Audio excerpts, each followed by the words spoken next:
blossom and fruit. When the spring was in its midterm and the apple trees entirely white, they would walk down by the river, talking as they went, their voices hardly distinguishable from the voices of birds or waters. Their love had begun with the winter. They were both in their first youth. Those who watched them made various prophecies, none of which was fulfilled, laughed, criticized, or were sentimental according to the turn of their minds. But these two were ignorant of the watching, and, if they had heard the prophecies, they would hardly have understood them. Between them and the world was a wall of glass, between them and time was a wall of glass. They were not conscious of being either young or old. The weather passed over them as over a field or a stream. It was there, but they took no account of it. There was love and being alive, there was the beating of the heart, apart or together. This had been, this would be, this was, it was impossible to conceive of a world created otherwise. He knew the shape of her face, in dreams, and out of them, she could shut her eyes, alone, and feel his hands on her shoulders. So it went, so they spoke and answered, so they walked by the river. Later on, once or twice, they tried to remember what they had said, a great deal of nonsense, but the words were already gone. They could hear the river running, he could remember a skein of hair, she, a blue shirt open at the throat and an eager face. Then, after a while, these two were not often remembered. All this had been a number of years ago. But now that the old man had returned at last to the place where he had been born, he would often go down to the river field. Sometimes a servant or a grandchild would carry the light camp chair and the old brown traveling rug. More often he would go alone. He was still strong, he liked to do for himself. There was no use telling him he'd catch his death walking through the wet grass, it only set him in his ways. When at last he had reached his goal, a certain ancient apple tree whose limbs were entirely crooked with bearing, he would set the chair under it, sit down, wrap his legs in the rug, and remain there till he was summoned to come in. He was alone but not lonely. If anyone passed by he would talk, if no one passed he was content to be silent. There was almost always a book in his lap, but he very seldom read it. His own life, after all, was the book that suited him best. It did not grow dull with rereading. There is little to add, he thought, little to add, but he was not sorry. The text remained, it was a long text, and many things that had seemed insignificant and obscure in the living took on sudden clarities and significances. Now he remembered. Yes, he thought, that is how most people live their actual lives, skimming it through, in a hurry to get to the end and find out who got married and who got rich. Well, that's something that can't be helped. But when you know the end you can turn back and try to find out the story. Only most people don't want to, he thought, and smiled. Looks too queer to suit them, reading your own book backwards. But it's a great pleasure to me. He relaxed, let his hands lie idle in his lap, let the pictures drift before his eyes. The picture of the boy and girl by the river. He could stand off from it now and regard it, without sorrow or longing. No ghost cried in his flesh because of it, though it was a part of that flesh and with that flesh would die. And yet, for a moment, he had almost been in the old mood again, recovered the old ecstasy. Whatever love was, he had been in love at that time. But what was love? They met by stealth because of reasons no longer important. It lasted through all of one long dry summer in the small town that later became a city. Outside, the street baked, the white dust blew up and down, but it was fresh and pleasant in the house. She was a dark-haired woman, a widow, some years older than he. He was a young man in a tall collar, his face not yet lined or marked but his body set in the pattern which it would keep. Her name was Stella. She had a cool voice, sang sometimes, they talked a great deal. They made a number of plans which were not accomplished, they were hotly in love. He remembered being with her one evening toward the end of summer, in the trivial room. On the table was a bowl of winesaps. He had been teasing her about them. She said she liked the unripened color best. They talked a little more, then she grew silent. Her face, turned toward his, was white in the dusk. That autumn an accident took him away from the town. When he came back, a year later, she had moved to another state. Later he heard that she had married again, and the name of the man. A great while later he read of her death. The old man's rug had slipped from his knees. He gathered it up again and tucked it around him. He could not quite get back into the man who had loved and been loved by Stella, but he could not escape him either. He saw that youth and the boy who had walked by the river. Each had a woman by his side, each stared at the other hostilely, each, pointing to his own companion, said, "This is love." He smiled a trifle dubiously at their frowning faces. Both were so certain, and yet he included them both. Which was right, which wrong? He puzzled over the question but could come to no decision. And if neither were right, or both, why then, what was love? You certainly strike some queer things when you read the book backwards, he thought. I guess I'd better call it a day and quit. But even as he thought so, another picture arose. They had been married for a little more than 2 years. Their first child was 8 months old. He was a man in his 30s, doing well, already a leader in the affairs of the growing town. She was 5 years younger, tall for a woman. She had high color in those days. They had known comparatively little of each other before their marriage, indeed, had not been very deeply in love, but living together had changed them. He came back to the house on Pine Street, told the news of his day, heard about the neighbors, the errands, the child. After dinner they sat in the living room. He smoked and read the newspaper. She had sewing in her lap. They talked to each other in snatches. When their eyes met, something went, something came. At 10 o'clock she went upstairs to feed the child. He followed some time later. The child was back in its crib again. They both looked at her a moment. Sleep already lay upon her like a visible weight. How deeply, how swiftly she sank towards sleep. They went out, shut the door very softly, stood for a moment in the hallway, and embraced. Then the woman released herself. "I'm going to bed now, Will," she said. "Be sure and turn out the lights when you come up." "I won't be long," he said. "It's been a long day." He stretched his arms, looking at her. She smiled deeply, turned away. The door of their room shut behind her. When he had extinguished the lights and locked the doors, he went up to the long garret that stretched the whole length of the house. They had had the house only 2 years, but the garret had already accumulated its collection of odds and ends. There were various discarded or crippled objects that would never be used again, that would stay here till the family moved, till someone died. But what he had come to see was a line of apples mellowing on a long shelf, in the dusty darkness. They had been sent in from the farm. You could smell their faint, unmistakable fragrance from the doorway.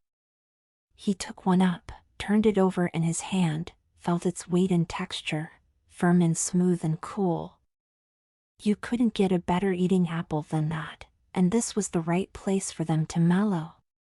Mary's face came before him, looking at him in the hallway. The thought of it was like the deep stroke of a knife that left, as it struck, no pain.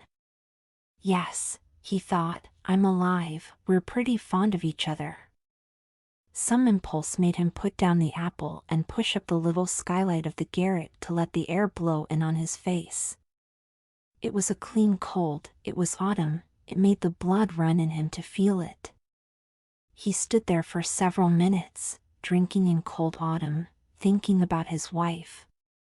Then at last he shut the skylight and went downstairs to their room. A third couple had joined the others under the tree, a third image asserted itself, by every settled line in its body, the possessor not only of a woman but of a particular and unmistakable knowledge. The old man observed one and all, without envy but curiously. If they could only get to talking with one another, he thought, why then, maybe, we'd know something. But they could not do it, it was not in the cards. All each could do was to make an affirmation, this is love. The figures vanished, he was awake again. When you were old you slept lightly but more often, and these dreams came. Mary had been dead 10 years, their children were men and women. He had always expected Mary to outlive him, but things had not happened so. She would have been a great comfort. Yet when he thought of her dead, though his grief was real, it came to him from a distance. He and she were nearer together than he and grief. And yet if he met her again it would be strange. The flower came out on the branch, the fruit budded and grew. At last it fell or was picked, and the thing started over again. You could figure out every process of growth and decline, but that did not get you any nearer the secret. Only, he'd like to know.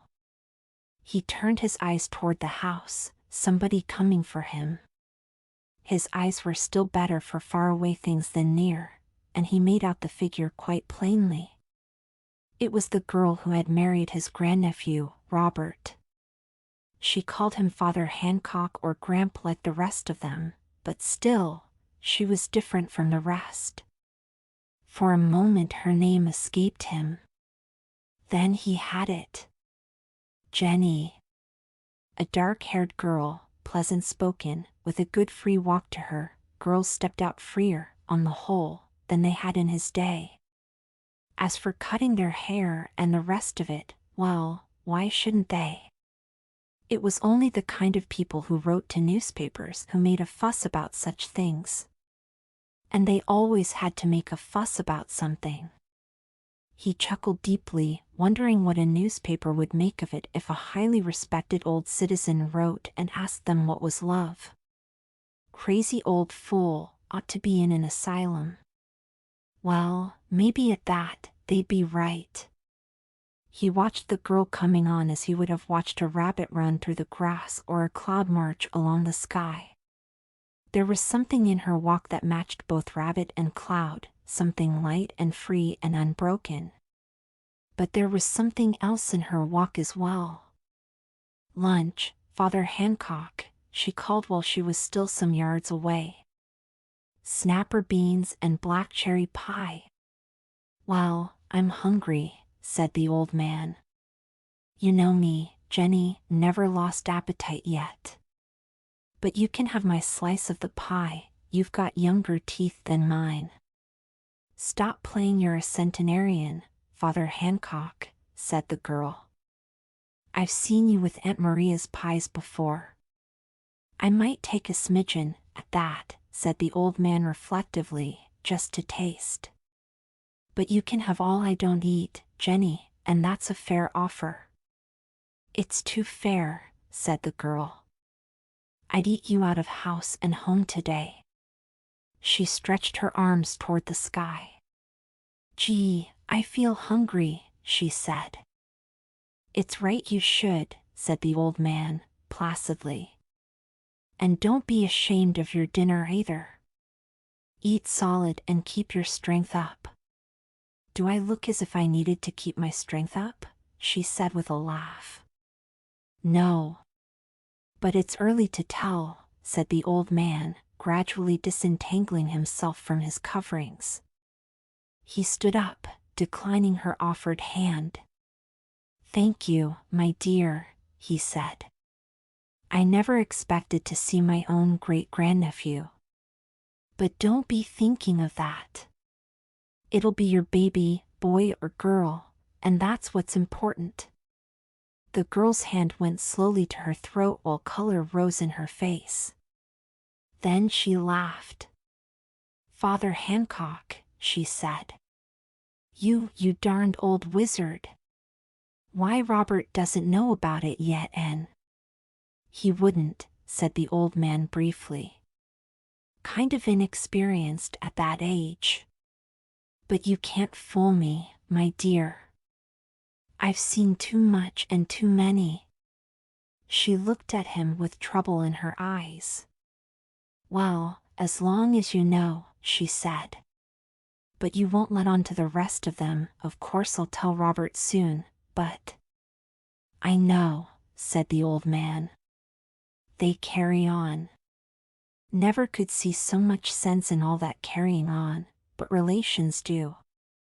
And being the first great-grandchild. "No, I won't tell 'em. And I'll be as surprised as Punch when they finally tell me." "You're a good egg," said the girl gratefully.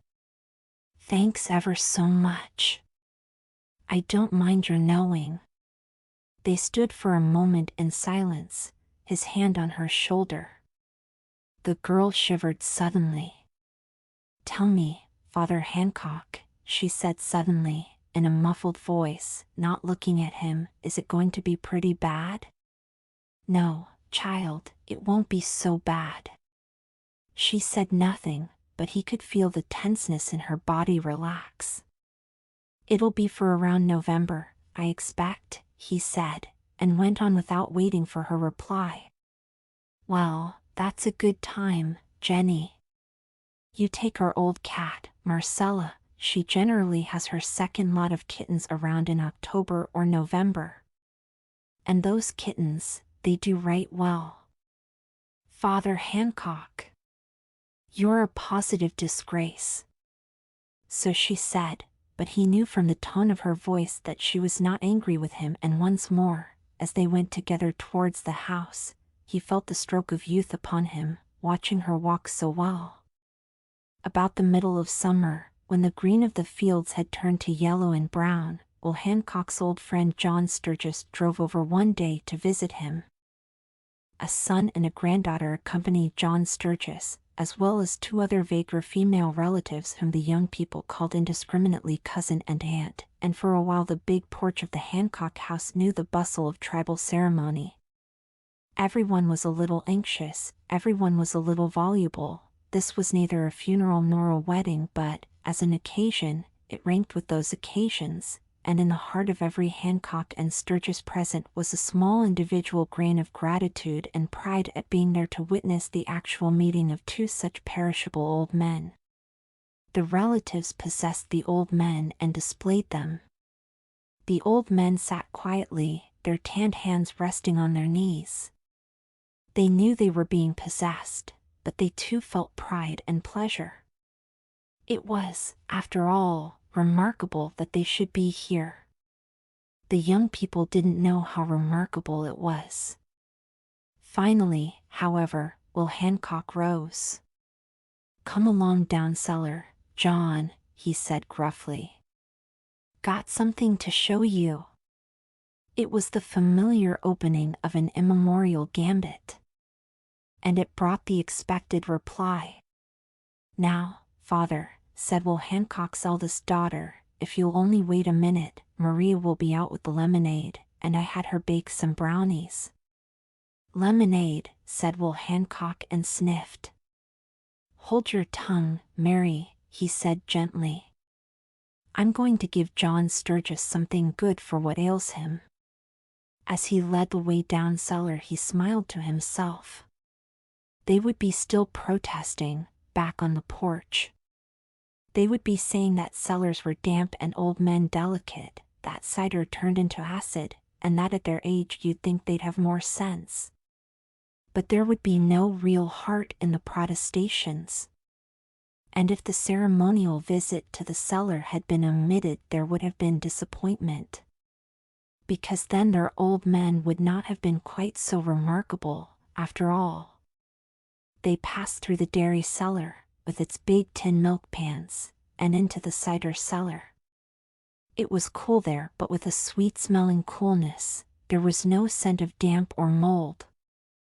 3 barrels stood in a row against the wall, On the floor was a yellow patch of light. Will Hancock took a tin cup from a shelf and silently tapped the farthest barrel. The liquid ran in the cup.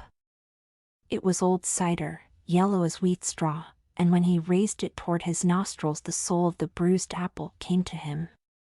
"Take a seat, John," he said, passing over the full cup. His friend thanked him and sank into the one disreputable armchair. Will Hancock filled another cup and sat down upon the middle barrel. "Well, here's to crime, John," he said. It was the time-honored phrase. "Mud in your eye," said John Sturgis fiercely. He sipped the cider. "Ah," he said, "tastes better every year, Will." "She ought to, John. She's goin' along with us." They both sat silent for a time, sipping appreciatively, their worn eyes staring at each other, taking each other in. Each time they met again now was a mutual triumph for both. They looked forward to each time and back upon it, but they had known each other so long that speech had become only a minor necessity between them. "Well," said John Sturgis at last, when the cups had been refilled, "I hear you got some more expectations in your family, Will."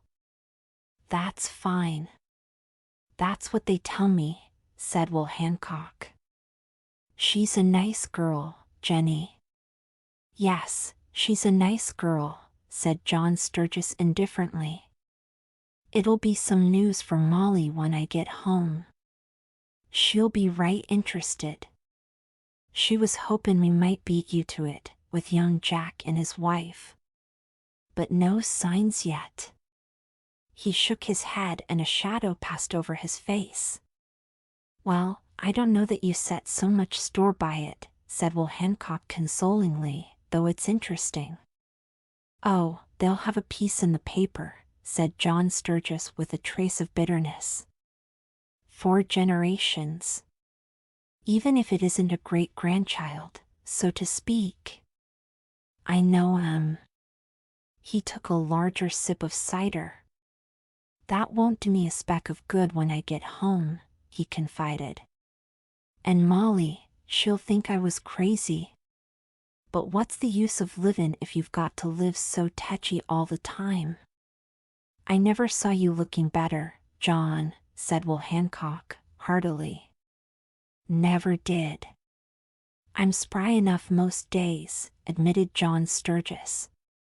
"And as for you, you look like a 4-year-old. But it's the winter." He left the sentence uncompleted, and both fell silent for a moment, thinking of the coming winter. Winter, the foe of old men. At last John Sturgis leaned forward. His cheeks had a ghost of color in them now, his eyes an unexpected brightness. "Tell me, Will," he said eagerly, "you and me, we've seen a good deal in our time. Well, tell me this, just how do you figure it all out?" Will Hancock could not pretend to misunderstand the question. Nor could he deny his friend the courtesy of a reply. "I haven't a notion," he said at last, slowly and gravely. "I've thought about it, Lord knows, but I haven't a notion, John." The other sank back into his chair, disappointedly. "Well now, that's too bad," he grumbled, "for I've been thinkin' about it. Seems to me as if I didn't do much else but think most of the time. But you're the educated one, and if you haven't a notion, well." His eyes stared into space, without fear or anger, but soberly. Will Hancock tried to think of some way to help his friend. He saw again before him those 3 figures under the apple tree, each a part of himself, each with a woman beside it, each saying, "This is love." Now, as he fell into reverie, a 4th couple joined them, an old man, still erect, and a girl who still walked with a light step though her body was heavy now. He stared at these last visitors, incredulously at first, and then with a little smile. Nearly every day of the summer Jenny had come to call him when he sat under his tree. He could see her looking across the gulf that separated them, and finding things not so bad as she had thought they might be. Why, I might have been an old tree myself, he thought. Or an old rock you went out to when you wanted to be alone. There had been her relatives and his. There had been all the women. But it was to him that she had come. To the others he was and would be Father Hancock and their own remarkable old man. But Jenny was not really one of his own, and because of that she had from him a certain calming wisdom that he did not know he possessed. He heard an insect cry in the deep grass and smelled the smell of the hay, the smell of summer days. Love? It was not love, of course, nor could be, by any stretch of language. To her it had been summer and an old tree, and to him, he knew what it had been. He was fond of her, naturally, but that was not the answer. It was not she who had moved him. But for an instant, on the chords of the defeated flesh, he had heard a note struck clearly, the vibration of a single and silver wire. As he thought of this, the wire vibrated anew, the imperishable accent rang. Then it was mute, it would not be struck again. I tried to figure it out the other day, he said to John Sturgis, what love was, first. But then he stopped. It was useless. John Sturgis was his old friend, but there was no way to tell John Sturgis the thoughts in his mind. It's funny you're saying that, said John Sturgis reflectively. You know, I came back to the house the other day, and there was Molly asleep in the chair. I was scared for a minute, but then I saw she was sleeping. Only she didn't wake up right away. I guess I came in light. Well, I stood there looking at her. You came to our golden wedding, Will, but her cheeks were pink and she looked so pretty in her sleep. I just went over and kissed her, like an old fool. Now what makes a man act like that? He paused for a moment. It's so blame hard to figure out, he said. When you're young you've got the strength, but you haven't got the time. And when you're old you've got time enough, but I'm always going to sleep. He drained the last drop in his cup and rose. Well, Sam'll be looking for me, he said. It was good cider. As they passed through the dairy a black, whiskered face appeared at the small barred window and vanished guiltily at the sound of old Hancock's voice. That old cat's always trying to get into the milk, he said. She ought to take shame on her, all the kittens she's had. But I guess this'll be her last litter, this fall. She's getting on. The tribal ceremonies of departure were drawing toward a close. Will Hancock shook John Sturgis' hand. Come over again, John, and bring along Molly next time, he said. There's always a drop in the barrel. And it's a prize drop, said John Sturgis. Thank you, Will. But I don't figure on getting over again this summer. Next spring, maybe. Sure, said Will. But between them both, as they knew, lay the shadow of the cold months, the shadow to be lived through. Will Hancock watched his friend being helped into the car, watched the car drive away. John's beginning to go, he thought with acceptance. And that's probably just what John's telling Sam about me. He turned back toward his family. He was tired, but he could not give in. The family clustered about him, talking and questioning. John's visit had made him, for the moment, an even more remarkable old man than ever, and he must play his role for the rest of them, worthily, now John had gone.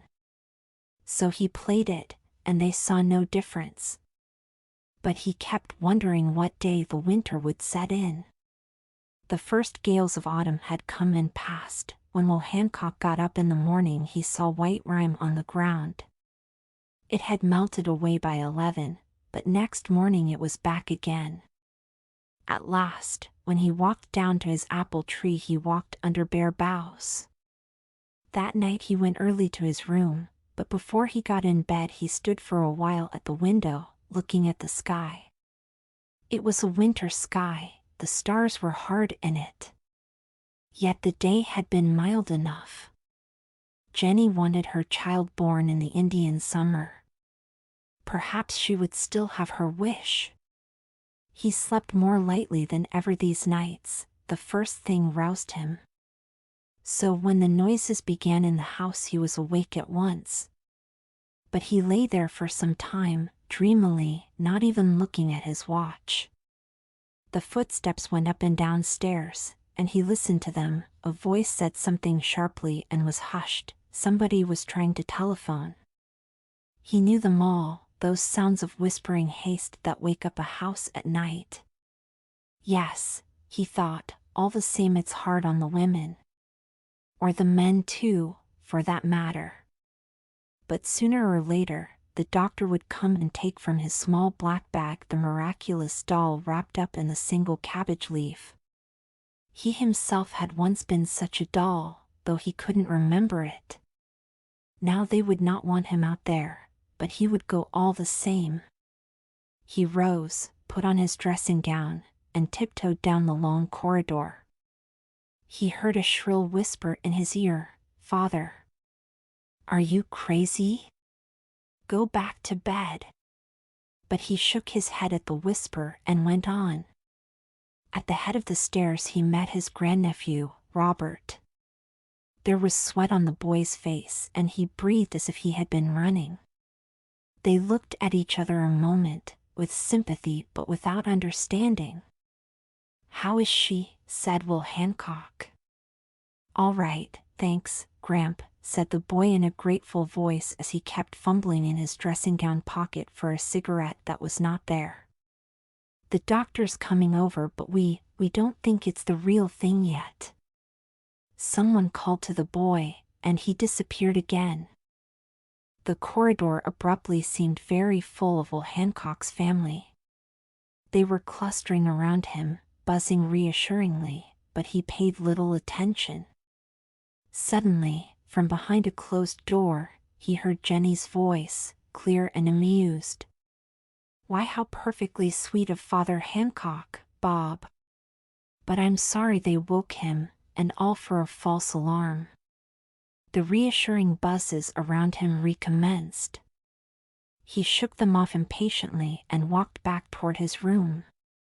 But when he was hidden from the others he gave a single guilty look behind him and made for the back stairs.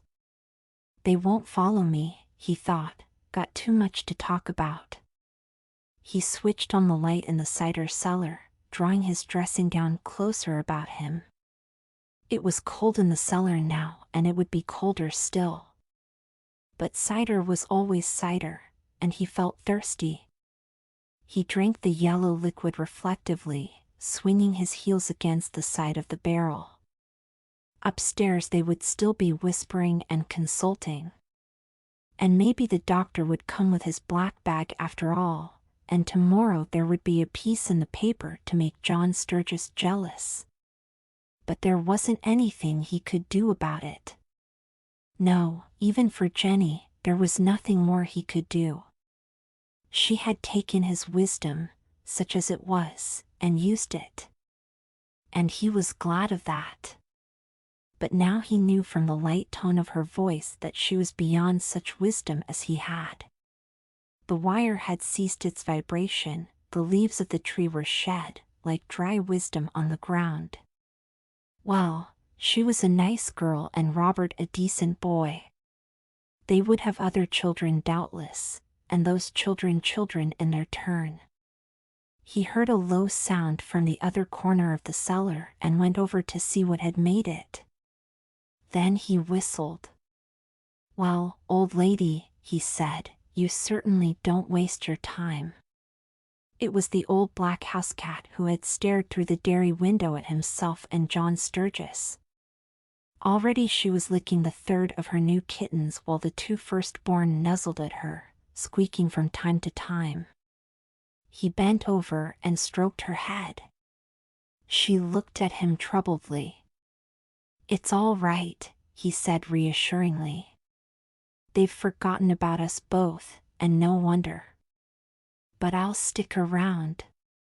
He refilled his cup and sat down upon the barrel, swinging his heels. There was nothing here that he could do either. Cats were wiser than humans in such matters. But, nevertheless, he would stay. As the cider sank in the cup and he grew colder, he fell into a waking dream. Now and then he went over to stroke the cat, but he did it automatically. He was here, in a bare old cellar, drinking cider which would doubtless disagree with him, and in all probability catching his death of cold. And upstairs, perhaps, were life and death and the doctor, new life fighting to come into the world and death waiting a chance to seize it as it came, as death always did. Moreover, these lives and deaths were his lives and deaths, after a fashion, for he was part of their chain. But, for the moment, he was disconnected from them. He was beyond life and death. He saw again, in front of him, the three couples of his first dream, and himself and Jenny, himself giving Jenny, unconsciously, the wisdom he did not know. This is love, this is love, this is love, and so it was each phase of it, for each man there spoke the truth of his own heart. Then he looked at the apple tree and saw that it was in flower, but fruit hung on it as well, green fruit and ripe, and even as he looked a wind was blowing the last leaves from the bare bough. He shivered a little. He was very cold. He put his cup back on the shelf and went over for a last look at the old cat. The travail was over. She lay on her side, beset by the newborn. There was green, inexplicable light in her eyes as he stooped over her, and when he patted her head she stretched one paw out over her kittens like an arm.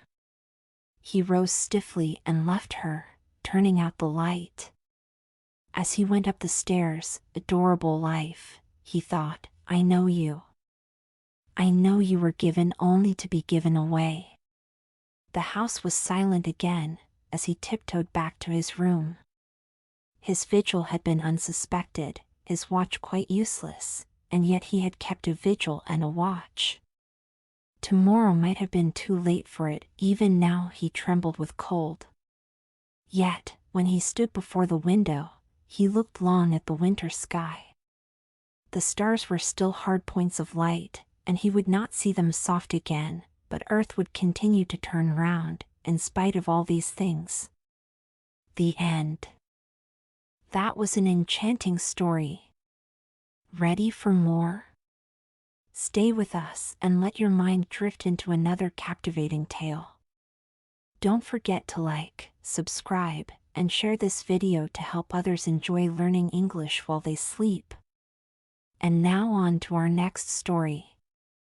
Enjoy! The Brazilian Cat. Part 1, The Heir Without a Fortune. It's a cruel twist of fate for a young man to be born into privilege, only to find himself penniless and without prospects. My father, a man of boundless optimism, had always believed that his older brother, Lord Southerton, would provide for me. After all, I was the heir to Otwell House and one of the richest estates in England. My father assumed that even if there wasn't a place for me on the sprawling Southerton lands, I'd at least secure a position in the diplomatic service, a career reserved for men of our class. But my father died too soon to see how wrong he'd been. Lord Southerton showed no interest in me, and neither did the government. The occasional gift of game, a brace of pheasants or a basket of hares, was all that ever reminded me of my inheritance. Meanwhile, I lived as a bachelor in Grosvenor Mansions, spending my days shooting pigeons and playing polo at Hullingham. Month by month, I realized it was becoming harder to renew my debts or secure loans against my unentailed inheritance. Ruin was inevitable, and every day it loomed closer. What made my poverty sting even more was that, apart from Lord Southerton's wealth, all my other relatives were comfortably well off. The closest of these was Everard King, my father's nephew and my first cousin. He'd lived an adventurous life in Brazil and had returned to England to settle down on his fortune. No one knew how he'd made his money, but he clearly had plenty of it, as he'd bought the Greylands estate near Clipton-on-the-Marsh in Suffolk. For the first year after his return, he ignored me as much as my miserly uncle. But one summer morning, to my relief, I received a letter inviting me to visit Greylands Court. At the time, I was staring down the barrel of bankruptcy, so this invitation felt almost providential. If I could get on good terms with this wealthy relative, I might yet salvage my situation. After all, for the sake of family pride, he couldn't let me go completely under. I packed my bags and set off that evening. Part 2: Arrival at Greylands. After changing trains at Ipswich, a local line dropped me at a small, deserted station surrounded by rolling green hills and a sluggish, winding river. No carriage awaited me. I later learned my telegram had been delayed, so I hired a dog cart from the local inn. The driver, a friendly man, was full of praise for my cousin. Everard King, it seemed, had already made a name for himself in the area. He'd entertained schoolchildren, opened his grounds to visitors, and donated generously to local charities. The driver speculated that my cousin had political ambitions. As we drove, my attention was drawn to a beautiful bird perched on a telegraph pole. At first, I thought it was a jay, but it was larger and more colorful. The driver explained that it belonged to Everard King, who had a passion for importing exotic creatures from Brazil. As we entered Greylands Park, I saw evidence of this hobby everywhere: small spotted deer, a wild pig known as a peccary, a brilliantly feathered oriole, an armadillo, and a strange, lumbering creature that looked like an oversized badger. Everard King himself was waiting on the steps of his house.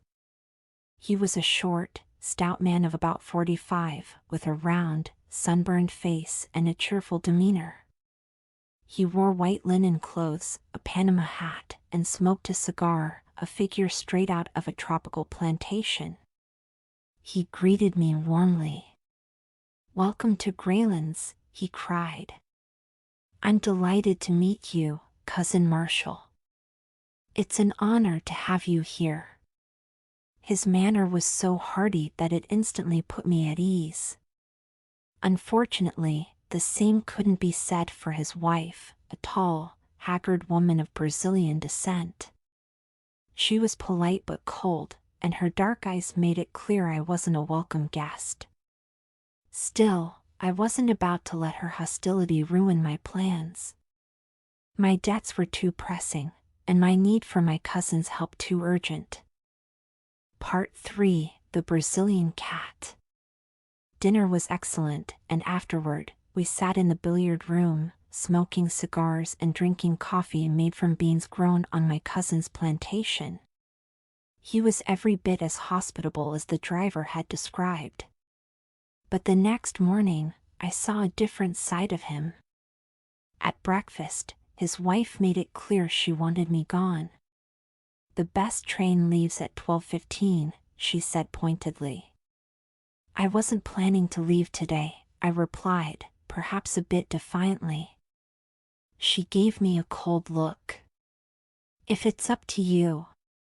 Before I could respond, Everard King entered the room.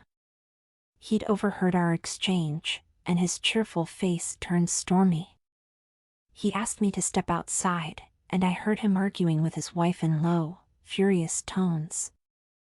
When he returned, he apologized profusely, explaining that his wife was intensely jealous and hated anyone coming between them. He assured me I was welcome to stay as long as I liked. That afternoon, he showed me his menagerie, proudly displaying the exotic animals he'd brought from Brazil. Finally, he led me to a heavy door at the end of a corridor. Behind it was a large, stone-flagged room with a massive black creature lying in a patch of sunlight. It was a Brazilian cat, nearly 11 feet long, sleek and powerful. My cousin explained that it was one of only 2 such creatures in Europe. He entered the room confidently, petting the beast as if it were a house cat. The creature nuzzled him affectionately. "He's harmless with me," Everard said, "but he's incredibly dangerous to anyone else. He's never tasted blood, but when he does, he'll be a terror." Part 4: The Trap. That night, after dinner, Everard and I stayed up late in the billiard room. I finally worked up the courage to tell him about my financial troubles. He listened sympathetically and promised to help. Relieved, I went to bed, only to be awakened later by my cousin, who asked me to join him in checking on the cat. The wind was howling outside, and the storm seemed to have agitated the creature. We entered the stone corridor, and Everard lit a lantern. The cat was pacing in its cage, growling low in its throat. Everard opened the door and slipped inside, closing it behind him. He petted the cat, then called it back into its cage. As he turned the handle to close the grating, I noticed something strange. There was no handle on the inside of the door. Suddenly, Everard stepped out and closed the door behind him, leaving me alone in the room with the cat. I heard the grating being wound back, and the bars began to slide open. Panic surged through me. "Let me out!" I shouted. "Don't make a fuss," Everard said from the corridor. "You've got the light." "I don't care about the light." "Let me out." He chuckled darkly. "You won't be alone for long." I realized with horror that he was releasing the cat. I grabbed the bars, trying to hold them in place, but the mechanism was too strong. Inch by inch, the grating opened, and I was dragged across the floor.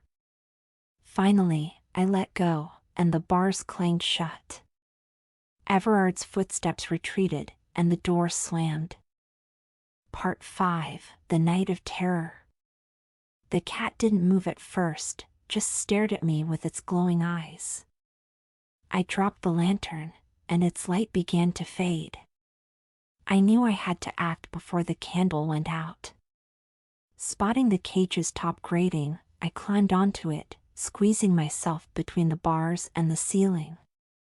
The cat prowled below, occasionally leaping up to swipe at me with its claws. One strike tore through my trousers and left a deep gash in my leg. When the lantern finally went out, I was left in complete darkness with the cat. I lay still, trying not to provoke it, as the storm raged outside. Hours passed, and dawn began to break. The cat grew more aggressive, pacing and growling. I knew it was only a matter of time before it attacked. When it finally sprang, I threw my coat over its head and scrambled to pull the grating back into place. The cat lunged, tearing into my leg before I could fully escape. I collapsed behind the bars, bleeding and barely conscious. Part 6: The Aftermath. I don't know how long I lay there before Everard returned. He opened the door, expecting to find me dead. Instead, he saw the cat crouched over his own torn body. The creature, having tasted blood, had turned on its master. Everard's screams were cut short as the cat mauled him. The servants found me hours later. They drove the cat back with hot irons and eventually shot it. I was carried to my room, where I hovered between life and death for weeks. When I finally recovered, I learned that Lord Sutherton had died the same night I was attacked. I was now the heir to his fortune. Everard's wife visited me once during my recovery. She told me she tried to warn me, but her husband's cruelty had made it impossible. With his death, she was finally free. She returned to Brazil, where she later became a nun. As for me, I inherited the southern estate and paid off my debts. But I'll always carry the scars, both physical and emotional, from that night with the Brazilian cat. The end. That was an enchanting story. Ready for more? Stay with us and let your mind drift into another captivating tale. Don't forget to like, subscribe, and share this video to help others enjoy learning English while they sleep. And now on to our next story. Enjoy! The Garden of Health. Enrique, a 12-year-old boy, wandered the outskirts of his village one day, his heart heavy with sorrow. His little sister, Luisa, was gravely ill, and the doctors had said she would not survive. Tears streamed down his face as he cried, "Poor Luisa! So young, so beautiful, how can she leave this world so soon?" Overwhelmed, Enrique sat on a pile of stones and prayed for his sister's life. Nearby, a kid grazing in the field heard his cries and approached him. To Enrique's astonishment, the kid spoke. "Calm yourself, Enrique. I can help you save Luisa." Enrique stared in disbelief. "How? And who or what are you?" The kid replied, "I am a compassionate creature, and that is all you need to know for now. Look to your right, by the spring. There lies a ring, forgotten by the magician Agreges. Take it, put it on, and ask to be taken to the Garden of Health. There, you will find the blue ivy, whose juice can cure your sister.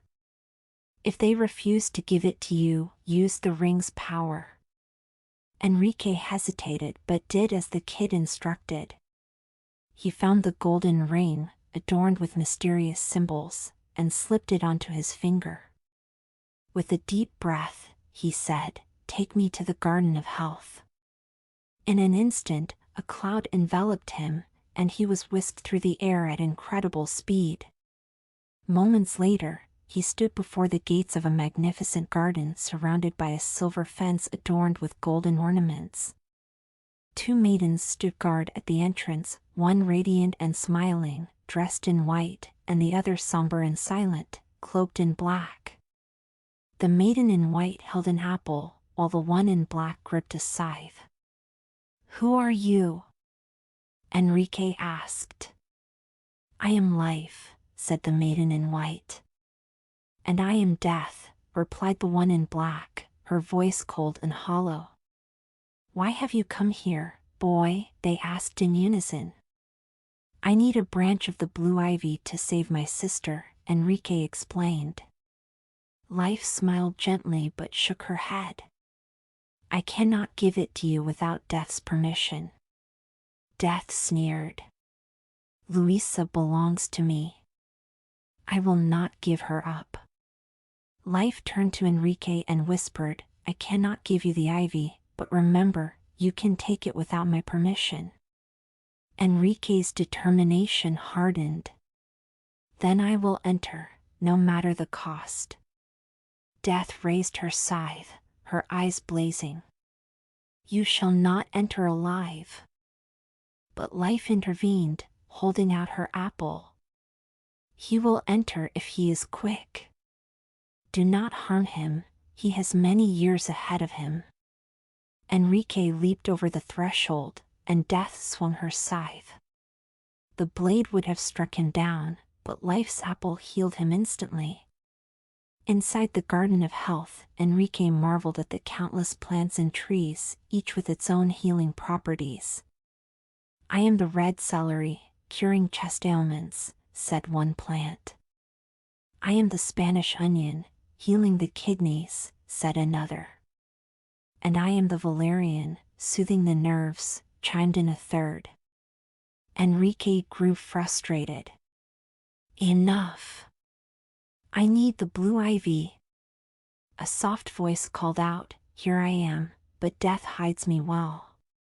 You have passed me many times without seeing me. Hurry, or your sister will die." Desperate, Enrique remembered the ring. "Ring of Icarus, show me the blue ivy." Instantly, he saw the ivy, its vibrant blue leaves clinging to an oak tree.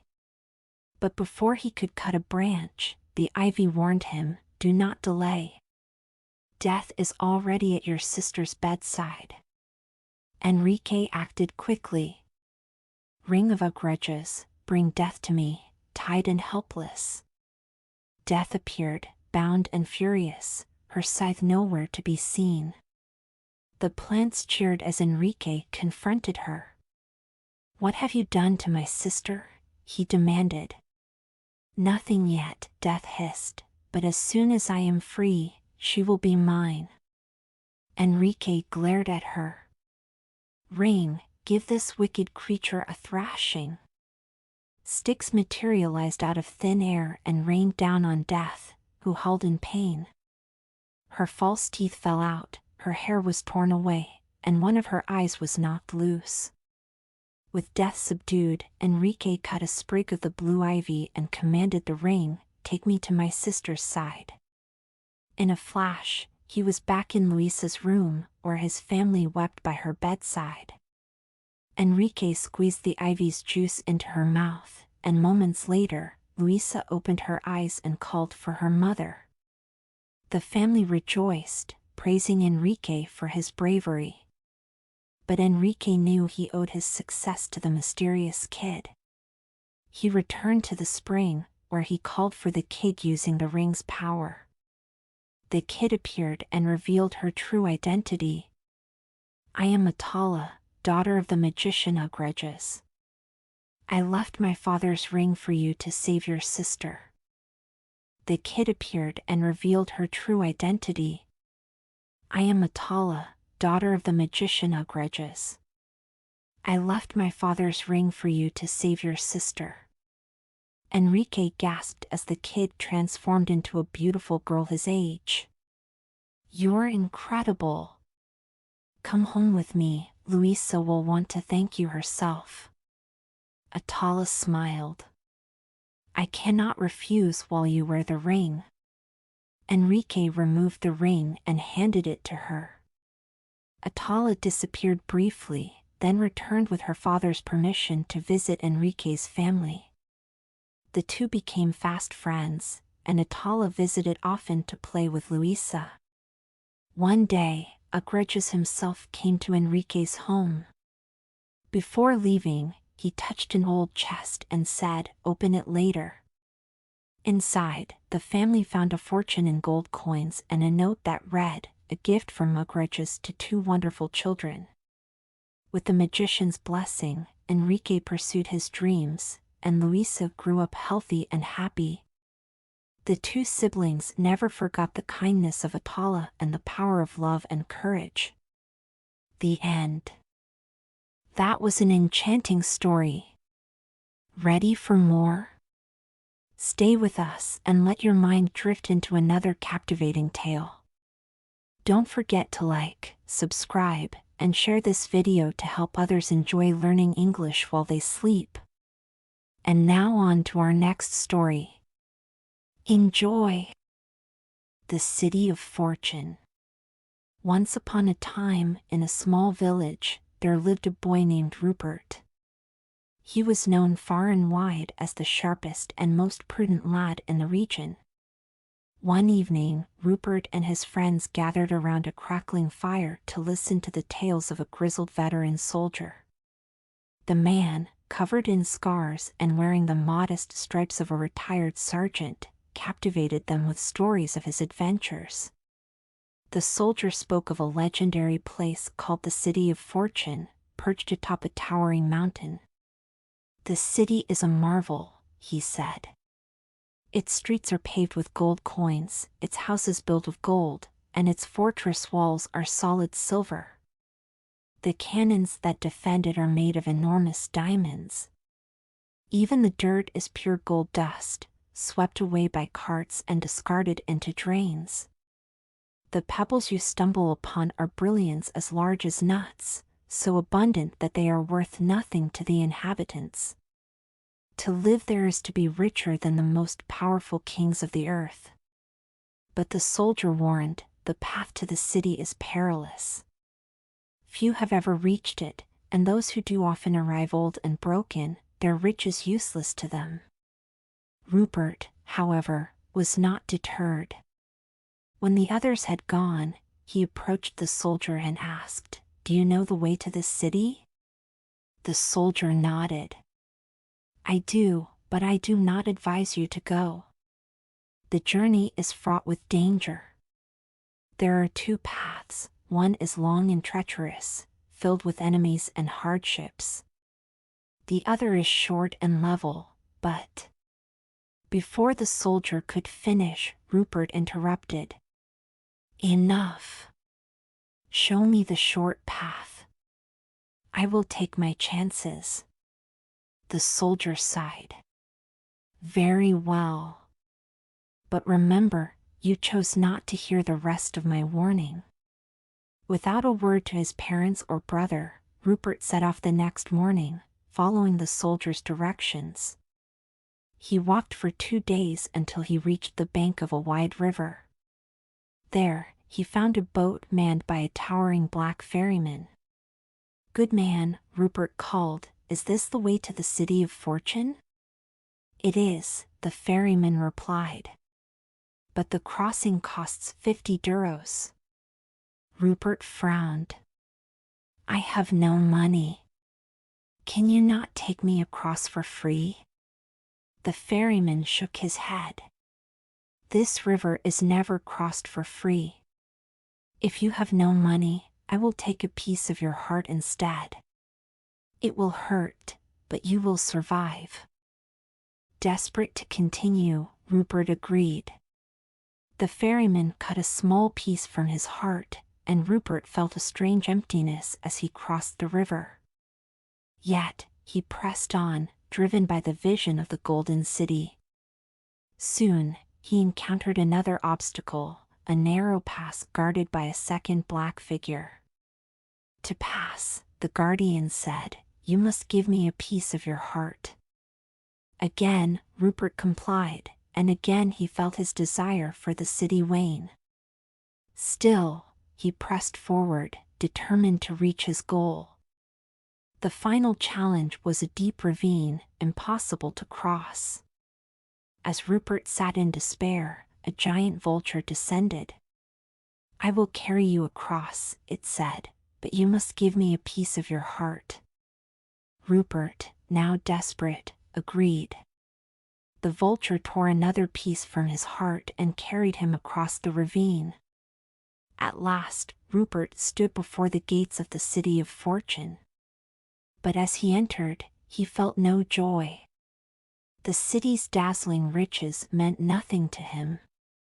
His heart, now replaced with one of cold steel, beat mechanically in his chest. Only a tiny fragment of his original heart remained, hidden behind the metal. Rupert wandered the city, surrounded by gold and jewels, but he felt nothing. He longed for his family, for the warmth of human connection. The steel heart in his chest made him cold and unfeeling, and he realized the terrible price he had paid for his ambition.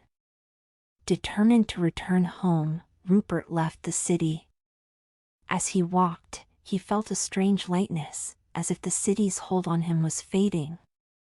When he reached his village, his brother ran to greet him, overjoyed at his return. But Rupert could not feel the same joy. His steel heart remained cold and unyielding. His father embraced him, but still, Rupert felt nothing. It was only when his mother hugged him, her tears falling on his chest, that the steel heart began to crack. The warmth of her love shattered the cold metal, and the tiny fragment of Rupert's original heart grew anew. At last, Rupert felt alive again. He realized that true wealth was not in gold or jewels, but in the love of family and the warmth of a beating heart. From that day on, Rupert lived contentedly in his village, cherishing the simple joys of life. And whenever someone spoke of riches, he would say, "Let God provide what He will, but never seek wealth at the cost of your heart and your dreams." The end. That was an enchanting story. Ready for more? Stay with us and let your mind drift into another captivating tale. Don't forget to like, subscribe, and share this video to help others enjoy learning English while they sleep. And now on to our next story. Enjoy! The Rise of Icarus. The presentation. The Neo-Athens Tech Expo was a sensory overload. Holographic banners floated above the crowd, advertising the latest in VR innovation. The air buzzed with excitement, the hum of conversations blending with the whir of drones capturing every angle. At the center of it all was Icarus Novak, standing on a sleek, minimalist stage. Behind him, a massive screen displayed the words, "Wings of Freedom, the future of virtual reality." Ike adjusted his headset, his fingers trembling slightly. He glanced at the crowd, hundreds of faces staring back at him, their eyes filled with anticipation. He took a deep breath and began. "Imagine," he said, his voice steady despite the adrenaline coursing through him, "a world where you're not bound by gravity. Where you can soar through the skies, feel the wind on your face, and explore places that exist only in your dreams." He tapped a button on his wristband, and the screen behind him came to life. A breathtaking virtual landscape unfolded, rolling mountains, shimmering oceans, and cities that defied imagination. The crowd gasped. "This," Ike said, his voice rising with passion, "is Wings of Freedom. A fully immersive VR experience that doesn't just simulate flight, it makes you feel like you're truly flying." He stepped into the center of the stage, where a pair of sleek, futuristic VR wings awaited. They were lightweight, with a neural interface that connected directly to the user's brain. Ike slipped them on, the interface humming to life. The crowd fell silent. "Let me show you," he said. The lights dimmed, and the screen shifted to a first-person view. Ike's perspective. The crowd watched as he soared through the virtual skies, diving through clouds, skimming the surface of a crystal-clear lake, and racing alongside a flock of digital birds. The realism was staggering, every movement, every gust of wind, every heartbeat felt real. When Ike finally removed the wings, the crowd erupted into applause. Cameras flashed, and reporters shouted questions. Ike grinned, his heart pounding with triumph. The aftermath. Backstage, Ike was surrounded by admirers. A reporter shoved a microphone in his face. "Ike, how does it feel to revolutionize VR?" Before Ike could answer, a familiar voice cut through the noise. "Ike, we need to talk." Ike turned to see his father, Deadless Dale Novak, standing in the doorway. Dale was in his late 50s, his hair streaked with gray, his face lined with years of hard work and worry. He wore a simple jacket and a frown. "Dad," Ike said, his smile faltering. "Did you see the presentation?" "I saw it," Dale said, his tone flat. "We need to talk. Now." Ike excused himself and followed Dale to a quiet corner. The older man crossed his arms, his expression stern. "Do you have any idea what you're playing with?" Ike blinked, caught off guard. "What are you talking about?" "It was a success. People loved it. People love the idea, Dale said, his voice low but intense. But that neural interface, it's untested. You're messing with people's brains, Ike. Do you understand the risks? Ike rolled his eyes. You're overreacting. The interface is safe. I've tested it. On yourself, Dale shot back. That's not enough. You need more data, more trials. You can't just rush into this. Ike's jaw tightened. I'm not rushing. I know what I'm doing. Dale sighed, running a hand through his hair. Ike, I've been in this industry longer than you've been alive. I've seen what happens when people push too far, too fast. Don't make the same mistakes I did. Ike looked away, his frustration bubbling to the surface. Maybe that's the problem. You're so afraid of making mistakes that you've stopped taking risks. Well, I'm not like you. Dale's eyes narrowed, but before he could respond, a voice interrupted. Icarus Novak? They turned to see a man in a tailored suit approaching. He was in his 40s, with sharp features and an air of confidence. He extended a hand. Mr. Solaris. Helios VR. Ike shook his hand, his earlier frustration forgotten. Mr. Solaris. It's an honor. Solaris smiled, his teeth gleaming. The honor is mine. That presentation was extraordinary. We'd love to discuss a partnership. Ike's heart raced. Helios VR was the biggest name in the industry. This was his chance. Dale stepped forward, his voice firm. Ike, we need to talk about this. Ike ignored him, his eyes locked on Solaris. When can we meet? The offer. Later that evening, Ike sat in a sleek conference room at Helios VR headquarters. The walls were lined with screens displaying the company's latest projects. Solaris sat across from him, a tablet in hand. We're prepared to offer you full funding, Solaris said, his tone smooth and persuasive. Resources, a team, whatever you need. We want to bring wings of freedom to the world. Ike leaned forward, his excitement barely contained. And in return? Solaris smiled. In return, we take the lead on production and distribution.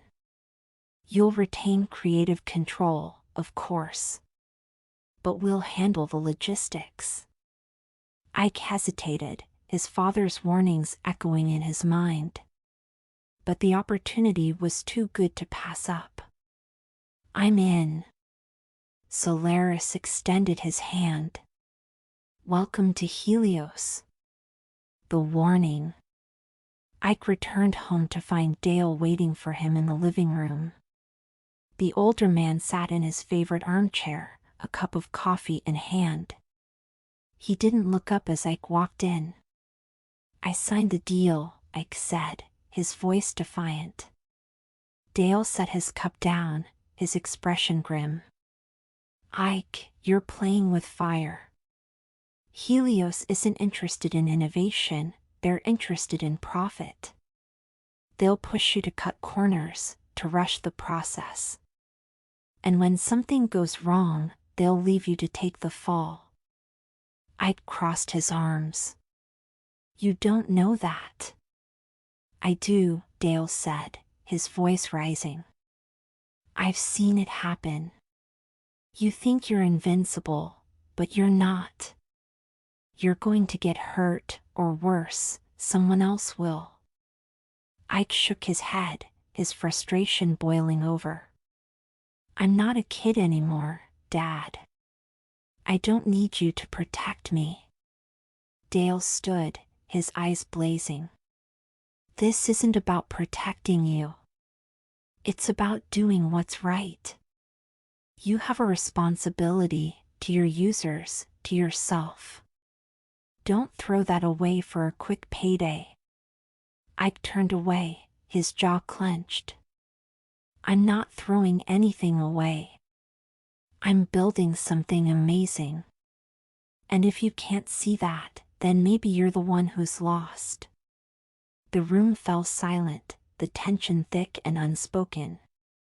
Dale sank back into his chair, his face etched with worry. Ike stormed out, slamming the door behind him. The hype. The launch of Wings of Freedom was a global phenomenon. Billboards across Neo-Athens lit up with images of users soaring through virtual skies, their faces alight with wonder. Social media exploded with hashtags like #WingsOfFreedom and #FlyWithIke. Every tech blog, news outlet, and influencer was talking about it. Ike stood in the control room of Helios VR's headquarters, watching the numbers roll in on a massive screen. Users were logging in by the millions, their avatars taking flight in the virtual world. The room buzzed with energy, the team cheering as the numbers climbed. We've hit 10 million users in the first hour, a technician called out. Ike grinned, his heart racing. This was it, the moment he'd been working toward.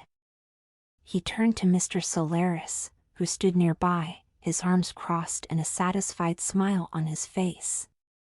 "Congratulations, Ike," Solaris said. "You've done it."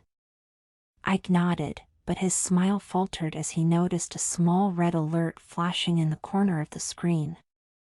He leaned closer, his brow furrowing. "What's that?" The technician hesitated.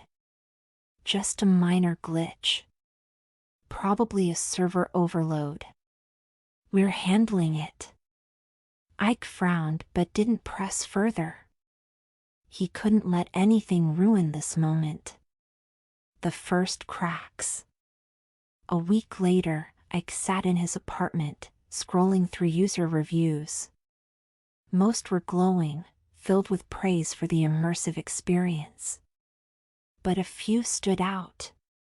"Amazing at first, but I started feeling dizzy after an hour. I got a massive headache and had to log off." "Anyone else?" "Loved it, but my headset overheated." "Is that normal?" Ike's stomach churned. He grabbed his phone and called the lead developer, Raj Patel. "Raj, what's going on with these complaints?" Ike asked, his voice tense. Raj sighed. "We're looking into it. Some users are experiencing side effects, dizziness, headaches, a few cases of nausea. It's probably just the adjustment period. New tech always has a few hiccups." "Hiccups?" Ike snapped. "This isn't a hiccup. This is people's health we're talking about." "Ike, we're doing everything we can," Raj said, his tone defensive. "But we're under a lot of pressure to keep the servers running. Solaris wants us to focus on scaling up, not fixing minor issues." Ike clenched his fists. "They're not minor issues. Tell the team to prioritize this. I don't care what Solaris says." Minnie's investigation. That evening, Ike met Minerva Minnie Lee at a quiet cafe downtown. Minnie was dressed in her usual sharp blazer and glasses, her tablet already open on the table. She didn't waste time with small talk. "Ike, we need to talk about Wings of Freedom," she said, her tone serious. Ike sighed, running a hand through his hair. "If this is about the headaches, we're working on it." "It's not just the headaches," Minnie said, sliding her tablet across the table. "I've been looking into the neural interface. There are reports of memory loss, disorientation, even a few cases of users blacking out. Ike's stomach dropped as he scanned the data. This can't be right. We tested the interface. It's safe. Did you? Minnie asked, her gaze piercing. Or did you rush through the trials to meet Helios's deadlines? Ike looked away, his chest tightening. I didn't have a choice. Solaris was pushing me. You always have a choice, Minnie said, her voice softening. Ike, this isn't just about you anymore. You're responsible for millions of users. If something goes wrong... Nothing's going to go wrong, Ike interrupted, his voice sharp. I'll fix it. I just need more time. Minnie studied him for a moment, then sighed. I hope you're right. But if you're not, people are going to get hurt. The turning point. Back at Helios headquarters, Ike stormed into Solaris's office. The man was seated behind a sleek glass desk, his expression calm as ever. We need to delay the next update, Ike said, his voice firm. The neural interface is causing issues. We have to fix it before we push it further. Solaris leaned back in his chair, steepling his fingers. Ike, we've already announced the update. The public is expecting it. If we delay now, it'll look like we're hiding something. We are hiding something, Ike shot back. The interface isn't ready. If we release it like this, people could get hurt. Solaris's expression hardened. Ike, this isn't just about you. It's about the company, the shareholders, the users who are counting on us. We can't afford to slow down. Ike clenched his fists, his frustration boiling over. And what happens when someone gets hurt? Who's going to take the blame then? Solaris stood, his voice cold.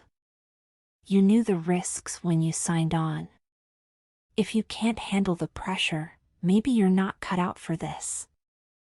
Ike stared at him, his chest heaving. For the first time, he felt a flicker of doubt. But he pushed it aside, his determination hardening. I'll handle it. But I'm doing it my way. The launch event. The day of the update launch arrived. The event was held in a massive auditorium, packed with journalists, influencers, and fans. The stage was set with a pair of the new, upgraded VR wings, their sleek design gleaming under the lights. Ike stood backstage, his heart pounding. He glanced at his phone, where a message from Minnie flashed, "Be careful." Solaris approached, clapping a hand on Ike's shoulder. Ready to make history? Ike nodded, though his stomach churned. He stepped onto the stage, the crowd erupting into applause. He slipped on the wings, the neural interface humming to life. Welcome to the future, he said, his voice steady despite the nerves. Let's fly. The lights dimmed, and the screen behind him came to life. The crowd watched as Ike soared through a breathtaking virtual world, the realism more intense than ever. But as he pushed the system to its limits, a warning flashed on the screen, a small, almost imperceptible glitch. Ike's heart skipped a beat. He tried to pull back, but it was too late. The system overloaded, the screen going black. The crowd gasped as Ike collapsed on stage, the wings sparking and smoking. The aftermath. The auditorium was chaos. Medics rushed onto the stage, surrounding Ike's motionless body. The crowd buzzed with panic, their phones flashing as they recorded the scene. On the massive screen behind the stage, the words "system failure" blinked ominously. Backstage, Mr. Solaris watched with a cold, calculating expression. He turned to his assistant. "Shut it down. Now." The assistant hesitated.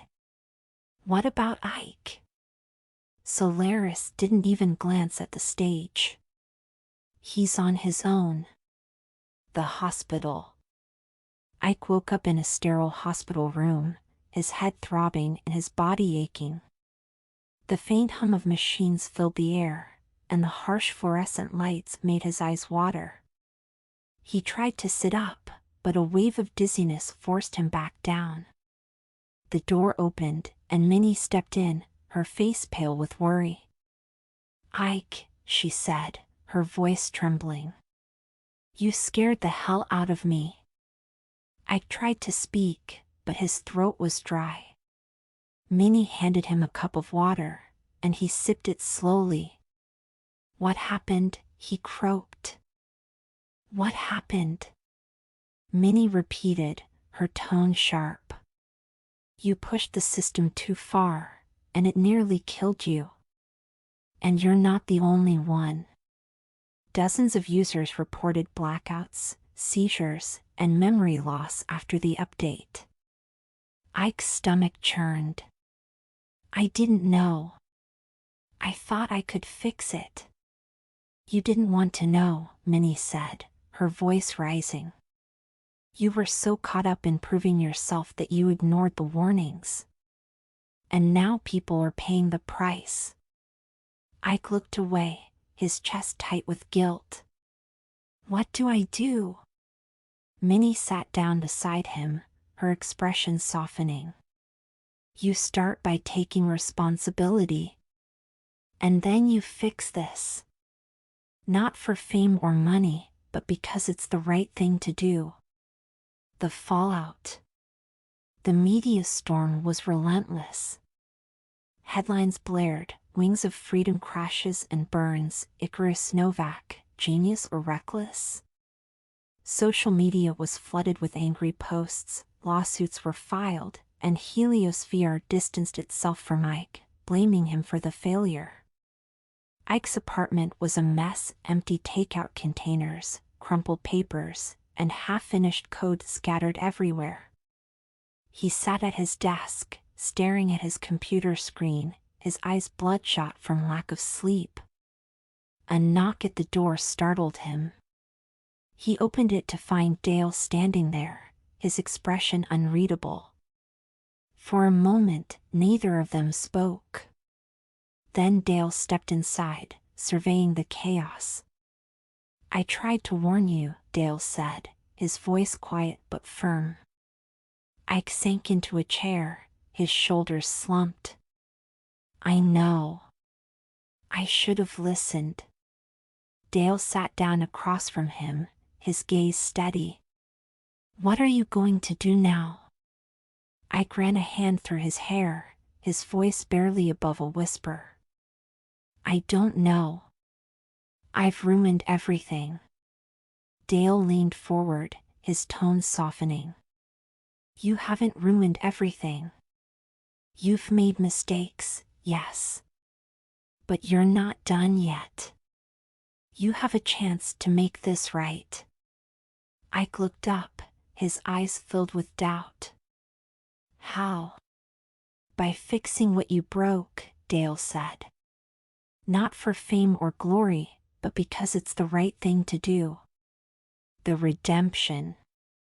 Ike threw himself into the work, shutting out the noise and focusing on the problem. He reached out to Raj and the rest of the team, many of whom had been laid off by Helios. Together, they worked tirelessly to fix the neural interface, running test after test to ensure it was safe. Minnie helped too, using her connections to gather data and advocate for responsible innovation. She published an article exposing Helios's role in the disaster, shifting some of the blame away from Mike and sparking a broader conversation about the ethics of VR technology. Months later, Ike stood on a small stage in a community center, facing a modest crowd of developers, ethicists, and former users. Behind him, a simple screen displayed the words, "Wings of Freedom, a New Beginning." "I made mistakes," Ike said, his voice steady but humble. "I let ambition cloud my judgment, and people got hurt because of it. But today, I'm here to make things right." He unveiled the new version of Wings of Freedom, a safer, more sustainable experience designed with input from users and experts. The crowd applauded, not with the frenzy of the tech expo, but with genuine appreciation. After the presentation, Minnie approached him, a small smile on her face. "You did good, Ike."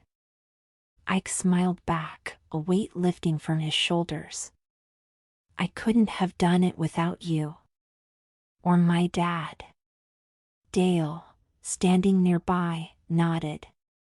"You've come a long way, son. I'm proud of you." A new chapter. Ike stood on the rooftop of his apartment building, the city lights stretching out before him. The wind tugged at his hair, and for the first time in months, he felt a sense of peace.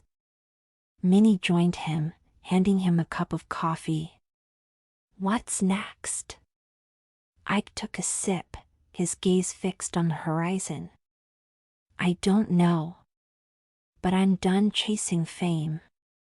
Whatever I do next, it'll be because it matters. Because it's right." Minnie smiled. "Sounds like a good plan." Ike looked at her, his expression earnest. "Thank you, Minnie.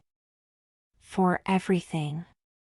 She shrugged, her smile turning playful. "What are friends for?" As they stood there, the city humming below them, Ike felt a flicker of hope. He had fallen, but he had also risen. And this time, he was determined to fly, not too close to the sun, but just high enough to make a difference. The end. That was an enchanting story. Ready for more? Stay with us and let your mind drift into another captivating tale. Don't forget to like, subscribe, and share this video to help others enjoy learning English while they sleep. And now on to our next story. Enjoy! The Protégé. The lab. The lab was quiet except for the hum of computers and the occasional beep of a monitor. Dale Novak sat at his desk, his face illuminated by the glow of a dozen screens. Lines of code scrolled past, interspersed with 3D models of a virtual environment, a serene forest designed to help patients confront their fears. Dale rubbed his eyes, the weight of a long night pressing on him. A knock at the door broke his concentration. Dr. Miriam Carter stepped in, her lab coat crisp and her expression amused. "Still here?" "It's past midnight." Dale leaned back in his chair, stretching his arms. "Just debugging the new simulation. The rendering keeps glitching when the user interacts with the water." Miriam walked over, peering at the screen. "You're a perfectionist, Dale. Most people would have called it a day hours ago." "Most people aren't trying to revolutionize therapy," Dale said with a faint smile. "This could change lives, Miriam." "I can't afford to cut corners." Miriam shook her head, her tone teasing but affectionate. "You're going to burn yourself out. Remember, even Daedalus needed to rest." Dale chuckled. "I'll rest when it's done." The conference. The next day, Dale stood in the bustling hall of the Neotech Expo, the air buzzing with excitement. Booths lined the room, showcasing the latest in VR technology, gloves that let users feel virtual objects, headsets that transported them to other worlds, and even full-body suits that simulated touch. Dale wandered through the crowd, his mind half on the expo and half on the glitch he still hadn't fixed.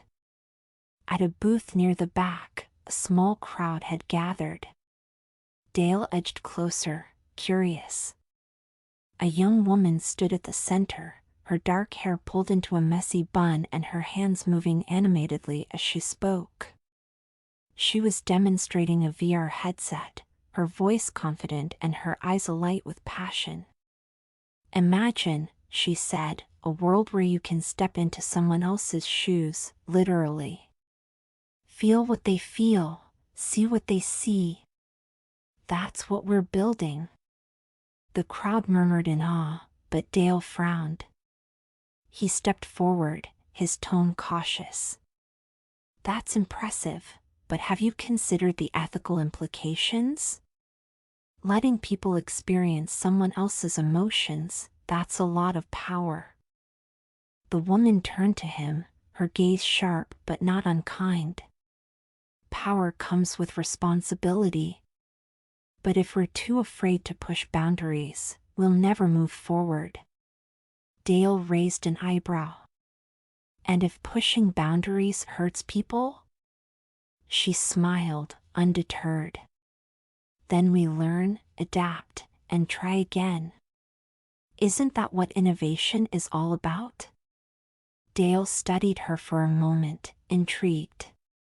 "What's your name?"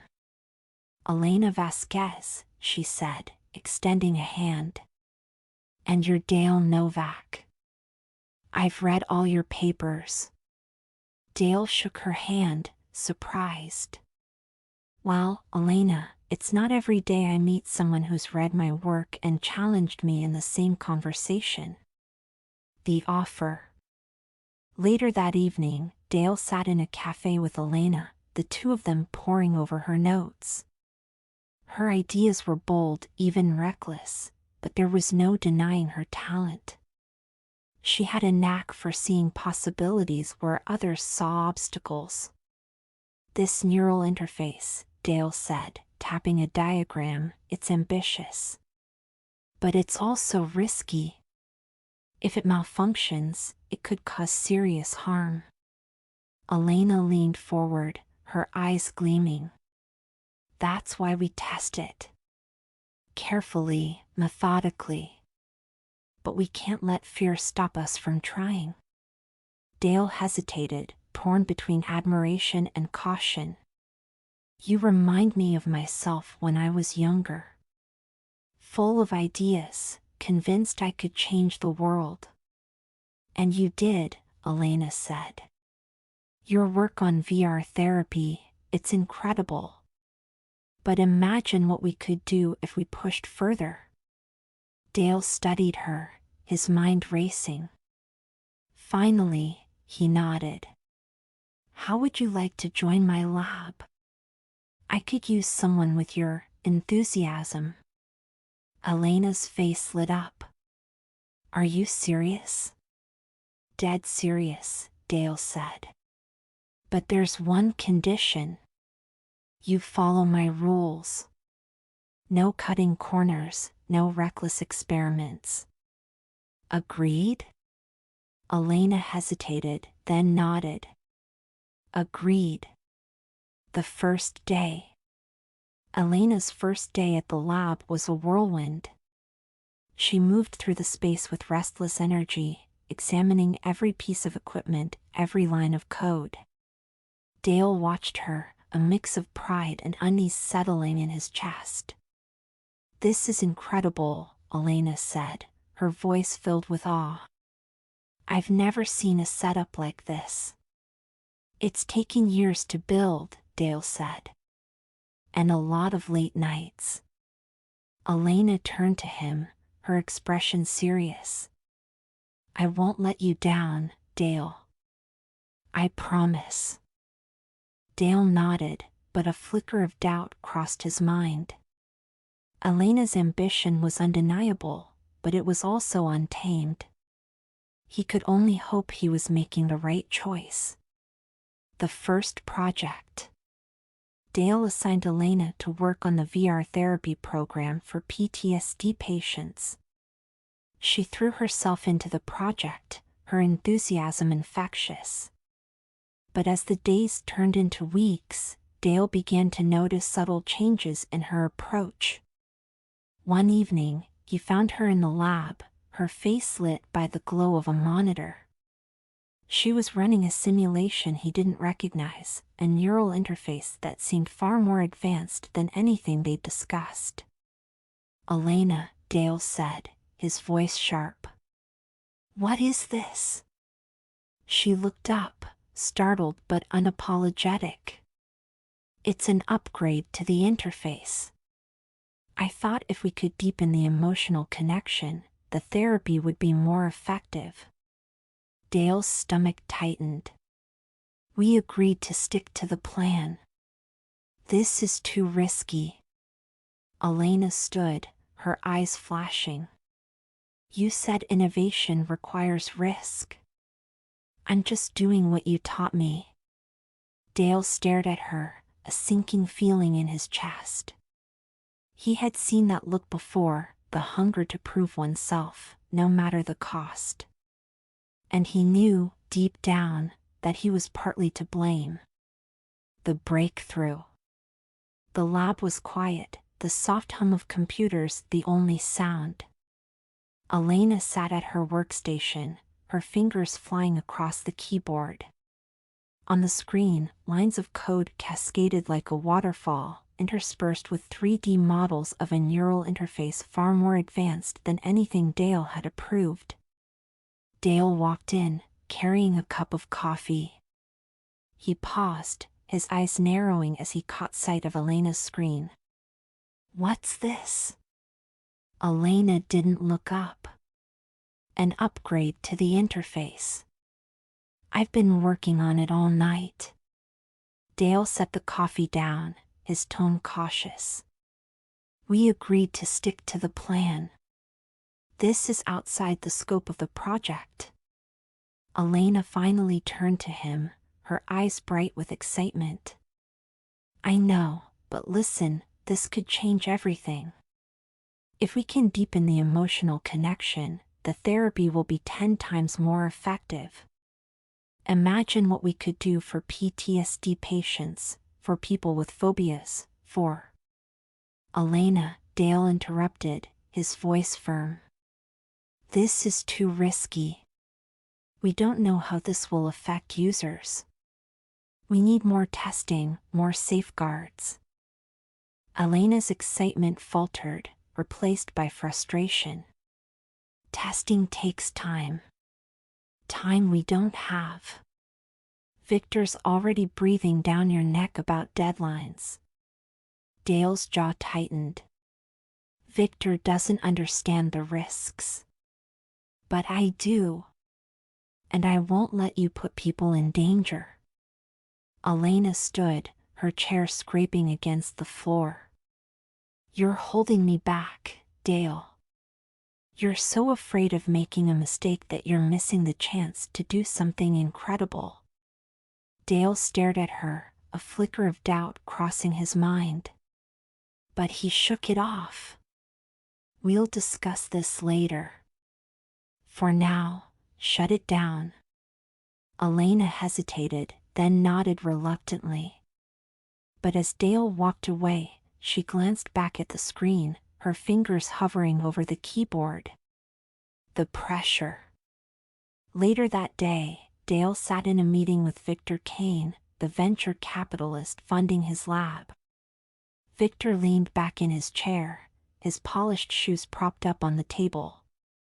"So, Dale, when can we expect the next breakthrough? Investors are getting restless." Dale forced a smile. "We're making progress. But these things take time. We can't rush it." Victor's smile didn't reach his eyes. "Time is money, Dale. And money is what keeps this lab running. If you can't deliver, I'll find someone who can." Dale's stomach churned, but he kept his tone steady. We'll deliver. But not at the cost of safety. Victor raised an eyebrow.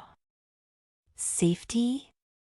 Since when did that become your priority? You used to be a risk-taker, Dale. What happened? Dale didn't answer, but the question lingered in the air long after Victor left. The secret experiment. That night, the lab was dark except for the glow of Elena's monitor. She sat alone, her face lit by the screen as she ran a simulation of her upgraded neural interface. The program hummed to life, displaying a virtual environment, a bustling cityscape filled with vivid colors and sounds. Elena slipped on the VR headset, her hands trembling slightly. She took a deep breath and activated the interface. The world around her dissolved, replaced by the cityscape. She could feel the warmth of the sun, the cool breeze on her skin, the hum of the crowd. It was breathtaking. But then something shifted. The colors grew too bright, the sounds too loud. Elena's heart raced as the world began to warp, the buildings twisting and collapsing around her. She tried to remove the headset, but her hands wouldn't obey. Panic surged through her as the simulation spiraled out of control. Finally, she yanked the headset off, gasping for air. Her hands shook as she stared at the screen, the words "system overload" blinking ominously.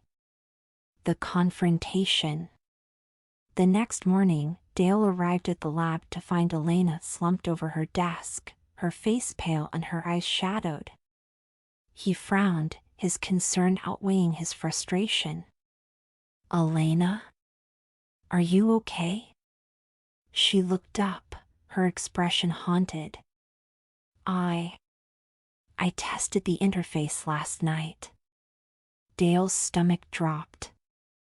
"What?"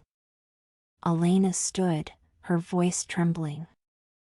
"I thought I could handle it. But it was too much.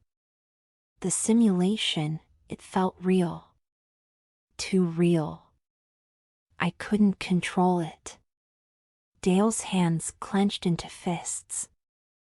"I told you not to touch it. Do you have any idea how dangerous that was?" Elena's eyes filled with tears, but her voice was defiant. "I had to know, Dale. I had to see if it worked." Dale took a deep breath, forcing himself to stay calm. "This isn't a game, Elena. People's lives are at stake. If you can't follow the rules, you don't belong in this lab." Elena stared at him, her face a mix of anger and hurt. "You don't get it, do you? You're so afraid of failure that you're willing to let the world pass you by. Well, I'm not." She grabbed her bag and stormed out, leaving Dale standing alone in the lab, his heart heavy with regret. The fallout. Later that day, Dale sat in his office, staring at the neural interface schematics on his desk. A knock at the door pulled him from his thoughts.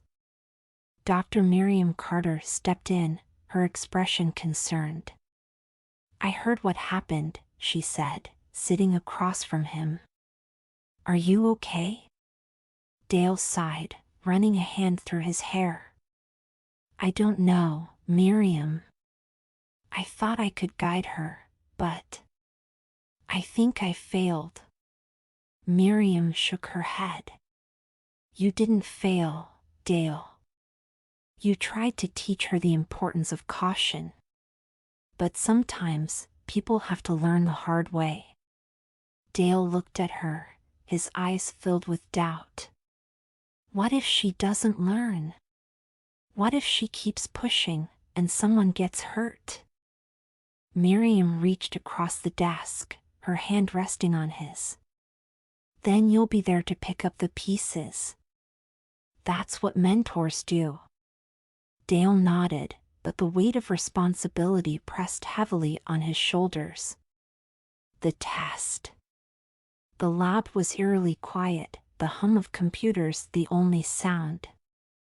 Elena sat at her workstation, her fingers trembling as she adjusted the neural interface headset. The upgraded prototype sat on the desk in front of her, its sleek design gleaming under the fluorescent lights. She glanced at the clock. 2:47 a.m. Dale wouldn't be back until morning. She had time. Elena took a deep breath and activated the interface. The world around her dissolved, replaced by a vivid virtual landscape, a serene beach at sunset. The waves lapped at the shore, the sand warm beneath her feet. She could feel the breeze, smell the salt in the air. It was perfect. But then something shifted. The sky darkened, the waves grew choppy, and the sand turned cold beneath her feet. Elena's heart raced as the simulation began to warp, the colors bleeding together in a chaotic swirl. She tried to remove the headset, but her hands wouldn't obey. Panic surged through her as the world around her collapsed into darkness. The breakdown. Dale arrived at the lab early the next morning, his mind still heavy from the confrontation with Elena. He froze in the doorway, his breath catching in his throat. Elena was slumped over her desk, the neural interface headset still on. The monitor displayed a flashing red warning, system overload. Elena! Dale rushed to her side, yanking the headset off. Her face was pale, her breathing shallow. He shook her gently, his voice urgent. Elena, wake up. Her eyes fluttered open, glassy and unfocused. Dale, she whispered, her voice weak. What happened? Dale demanded, his heart pounding. Elena struggled to sit up, her hands shaking. I tested the interface. It was too much. I couldn't control it. Dale's stomach churned with a mix of anger and fear. I told you not to touch it. Do you have any idea how dangerous that was? Elena's eyes filled with tears, but her voice was defiant. I had to know, Dale. I had to see if it worked. Dale took a deep breath, forcing himself to stay calm. This isn't a game, Elena. People's lives are at stake. If you can't follow the rules, you don't belong in this lab. Elena stared at him, her face a mix of anger and hurt. You don't get it, do you? You're so afraid of failure that you're willing to let the world pass you by. Well, I'm not. She grabbed her bag and stormed out, leaving Dale standing alone in the lab, his heart heavy with regret. The decision. The next morning, Dale called a meeting with Victor Kane. The venture capitalist leaned back in his chair, his polished shoes propped up on the table. So, Dale, when can we expect the next breakthrough? Investors are getting restless. Dale took a deep breath, his tone firm. We're shutting down the neural interface project. Victor's smile faded, replaced by a cold glare. Excuse me? The technology is too risky, Dale said, his voice steady. We're not ready to move forward. Victor stood, his voice rising. You don't get to make that call, Dale. I'm funding this lab, and I say we move forward. Dale met his gaze, his resolve unshaken. Then you'll have to find someone else to run it. I won't put people's lives at risk. Victor stared at him for a long moment, then nodded curtly. Fine. But don't expect me to fund your next project. Dale stood, his heart heavy but his mind clear.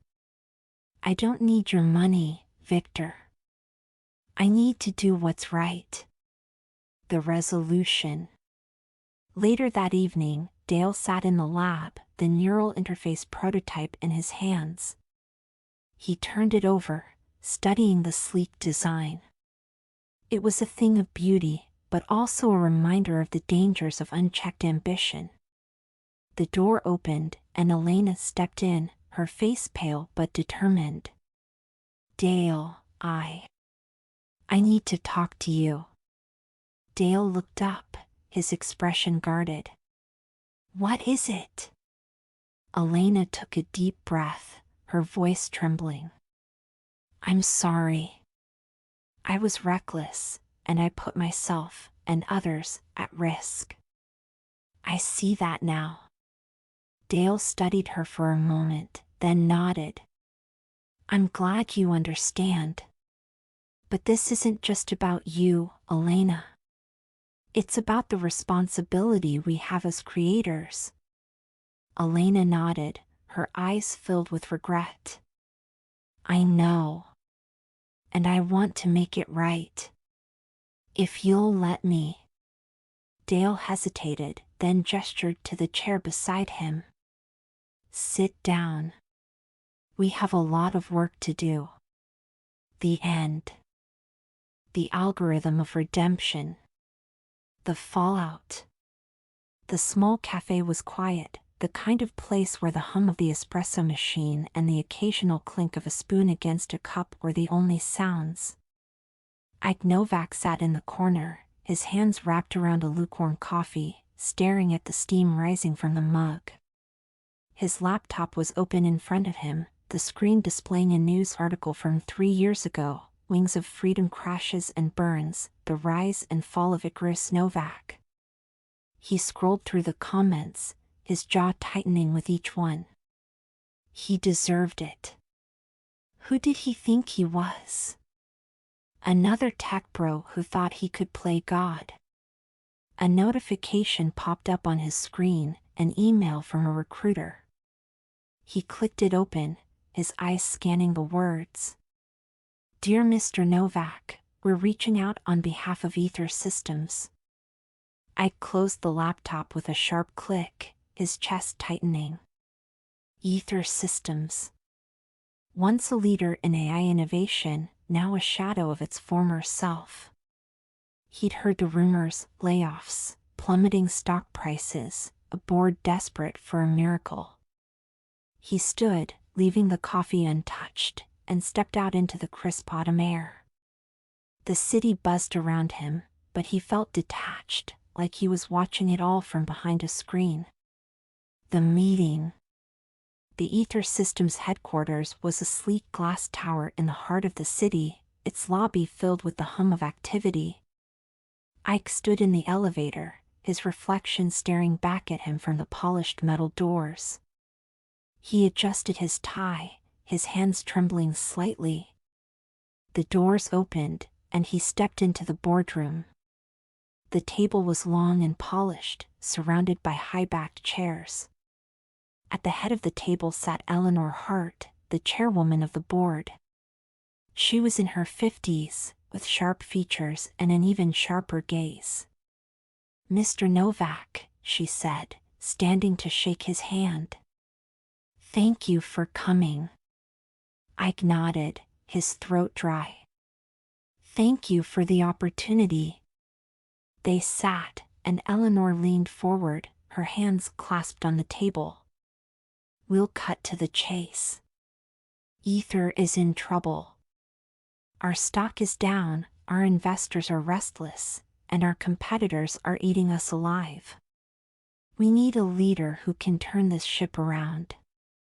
Ike met her gaze, his heart pounding. And you think I'm that leader? Eleanor's smile was thin. You're a risk, Mr. Novak. But you're also a visionary. And right now, we need vision. Ike hesitated, his mind racing. I appreciate the offer, but my track record isn't exactly spotless. Eleanor leaned back, her expression unreadable.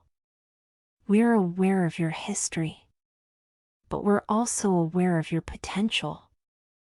This is your chance to prove that you've learned from your mistakes. Ike stared at her, the weight of the offer pressing on him. He thought of the cafe, the comments, the years of regret. This was his chance, not just to redeem himself, but to make a difference. "I'll do it," he said, his voice steady. Eleanor nodded, her smile widening. "Welcome to Ether, Mr. Novak." The first day. Ike's first day as CEO was a whirlwind. The office was a maze of glass walls and open workspaces, filled with the hum of conversation and the glow of computer screens. He walked through the halls, his presence drawing curious glances and whispered comments. He stepped into his new office, a spacious room with floor-to-ceiling windows overlooking the city. The desk was sleek and modern, with a single folder resting on it. He opened it, his eyes scanning the contents, financial reports, product roadmaps, employee profiles. A knock at the door pulled him from his thoughts. A young man stood in the doorway, his dark hair tousled and his glasses slightly askew. "Mr. Novak?" "I'm Marcus Cole. I'll be your assistant." Ike nodded, gesturing for him to come in. "Nice to meet you, Marcus. What can you tell me about the company?" Marcus hesitated, then stepped inside, closing the door behind him. "It's complicated. Ether used to be a leader in AI, but lately, it's been all about profit.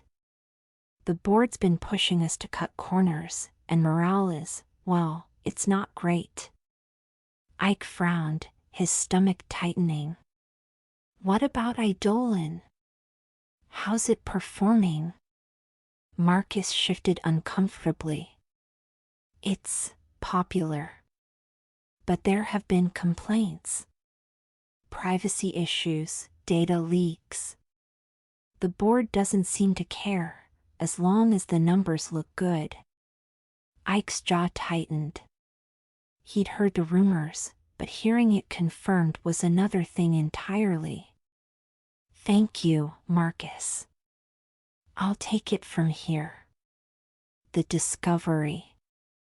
That evening, Ike sat in his office, the city lights twinkling outside the window. He'd spent hours poring over the reports, his frustration growing with each page. The company's focus on profit had led to a series of questionable decisions, from cutting safety protocols to ignoring user complaints. He opened a folder labeled Project Prometheus and froze. The documents inside detailed a secret AI algorithm, a powerful but dangerous technology that the board planned to sell to the highest bidder. Ike's hands trembled as he read through the files. The algorithm was capable of predicting human behavior with terrifying accuracy, but it came with significant risks, privacy violations, manipulation, even potential harm to users. He leaned back in his chair, his mind racing.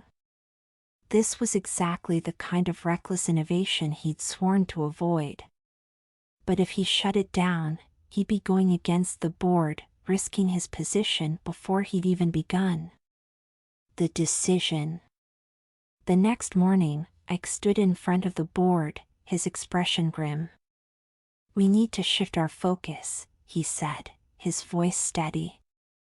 Ether's future lies in ethical AI development, technology that prioritizes user safety and transparency.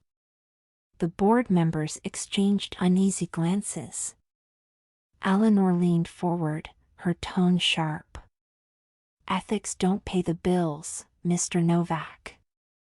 We need results, and we need them fast." Ike met her gaze, his resolve hardening. "Then we'll find a way to do both. But we won't sacrifice our values for profit. Not on my watch."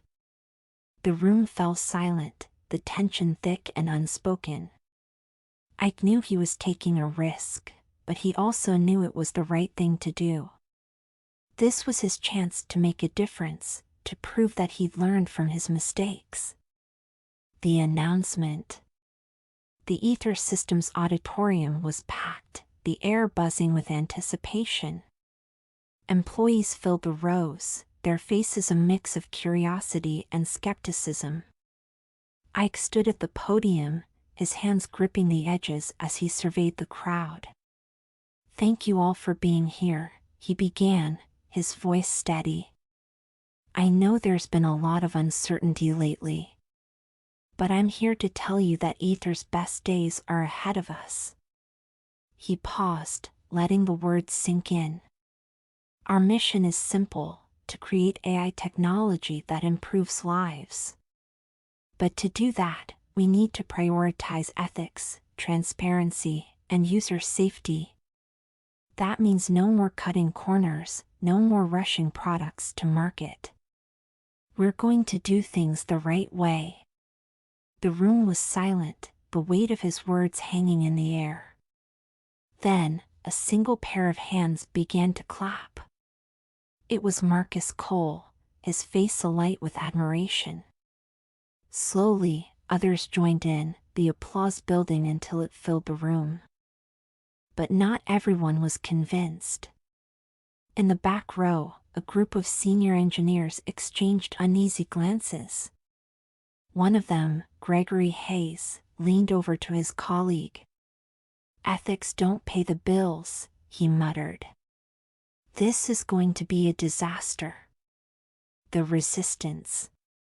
Later that day, Ike sat in his office, reviewing a stack of reports.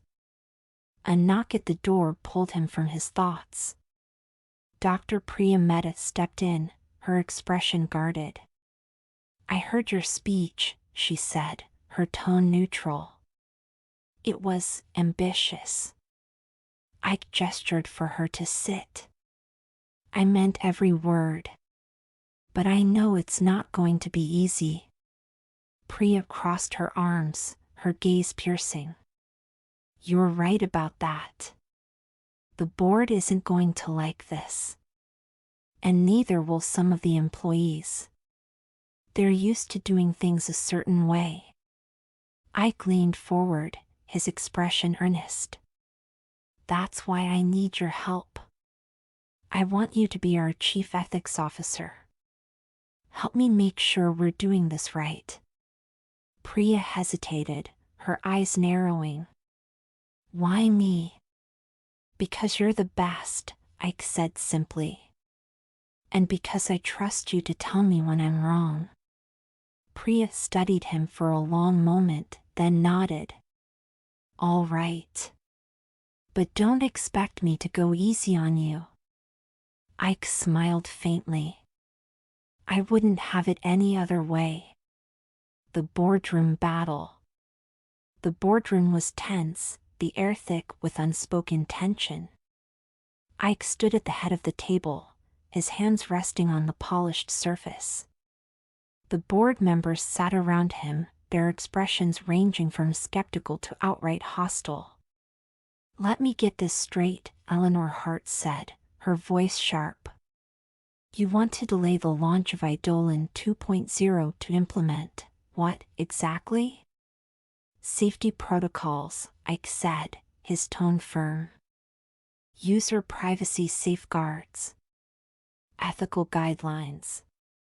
Things we should have had in place from the beginning." Eleanor's eyes narrowed. "And how do you expect to explain this to our investors? They're not exactly known for their patience." Ike met her gaze, his resolve unshaken. "We'll explain that we're building something better, something that will last. If we cut corners now, we'll pay for it later." The board members exchanged uneasy glances. One of them, Victor Kane, leaned forward, his tone dripping with sarcasm. "Forgive me if I'm not convinced. Your last venture didn't exactly end well." Ike's jaw tightened, but he kept his voice steady. I've learned from my mistakes, and I'm not going to repeat them. The room fell silent, the tension thick and unspoken. Finally, Eleanor nodded curtly. Fine. But if this backfires, it's on you. The sabotage. Late that night, Ike sat in his office, the glow of his computer screen the only light in the room. He was reviewing the code for Eidolon 2.0, his brow furrowed in concentration. Something felt off, a series of inconsistencies that didn't make sense. A knock at the door pulled him from his thoughts. Marcus stepped in, his face pale. Ike, you need to see this. He handed Ike a tablet, the screen displaying a series of emails. Ike's stomach churned as he read through them, plans to undermine his reforms, sabotage the new protocols, and push Eidolon 2.0 to market ahead of schedule. Who sent these? Ike asked, his voice low. Marcus hesitated. Gregory Hayes. And it looks like he's working with someone on the board. Ike's hands clenched into fists. He'd expected resistance, but this was outright sabotage. He stood, his mind racing. We need to stop this. Now.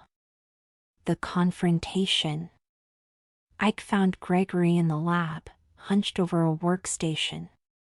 The older man looked up, his expression defiant. Ike. What can I do for you? Ike stepped closer, his tone cold. You can start by explaining why you're trying to undermine my reforms. Gregory's eyes narrowed. Your reforms are going to sink this company. We don't have time for your moral grandstanding. Ike's jaw tightened. This isn't about grandstanding. It's about doing what's right. And if you can't get on board with that, then you don't belong here. Gregory stood, his face red with anger. You think you can just waltz in here and change everything? You're a fraud, Novak. And everyone knows it. Ike stared at him, his chest tight with frustration. But before he could respond, Priya stepped into the room, her expression calm but firm. Gregory, pack your things. You're done here. Gregory's eyes widened. You can't fire me. I just did, Priya said, her tone leaving no room for argument. Now get out. Gregory glared at them for a moment, then stormed out, slamming the door behind him. The room fell silent, the tension slowly dissipating. Ike turned to Priya, his voice quiet. Thank you. Priya nodded, her expression softening. We're in this together, Ike. But you need to be ready for what's coming next. The rivals move. The Ether Systems office was abuzz with activity, the tension palpable. Ike sat in his office, staring at a news article on his screen. Novatech unveils Sentinel, the future of AI-driven decision-making. The article detailed a new AI technology from Ether's rival, Novatech, led by Victor Kane. Sentinel promised to revolutionize industries by predicting human behavior with unprecedented accuracy, but the implications were chilling. Ike's stomach churned as he read the comments. This is incredible. Finally, a company that gets it. Ether Systems is finished. A knock at the door pulled him from his thoughts. Priya stepped in, her expression grim. You've seen the news? Ike nodded, his jaw tight. Sentinel is dangerous. If it's used irresponsibly, it could destabilize entire industries. We need to counter it. Priya crossed her arms, her tone cautious. We could use Project Prometheus. It's the only thing powerful enough to match Sentinel. Ike's chest tightened. Project Prometheus, the secret AI algorithm he discovered in Act 1. It was powerful, but it came with significant risks. We can't, he said, his voice firm. It's too dangerous. Priya studied him, her gaze piercing. If we don't act, Novatech will dominate the market. And Sentinel will be everywhere. Ike stood, pacing the room. There has to be another way. The board's ultimatum. The boardroom was tense, the air thick with unspoken tension. Ike stood at the head of the table, his hands resting on the polished surface. The board members sat around him, their expressions ranging from skeptical to outright hostile. Sentinel is a game changer, Eleanor Hart said, her voice sharp. If we don't respond, we're finished. Ike met her gaze, his resolve unshaken. We'll respond. But we'll do it the right way. We'll focus on ethical AI development, technology that prioritizes user safety and transparency. Victor Kane, sitting at the far end of the table, leaned forward, his tone dripping with sarcasm. Ethics won't save us, Novak. Sentinel is already on the market. We need to act now. Ike's jaw tightened. If we rush this, we'll make the same mistakes I made with Wings of Freedom. I won't let that happen again. Eleanor's eyes narrowed. Then what do you propose? Ike took a deep breath, his mind racing. We'll develop a countermeasure, a safe, ethical alternative to Sentinel. It'll take time, but it's the only way to protect users and uphold our values. The room fell silent, the tension thick and unspoken. Finally, Eleanor nodded curtly. You have 1 month. If you can't deliver, we'll find someone who can. The final push. The lab was a hive of activity, the air filled with the hum of computers and the occasional burst of conversation. Ike stood at the center of it all, his sleeves rolled up and his face set with determination. Priya and Marcus worked beside him, their movements quick and precise. We need to optimize the neural network, Priya said, her eyes fixed on the screen. If we can reduce the latency, we'll improve the user experience. Marcus nodded, his fingers flying across the keyboard. I'm on it. But we're running out of time. I glanced at the clock, 2 weeks left. His chest tightened, but he pushed the fear aside. We'll make it work. We have to. As the team worked, I noticed Marcus hesitating, his expression troubled. What's wrong? Marcus looked up, his voice quiet. What if it's not enough? What if we can't stop Sentinel? Ike placed a hand on his shoulder, his tone steady. We'll find a way. Together. The sabotage. Late that night, Ike sat in his office, the glow of his computer screen the only light in the room. He was reviewing the code for the countermeasure, his brow furrowed in concentration.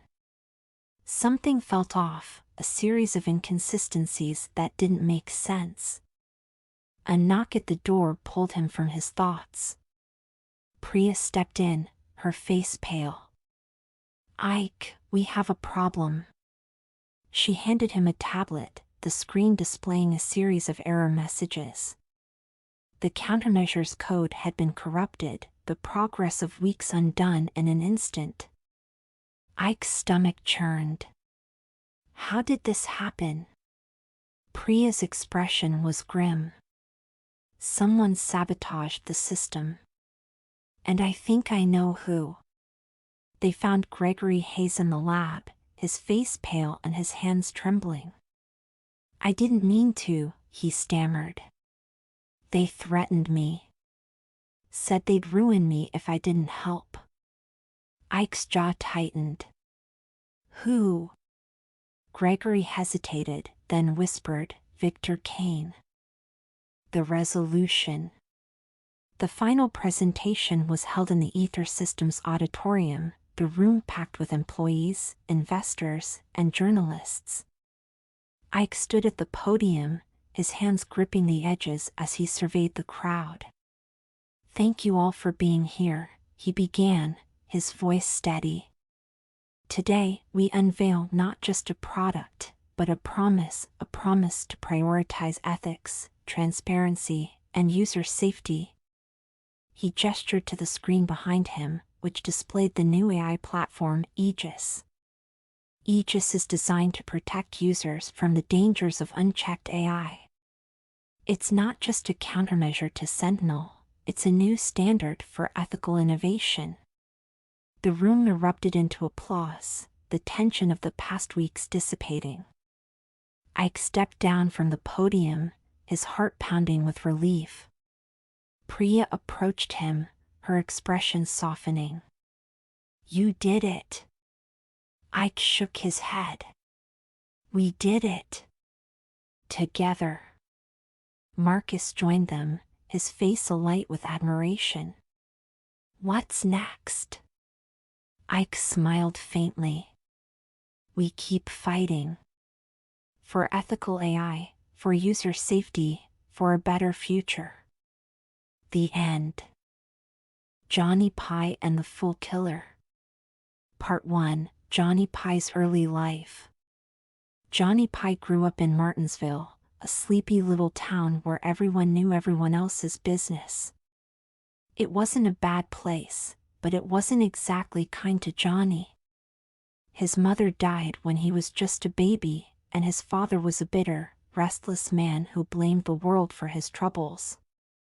By the time Johnny was 7, his father had packed up and left, leaving him to fend for himself. The townsfolk took pity on him, but their pity was often mixed with judgment. "That boy's got no future," they'd say, shaking their heads. "He's just like his no-good father." Johnny did his best to ignore the whispers, but they followed him everywhere. He worked odd jobs around town, sweeping floors, running errands, whatever he could find, but it never felt like enough. He was always the outsider, the boy with no family, no prospects, and no hope. One day, while loitering outside the general store, Johnny overheard the men talking about the Fool Killer. "He's real, I tell you," one of them said, leaning back in his chair. "He's out there, waiting for folks who don't know how to live right. And when he catches up to you, well, that's the end of you." Johnny didn't know what to make of it. He was just a kid, but the idea stuck with him. The Fool Killer became this shadowy figure in his mind, always lurking, always waiting for him to make a mistake. He couldn't shake the feeling that the Fool Killer was out there, just beyond the horizon, ready to pounce. Part 2. Running Away. By the time Johnny was 12, he'd had enough of Martinsville. The whispers about his father, the pitying looks, the constant feeling that he didn't belong, it all became too much. So one night, he packed a small bag with the few things he owned and slipped out of town. He didn't have a plan, just a vague idea that he'd find a better life somewhere else. The road was dark and lonely, but Johnny kept walking. He didn't know where he was going, but he knew he couldn't stay in Martinsville. As he walked, he couldn't shake the feeling that the Fool Killer was right behind him. Every rustle of leaves, every creak of a branch made him jump. But he kept going, determined to outrun his fate. After days of walking, Johnny stumbled into a small town. He was tired, hungry, and out of options. he wandered into the local mill, where he found the miller, a kind, weathered man with a gentle smile. "You look like you've been through the ringer," the miller said. "Why don't you stay here for a while? I could use some help around the place." Johnny nodded gratefully. He didn't know much about milling, but he was willing to learn.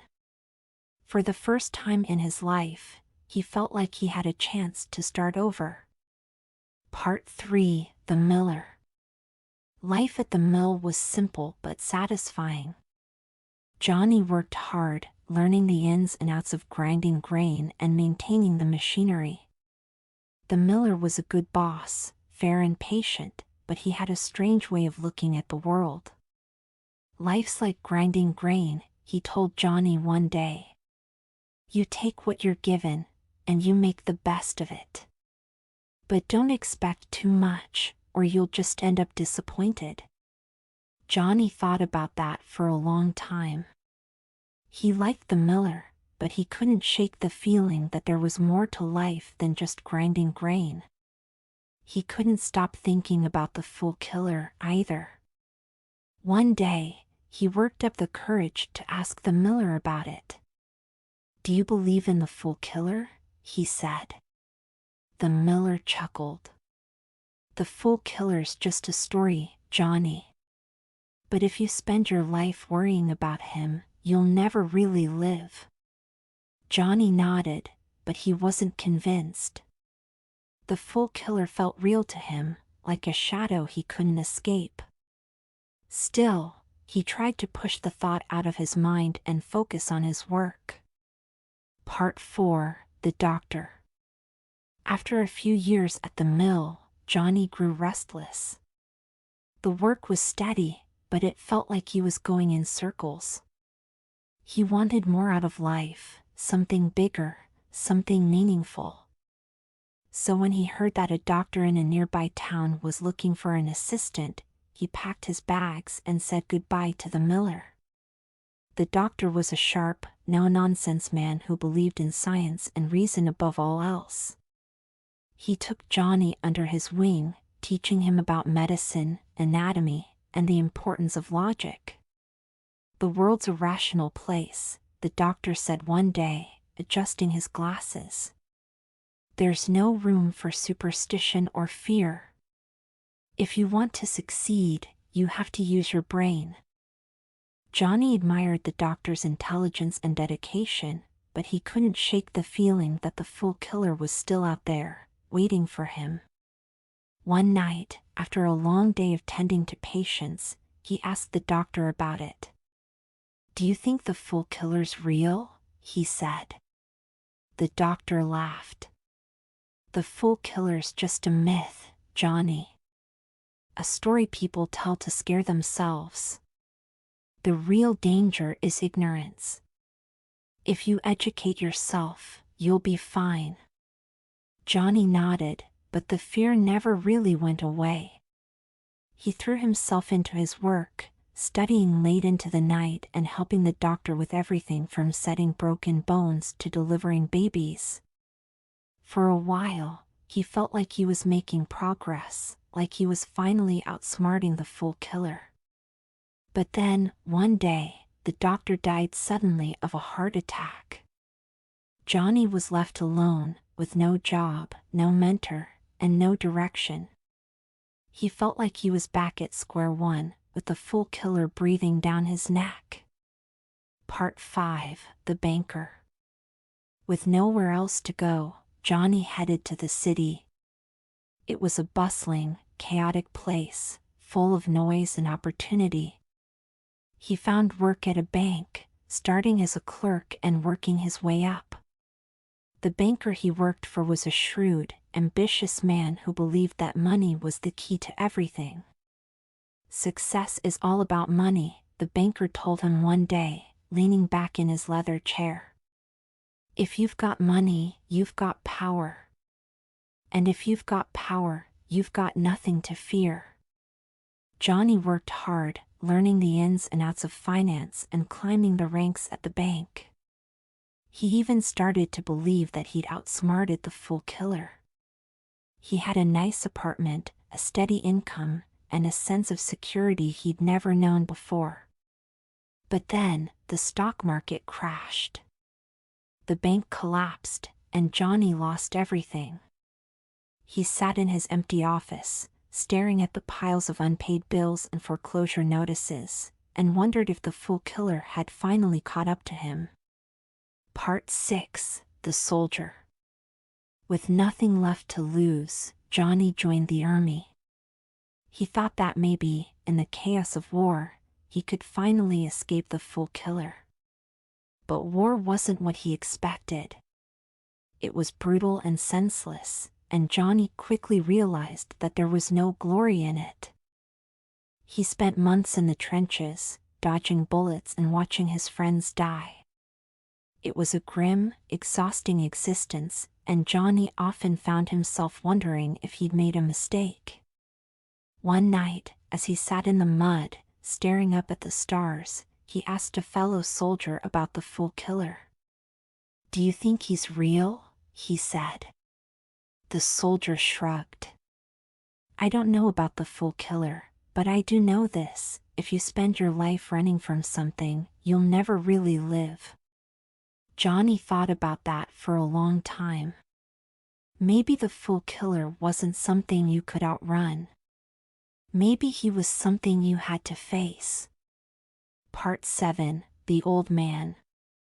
After the war, Johnny wandered for years, never staying in one place for too long. He worked odd jobs, met all kinds of people, but he could never shake the feeling that the fool killer was still out there, waiting for him. One day, he met an old man sitting by the side of the road. The man had a kind face and a gentle voice. "You look like you've been running for a long time," he said. Johnny nodded. "I've been running from the fool killer." The old man smiled. "The fool killer's not something you can run from, son. He's not something you can outsmart or outfight. He's just a part of life. The trick is to live in spite of him." Johnny thought about that for a long time. Maybe the old man was right. Maybe the fool killer wasn't something to fear.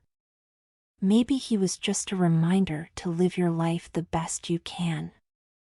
Part 8: Johnny's Realization. In the end, Johnny returned to Martinsville. He was an old man by then, with a lifetime of experiences behind him.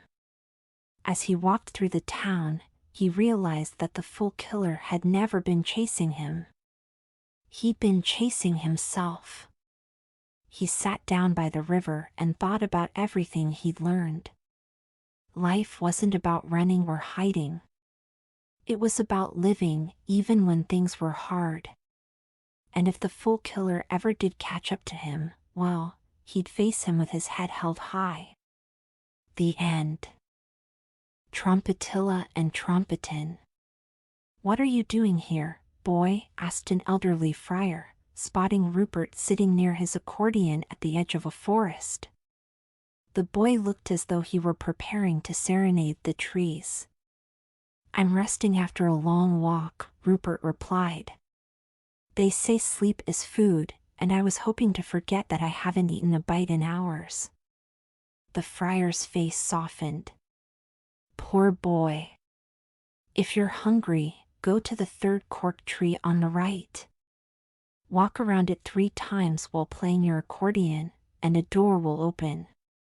Step through it, and you'll find a feast waiting for you." Rupert didn't need to be told twice. He hurried to the tree, played a lively habanera, and circled it 3 times. As he finished, a piece of bark slid away, revealing a small, intricately decorated iron door. He pushed it open and stepped inside.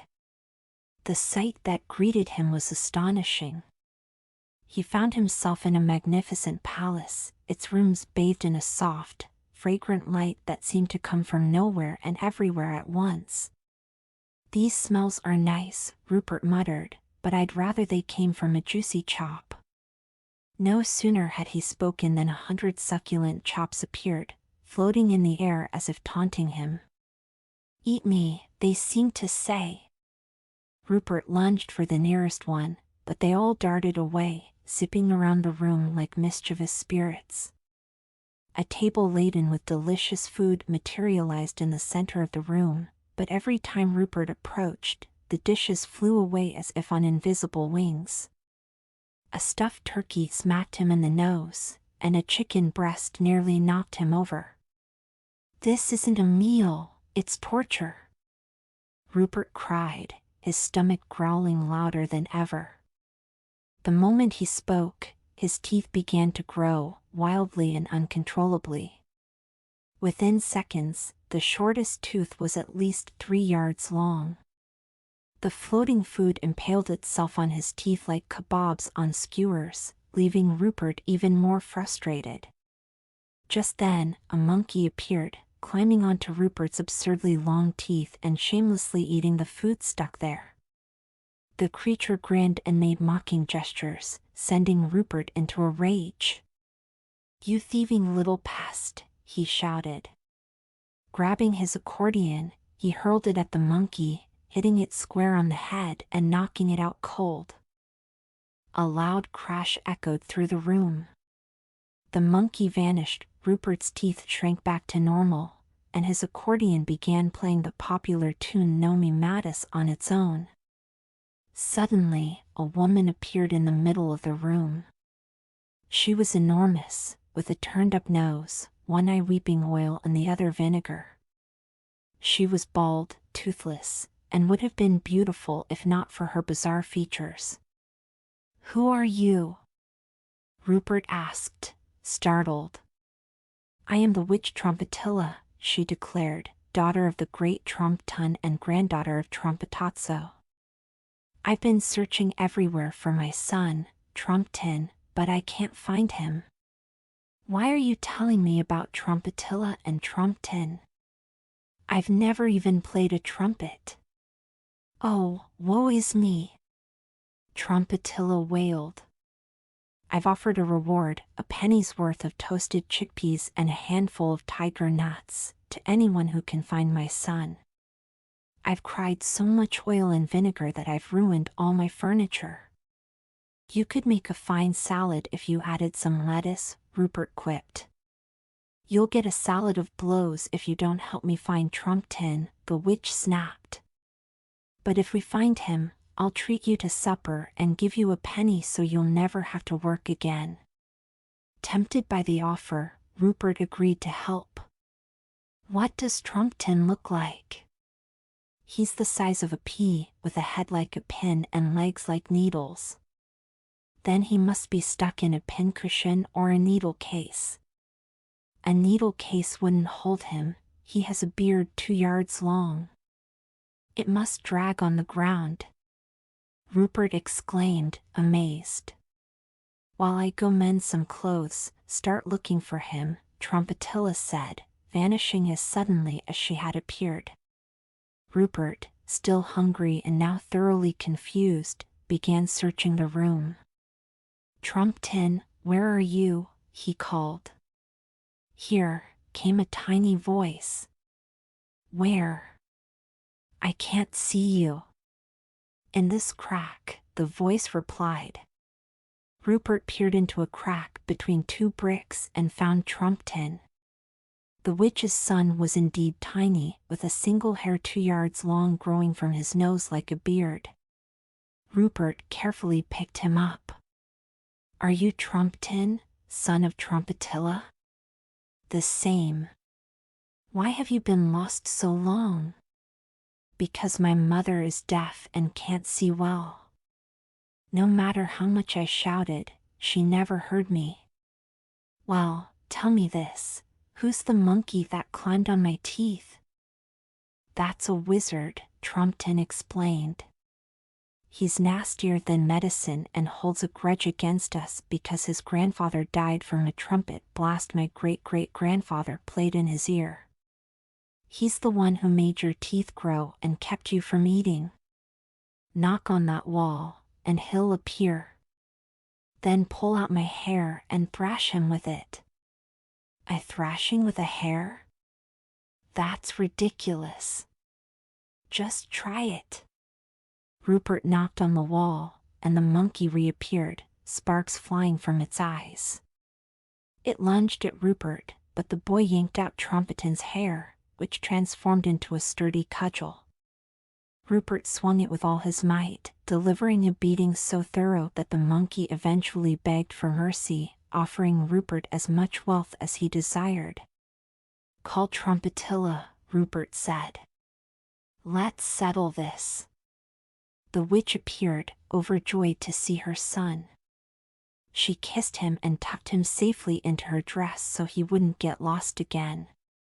The wizard handed Rupert a fortune, and Trompetilla served him a lavish supper of stew and hempseed. When the meal was over, they bid each other farewell. The wizard carried Rupert back to the spot where he'd met the friar and left him there, sound asleep and dreaming of a bright future, a fitting reward for a boy who'd done nothing wrong. The end. The Treasure of the Dragon. An old sailor arrived in my town with a thrilling tale. On a distant island, he had seen a fearsome dragon guarding an immense treasure. This monstrous creature was half fish, half lion, with powerful wings that allowed it to soar to incredible heights. It ruled the skies, the seas, and the land, and any ship that dared approach the island was swiftly attacked by this ever-watchful beast. Many expeditions had ventured to claim the treasure, but none had succeeded. All had fallen to the dragon's invincible talons. Yet, the treasure's allure was irresistible. It was said to contain countless precious stones, thousands of gold bars, and a life-sized statue carved from a single diamond, a gem so valuable that all the riches of the world combined could not purchase it. The dragon's fearsome reputation only fueled the courage and ambition of the young men in my town. Within a month, they had assembled an expedition of the bravest and most daring among them. On the 15th of September, they set sail on the Temeraire, a swift and handsome brigantine, the fastest ship to ever glide over the waves.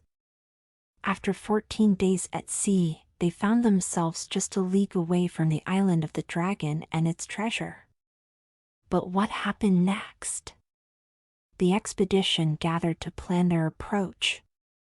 After much debate, they agreed on a strategy. They would launch several boats to land on the island at multiple points simultaneously, carry ample ammunition to attack the dragon, and divide the treasure equally among themselves. Only one voice dissented, a young cabin boy named Pasquale, who was just 18. He argued against splitting up the group, insisting it would be wiser to stay aboard the ship and face the dragon with the cannons. "If you're afraid, stay behind," the others scoffed, dismissing his plan without a second thought. Distrustful of one another, the crew members boarded the launches, leaving only Pasquale and the ship's pilot, an experienced old sailor who had remained silent during the meeting. As the launches approached the shore, Pasquale prepared the ship's bow gun, loading it to its fullest capacity, and armed himself with a sharp spear. Through a telescope, he watched his companions row toward the island. When they were about 100 yards from the coast, a tremendous roar echoed across the water. The dragon emerged, soaring into the air and plunging down upon one of the launches. Gunshots rang out, but the bullets merely glanced off the dragon's impenetrable scales. One by one, the launches were destroyed, their crews dragged beneath the waves. With its gruesome task complete, the dragon returned to the island, its wings stained with the blood of its victims. The pilot, terrified, begged to flee, but Pasquale refused. No longer driven by thoughts of treasure, he was determined to avenge his fallen comrades. He ordered the pilot to sail full speed toward the island. As they neared the coast, the dragon turned its attention to the brigantine. Pasquale quickly aimed the bow gun and fired, but the cannonball struck the rocks, missing its mark. Enraged, the dragon swooped down, circling the ship like an eagle preparing to strike. Pasquale stood firm on the deck, spear in hand, ready to face the beast. The dragon attacked with terrifying force, but Pasquale met it with equal courage. As the creature lunged, he thrust his spear into one of its claws. The dragon let out a deafening roar, the pain driving it into a frenzy. It soared into the air, but Pasquale clung to the spear, his weight adding to the dragon's agony. Desperate to rid itself of its tormentor, the dragon plunged into the sea, but Pasquale, a skilled swimmer, held fast. Finally, the dragon retreated to the island, dragging Pasquale with it. Once on land, Pasquale used the spear as a lever, twisting the wounded claw with all his might. The dragon collapsed, weakened and defenseless. Seizing the opportunity, Pasquale drew his knife and found the gaps between the dragon's armored scales. With relentless determination, he struck again and again until the beast lay dead. Exhausted but victorious, Pasquale searched the island for his companions, but they were nowhere to be found. Even the Temeraire had vanished, likely taken by the frightened pilot. Alone, Pasquale turned his attention to the treasure. After a fruitless search, he returned to the spot where the dragon had fallen and noticed an enormous. Exhausted but victorious, Pasquale searched the island for his companions, but they were nowhere to be found. Even the Temeraire had vanished, likely taken by the frightened pilot. Alone, Pasquale turned his attention to the treasure. After a fruitless search, he returned to the spot where the dragon had fallen and noticed an enormous stone. Using his spear, he pried it open, revealing a hidden staircase leading deep into the earth. Descending into the grotto, Pasquale found himself in a series of dazzling chambers. The walls of the first room were lined with rubies, the second with emeralds, and the third with pearls and diamonds. At the center stood the magnificent diamond statue of a princess, so lifelike and beautiful that Pasquale could hardly believe his eyes. On the statue's pedestal, an inscription read, "In a stone lies the disenchantment." Curious, Pasquale examined the room and pressed a protruding stone. Instantly, the grotto transformed. The precious stones turned into human beings, and the statue of the princess came to life. She stepped down from her pedestal and took Pasquale's hand, offering him her kingdom and her heart as a reward for his bravery. Among the disenchanted were Pasquale's former companions, who embraced him without envy, acknowledging his triumph. The destroyed boats reappeared on the shore, and each person returned to their homeland. Pasquale, now a prince, accompanied the princess to her kingdom, where he ruled wisely and justly. To this day, he is known as His Highness Prince Pasquale I, a beloved ruler whose tale of courage and adventure is told far and wide. The end. That was an enchanting story. Ready for more? Stay with us and let your mind drift into another captivating tale. Don't forget to like, subscribe, and share this video to help others enjoy learning English while they sleep. And now on to our next story. Enjoy! The Island of Brilliance. The ship Esperanza was sailing smoothly across the China Sea, its sails full of wind, when a violent storm struck without warning. The captain, a seasoned sailor who had faced countless dangers, hadn't seen it coming. The wind howled, the waves roared, and the rudder snapped under the force of the sea. The ship was at the mercy of the storm, drifting helplessly toward a rocky shore. The crew braced themselves for the worst, certain the ship would be dashed to pieces. But then the captain shouted, "The Island of Brilliance!" The sailors turned to look. In the distance, an island shimmered like a mirage. "That might be the Island of Brilliance," one sailor muttered, "but if we crash into it, I don't care if it's made of diamonds or dirt." The captain, however, saw a glimmer of hope. "The storm's easing. We'll take the boats and row to the island." The crew quickly launched the lifeboats, leaving only one man behind, Antonio, an Aragonese passenger determined to reach Manila. "I'll stay on the ship," he declared, "even if I have to swim the rest of the way." No amount of persuasion could change his mind. The crew shook their heads and rowed toward the island, leaving Antonio to his fate. The island was as strange as it was beautiful. The captain warned his men, "The island is inhabited by ill-tempered dwarfs. They'll kill anyone who causes trouble, but they're generous to those who please them. Be careful."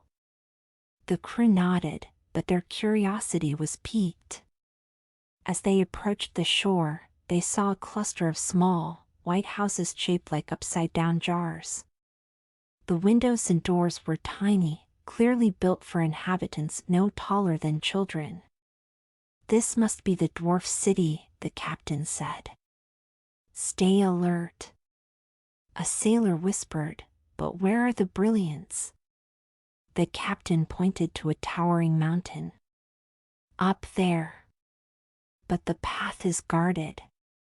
We'll have to tread carefully." Suddenly, a bugle sounded, and arrows flew from the tiny windows. The dwarfs had spotted the intruders. The captain quickly tied a white handkerchief to a stick and waved it as a sign of peace. A group of dwarfs emerged, communicating through gestures. After some negotiation, they agreed to let the sailors enter the town, but only if they were blindfolded and bound. The sailors reluctantly agreed. They were led into the town and thrown into cramped cells so small they could barely stand. The next day, they were brought before the dwarf's chief, a young but wise leader who spoke fluent Spanish. "Why have you come to our island?" the chief demanded. "Do you not know that no one who comes here ever leaves? If it's wealth you seek, you're mistaken. The riches here belong to us. Your fate is clear, you will either die or become our slaves." Before the sailors could protest, they were bound and dragged back to their cells. Meanwhile, the Esperanza drifted aimlessly, battered by the storm. Antonio, unfazed, sat calmly on the deck, muttering to the ship, "Take me to Manila. That's all I ask." Eventually, the storm subsided, and the ship washed ashore in a natural harbor. Antonio jumped overboard, armed with a revolver, a gun, a cutlass, and a pouch of ammunition. "Manila, here I come," he said, striding onto the beach. After hours of walking, Antonio stumbled upon two dwarfs playing marbles with dazzling stones. He greeted them, but they ignored him. "I said good afternoon," Antonio growled. "Where I come from, that's an insult." When the dwarfs still didn't respond, Antonio knocked them both to the ground with two swift punches. One dwarf ran off, screaming, while the other lay stunned. Antonio helped the dazed dwarf to his feet and struck up a conversation. Over the next few days, Antonio and the dwarf, named Fufé, became friends. Fufé explained that he was a captain in the dwarf's army and that the sailors from the Esperanza had been captured. "I won't leave without my crew," Antonio declared. Fufé warned him, "The dwarfs are fierce. There are over 3,000 of them. But if you attack the company of archers first, the rest will be easy." Antonio didn't hesitate. He charged down the mountain, guns blazing, and cut through the dwarf's defenses. Fufé pointed out the archers, and Antonio made quick work of them. Spotting the dwarf's king, a tiny figure barely 16 inches tall, Antonio grabbed him and held him up. "Release my crew, or you'll lose your crown and your life," he demanded. The king, terrified, agreed to free the sailors. Antonio marched into the dwarf's town with the king in his pocket and the crew trailing behind him. Once the sailors were safe, the captain turned to Antonio. "We can't leave without taking some diamonds." Antonio shrugged. "Where are they?" "On the mountain," the captain said. Antonio laughed. "I was up there and didn't even notice. All I wanted was something to eat. I'd trade all the diamonds in the world for a decent meal." Still, they climbed the mountain and filled their pockets with brilliance. Back at the ship, they repaired the rudder and rigged makeshift masts.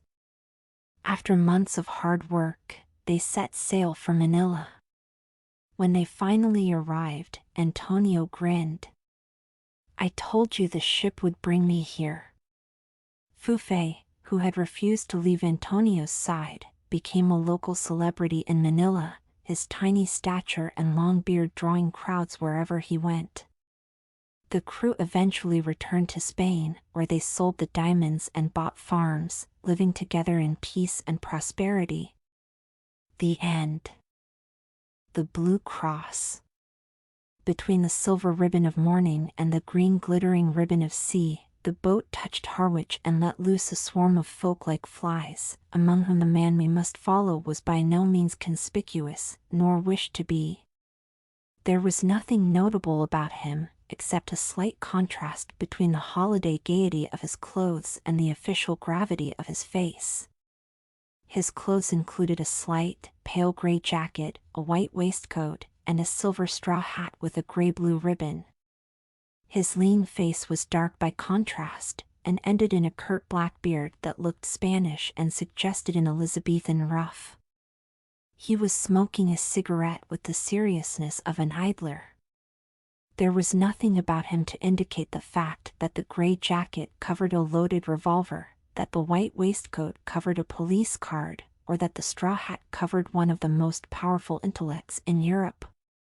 For this was Valentine himself, the head of the Paris police and the most famous investigator of the world, and he was coming from Brussels to London to make the greatest arrest of the century. Flambeau was in England. The police of 3 countries had tracked the great criminal at last from Ghent to Brussels, from Brussels to the Hook of Holland, and it was conjectured that he would take some advantage of the unfamiliarity and confusion of the Eucharistic Congress, then taking place in London. Probably he would travel as some minor clerk or secretary connected with it, but, of course, Valentine could not be certain. Nobody could be certain about Flambeau. It is many years now since this colossus of crime suddenly ceased keeping the world in a turmoil, and when he ceased, as they said after the death of Roland, there was a great quiet upon the earth. But in his best days, I mean, of course, his worst, Flambeau was a figure as statuesque and international as the Kaiser. Almost every morning the daily paper announced that he had escaped the consequences of one extraordinary crime by committing another. He was a Gascon of gigantic stature and bodily daring, and the wildest tales were told of his outbursts of athletic humor, how he turned the Juge d'instruction upside down and stood him on his head to clear his mind, how he ran down the Rue de Rivoli with a policeman under each arm. It is due to him to say that his fantastic physical strength was generally employed in such bloodless though undignified scenes. His real crimes were chiefly those of ingenious and wholesale robbery. But each of his thefts was almost a new sin, and would make a story by itself. It was he who ran the great Tyrolean Dairy Company in London, with no dairies, no cows, no carts, no milk, but with some 1,000 subscribers. These he served by the simple operation of moving the little milk cans outside people's doors to the doors of his own customers. It was he who had kept up an unaccountable and close correspondence with a young lady whose whole letter bag was intercepted by the extraordinary trick of photographing his messages infinitesimally small upon the slides of a microscope. A sweeping simplicity, however, marked many of his experiments. It is said that he once repainted all the numbers in a street in the dead of night merely to divert one traveler into a trap. It is quite certain that he invented a portable pillar box, which he put up at corners in quiet suburbs on the chance of strangers dropping postal orders into it. Lastly, he was known to be a startling acrobat. Despite his huge figure, he could leap like a grasshopper and melt into the treetops like a monkey. Hence the great Valentine, when he set out to find Flambeau, was perfectly aware that his adventures would not end when he had found him. But how was he to find him? On this the great Valentine's ideas were still in process of settlement. There was one thing which Flambeau, with all his dexterity of disguise, could not cover, and that was his singular height. If Valentine's quick eye had caught a tall apple woman, a tall grenadier, or even a tolerably tall duchess, he might have arrested them on the spot. But all along his train there was nobody that could be a disguised Flambeau, any more than a cat could be a disguised giraffe. About the people on the boat he had already satisfied himself, and the people picked up at Harwich or on the journey limited themselves with certainty to 6. There was a short railway official travelling up to the terminus, 3 fairly short market gardeners picked up 2 stations afterwards, 1 very short widow lady going up from a small Essex town, and a very short Roman Catholic priest going up from a small Essex village. When it came to the last case, Valentine gave it up and almost laughed. The little priest was so much the essence of those eastern flats. He had a face as round and dull as a Norfolk dumpling, he had eyes as empty as the North Sea, he had several brown paper parcels, which he was quite incapable of collecting. The Eucharistic Congress had doubtless sucked out of their local stagnation many such creatures, blind and helpless, like moles disinterred. Valentine was a skeptic in the severe style of France, and could have no love for priests. But he could have pity for them, and this one might have provoked pity in anybody. He had a large, shabby umbrella, which constantly fell on the floor. He did not seem to know which was the right end of his return ticket. He explained with a mooncalf simplicity to everybody in the carriage that he had to be careful, because he had something made of real silver with blue stones in one of his brown paper parcels. His quaint blending of Essex flatness with saintly simplicity continuously amused the Frenchman till the priest arrived, somehow, at Tottenham with all his parcels, and came back for his umbrella. When he did the last, Valentine even had the good nature to warn him not to take care of the silver by telling everybody about it. But to whomever he talked, Valentine kept his eye open for someone else. He looked out steadily for anyone, rich or poor, male or female, who was well up to 6 feet, for Flambeau was 4 inches above it. He alighted at Liverpool Street, however, quite conscientiously secure that he had not missed the criminal so far.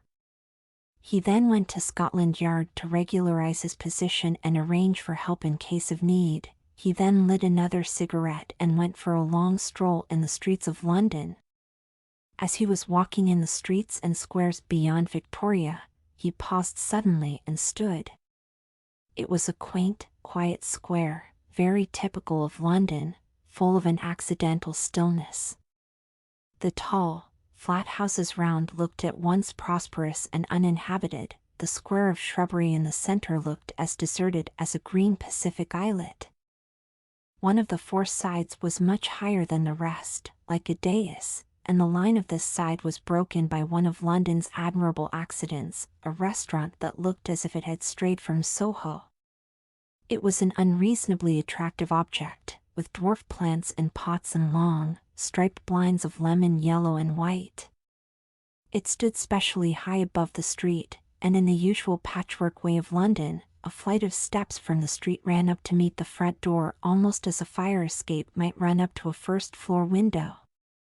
Valentine stood and smoked in front of the yellow-white blinds and considered them long. The most incredible thing about miracles is that they happen. A few clouds in heaven do come together into the staring shape of one human eye. A tree does stand up in the landscape of a doubtful journey in the exact and elaborate shape of a note of interrogation. I have seen both these things myself within the last few days. Nelson does die in the instant of victory, and a man named Williams does quite accidentally murder a man named Williamson. It sounds like a sort of infanticide. In short, there is in life an element of elfin coincidence which people reckoning on the prosaic may perpetually miss. As it has been well expressed in the paradox of Poe, wisdom should reckon on the unforeseen. R.S.D. Valentine was unfathomably French, and the French intelligence is intelligence specially and solely. He was not a thinking machine, for that is a brainless phrase of modern fatalism and materialism. A machine only is a machine because it cannot think. But he was a thinking man, and a plain man at the same time. All his wonderful successes, that looked like conjuring, had been gained by plodding logic, by clear and commonplace French thought. The French electrify the world not by starting any paradox, they electrify it by carrying out a truism. They carry a truism so far, as in the French Revolution. But exactly because Valentine understood reason, he understood the limits of reason. Only a man who knows nothing of motors talks of motoring without petrol. Only a man who knows nothing of reason talks of reasoning without strong, undisputed first principles. Here he had no strong first principles.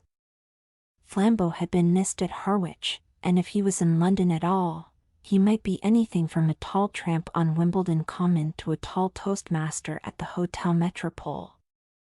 In such a naked state of nescience, Valentine had a view and a method of his own. In such cases he reckoned on the unforeseen. In such cases, when he could not follow the train of the reasonable, he coldly and carefully followed the train of the unreasonable.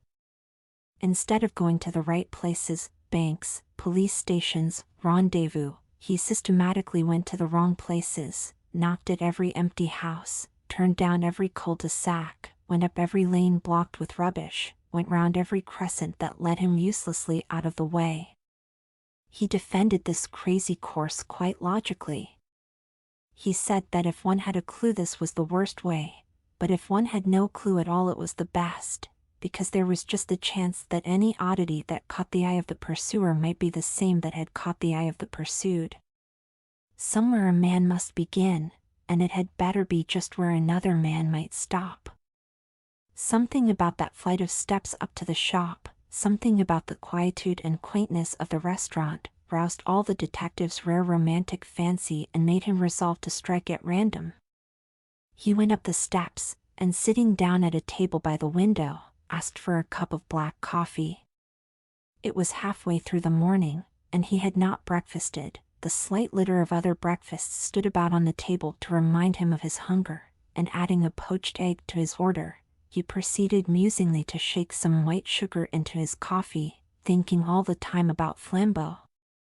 He remembered how Flambeau had escaped, once by a pair of nail scissors, and once by a house on fire, once by having to pay for an unstamped letter, and once by getting people to look through a telescope at a comet that might destroy the world. He thought his detective brain as good as the criminal's, which was true. But he fully realized the disadvantage.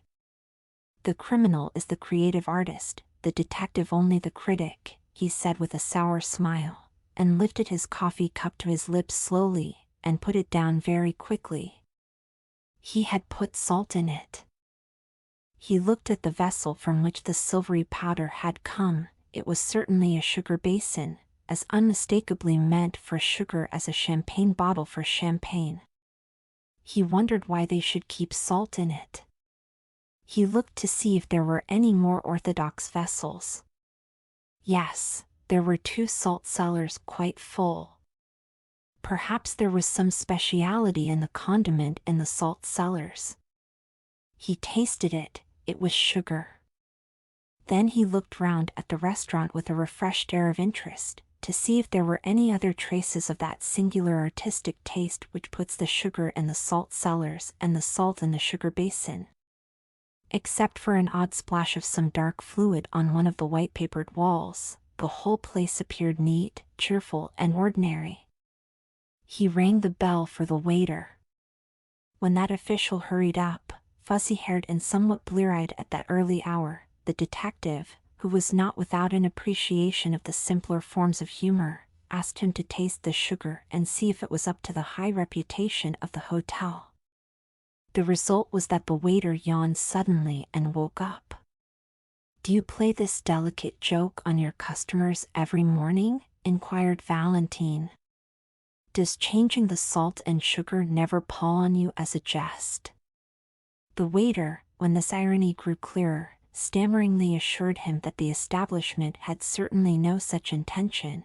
It must be a most curious mistake. He picked up the sugar basin and looked at it. He picked up the salt cellar and looked at that, his face growing more and more bewildered. At last he abruptly excused himself, and hurrying away, returned in a few seconds with the proprietor. The proprietor also examined the sugar basin and then the salt cellar. The proprietor also looked bewildered. Suddenly the waiter seemed to grow inarticulate with a rush of words. "I think," he stuttered eagerly, "I think it is those 2 clergymen." "What 2 clergymen?" "The 2 clergymen," said the waiter, "that threw soup at the wall." "Threw soup at the wall," repeated Valentine, feeling sure this must be some singular Italian metaphor. "Yes, yes," said the attendant excitedly, and pointed at the dark splash on the white paper. "Threw it over there on the wall." Valentine looked his query at the proprietor, who came to his rescue with fuller reports. "Yes, sir," he said, "it's quite true, though I don't suppose it has anything to do with the sugar and salt. 2 clergymen came in and drank soup here very early, as soon as the shutters were taken down. They were both very quiet, respectable people. One of them paid the bill and went out. The other, who seemed a slower coach altogether, was some minutes longer getting his things together. But he went at last. Only, the instant before he stepped into the street, he deliberately picked up his cup, which he had only half emptied, and threw the soup slap on the wall. I was in the back room myself, and so was the waiter, so I could only rush out in time to find the wall splashed and the shop empty. It don't do any particular damage, but it was confounded cheek, and I tried to catch the men in the street. They were too far off though. I only noticed they went round the next corner into Carstairs Street. The detective was on his feet, hat settled and stick in hand. He had already decided that in the universal darkness of his mind he could only follow the first odd finger that pointed, and this finger was odd enough. Paying his bill and clashing the glass doors behind him, he was soon swinging round into the other street. It was fortunate that even in such fevered moments his eye was cool and quick. Something in a shop front went by him like a mere flash, yet he went back to look at it. The shop was a popular greengrocer and fruiterer's, an array of goods set out in the open air and plainly ticketed with their names and prices. In the 2 most prominent compartments were 2 heaps, of oranges and of nuts respectively. On the heap of nuts lay a scrap of cardboard, on which was written in bold, blue chalk, "Best tangerine oranges, 2 a penny." On the oranges was the equally clear and exact description, "Finest Brazil nuts, 4d. a pound." Valentine looked at these 2 placards and fancied he had met this highly subtle form of humor before, and that somewhat recently. He drew the attention of the red-faced fruiterer, who was looking rather sullenly up and down the street, to this inaccuracy in his advertisements. The fruiterer said nothing, but sharply put each card into its proper place. The detective, leaning elegantly on his walking cane, continued to scrutinize the shop. At last he said, "Pray excuse my apparent irrelevance, my good sir, but I should like to ask you a question in experimental psychology and the association of ideas." The red-faced shopman regarded him with an eye of menace, but he continued gaily, swinging his cane. "Why," he pursued, "why are 2 tickets wrongly placed in a greengrocer's shop like a shovel hat that has come to London for a holiday? Or, in case I do not make myself clear, what is the mystical association which connects the idea of nuts marked as oranges with the idea of 2 clergymen, one tall and the other short?" The eyes of the tradesman stood out of his head like a snail's. He really seemed for an instant likely to fling himself upon the stranger. At last he stammered angrily, "I don't know what you have to do with it, but if you're one of their friends, you can tell 'em from me that I'll knock their silly eats off, parsons or no parsons, if they upset my apples again." "Indeed?" asked the detective, with great sympathy. "Did they upset your apples?" "One of 'em did," said the heated shopman, "rolled 'em all over the street. I'd have caught the fool but for having to pick 'em up." "Which way did these parsons go?" asked Valentine. "Up that second road on the left-hand side, and then across the square," said the other promptly. "Thanks," replied Valentine, and vanished like a fairy. On the other side of the second square he found a policeman, and said, "This is urgent, constable. Have you seen 2 clergymen in shovel hats?" The policeman began to chuckle heavily. "I have, sir, and if you asked me, one of 'em was drunk." He stood in the middle of the road that bewildered that. "Which way did they go?" snapped Valentine.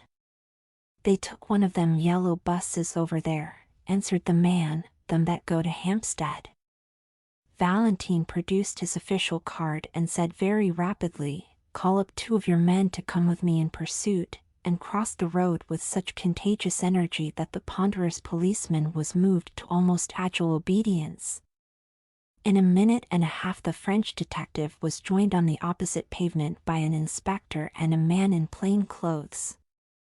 "Well, sir," began the former, with smiling importance, "and what may?" Valentine pointed suddenly with his cane. "I'll tell you on the top of that omnibus," he said, and was darting and dodging across the tangle of the traffic. When all 3 sank panting on the top seats of the yellow vehicle, the inspector said, "We could go 4 times as quick in a taxi." "Quite true," replied their leader placidly, "if we only had an idea of where we were going." "Well, where are you going?" asked the other, staring. Valentine smoked frowningly for a few seconds, then, removing his cigarette, he said, "If you know what a man's doing, get in front of him, but if you want to guess what he's doing, keep behind him. Stray when he strays, stop when he stops, travel as slowly as he. Then you may see what he saw and may act as he acted. All we can do is to keep our eyes skinned for a queer thing." "What sort of queer thing do you mean?" asked the inspector. "Any sort of queer thing," answered Valentine, and relapsed into obstinate silence. The yellow omnibus crawled up the northern roads for what seemed like hours on end. The great detective would not explain further, and perhaps his assistants felt a silent and growing doubt of his errand. Perhaps, also, they felt a silent and growing desire for lunch, for the hours crept long past the normal luncheon hour, and the long roads of the North London suburbs seemed to shoot out into length after length like an infernal telescope. It was one of those journeys on which a man perpetually feels that now at last he must have come to the end of the universe, and then finds he has only come to the beginning of Tufnell Park. London died away in draggled taverns and dreary scrubs, and then was unaccountably born again in blazing high streets and blatant hotels. It was like passing through 13 separate vulgar cities, all just touching each other. But though the winter twilight was already threatening the road ahead of them, the Parisian detective still sat silent and watchful, eyeing the frontage of the streets that slid by on either side. By the time they had left Camden Town behind, the policemen were nearly asleep. At least, they gave something like a jump as Valentine leapt erect, struck a hand on each man's shoulder, and shouted to the driver to stop. They tumbled down the steps into the road without realizing why they had been dislodged. When they looked round for enlightenment, they found Valentine triumphantly pointing his finger towards a window on the left side of the road. It was a large window, forming part of the long facade of a gilt and palatial public house. It was the part reserved for respectable dining, and labeled restaurant. This window, like all the rest along the frontage of the hotel, was of frosted and figured glass, but in the middle of it was a big, black smash, like a star in the ice. "Our cue at last," cried Valentine, waving his stick, "the place with the broken window." "What window?" "What cue?" asked his principal assistant. "Why, what proof is there that this has anything to do with them?" Valentine almost broke his bamboo stick with rage. "Proof," he cried. "Good God! The man is looking for proof. Why, of course, the chances are 20 to 1 that it has nothing to do with them. But what else can we do? Don't you see we must either follow one wild possibility or else go home to bed?"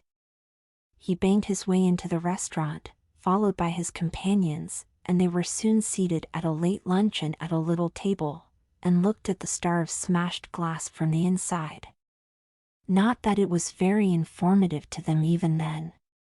"Got your window broken, I see," said Valentine to the waiter as he paid the bill.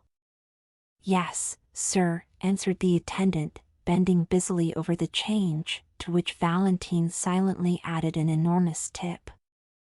The waiter straightened himself with mild but unmistakable animation. "Ah, yes, sir," he said. "Very odd thing, that, sir." "Indeed?" "Tell us about it," said the detective with careless curiosity. "Well, 2 gents in black came in," said the waiter, "2 of those foreign parsons that are running about. They had a cheap and quiet little lunch, and one of them paid for it and went out. The other was just going out to join him when I looked at my change again and found he'd paid me more than 3 times too much. 'Here,' I says to the chap who was nearly out of the door, 'you've paid too much.' 'Oh,' he says, very cool, 'have we?' 'Yes,' I says, and picks up the bill to show him. Well, that was a knockout." "What do you mean?" asked his interlocutor. "Well, I'd have sworn on 7 Bibles that I'd put 4s on that bill. But now I saw I'd put 14s, as plain as paint." "Well," cried Valentine, moving slowly, but with burning eyes, "and then?" "The parson at the door, he says all serene, 'Sorry to confuse your accounts, but it'll pay for the window.' 'What window?' I says. 'The one I'm going to break,' he says, and smashed that blessed pane with his umbrella." All 3 inquirers made an exclamation, and the inspector said under his breath, "Are we after escaped lunatics?" The waiter went on with some relish for the ridiculous story. "I was so knocked silly for a second, I couldn't do anything. The man marched out of the place and joined his friend just round the corner. Then they went so quick up Bullock Street that I couldn't catch them, though I ran round the bars to do it." "Bullock Street," said the detective, and shot up that thoroughfare as quickly as the strange couple he pursued. Their journey now took them through bare brick ways like tunnels, streets with few lights and even with few windows, streets that seemed built out of the blank backs of everything and everywhere. Dusk was deepening, and it was not easy even for the London policemen to guess in what exact direction they were treading. The inspector, however, was pretty certain that they would eventually strike some part of Hampstead Heath. Abruptly, one bulging gaslit window broke the blue twilight like a bullseye lantern, and Valentine stopped an instant before a little garish sweetstuff shop. After an instant's hesitation he went in. He stood amid the gaudy colors of the confectionery with entire gravity and bought 13 chocolate cigars with a certain care. He was clearly preparing an opening, but he did not need one. An angular, elderly young woman in the shop had regarded his elegant appearance with a merely automatic inquiry, but when she saw the door behind him blocked with the blue uniform of the inspector, her eyes seemed to wake up. "Oh," she said, "if you've come about that parcel, I've sent it off already." "Parcel?" repeated Valentine, and it was his turn to look inquiring. "I mean the parcel the gentleman left, the clergyman gentleman." "For goodness sake," said Valentine, leaning forward with his first real confession of eagerness, "for heaven's sake tell us what happened exactly." "Well," said the woman a little doubtfully, "the clergyman came in about half an hour ago and bought some peppermints and talked a bit, and then went off towards the heath. But a second after, one of them runs back into the shop and says, 'Have I left a parcel?' Well, I looked everywhere and couldn't see one, so he says, 'Never mind, but if it should turn up, please post it to this address,' and he left me the address and a shilling for my trouble. And sure enough, though I thought I'd looked everywhere, I found he'd left a brown paper parcel, so I posted it to the place he said. I can't remember the address now, it was somewhere in Westminster. But as the thing seemed so important, I thought perhaps the police had come about it." "So they have," said Valentine shortly. "Is Hampstead Heath near here?" "Straight on for 15 minutes, said the woman, "and you'll come right out on the open." Valentine sprang out of the shop and began to run. The other detectives followed him at a reluctant trot. The street they threaded was so narrow and shut in by shadows that when they came out unexpectedly into the void common and vast sky they were startled to find the evening still so light and clear. A perfect dome of peacock green sank into gold amid the blackening trees and the dark violet distances. The glowing green tint was just deep enough to pick out in points of crystal 1 or 2 stars. All that was left of the daylight lay in a golden glitter across the edge of Hampstead and that popular hollow which is called the Vale of Health. The holiday makers who roamed this region had not wholly dispersed. A few couples sat shapelessly on benches, and here and there a distant girl still shrieked in one of the swings. The glory of heaven deepened and darkened around the sublime vulgarity of man, and standing on the slope and looking across the valley, Valentine beheld the thing which he sought. Among the black and breaking groups in that distance was one especially black which did not break, a group of 2 figures clerically clad. Though they seemed as small as insects, Valentine could see that one of them was much smaller than the other. Though the other had a student's stoop and an inconspicuous manner, he could see that the man was well over 6 feet high. He shut his teeth and went forward, whirling his stick impatiently. By the time he had substantially diminished the distance and magnified the 2 black figures as in a vast microscope, he had perceived something else, something which startled him, and yet which he had somehow expected. Whoever was the tall priest, there could be no doubt about the identity of the short one. It was his friend of the Harwich train, the stumpy little cure of Essex whom he had warned about his brown paper parcels. Now, so far as this went, everything fitted in finally and rationally enough. Valentine had learned by his inquiries that morning that a Father Brown from Essex was bringing up a silver cross with sapphires, a relic of considerable value, to show some of the foreign priests at the Congress. This undoubtedly was the silver with blue stones, and Father Brown undoubtedly was the little greenhorn in the train. Now there was nothing wonderful about the fact that what Valentine had found out Flambeau had also found out. Flambeau found out everything.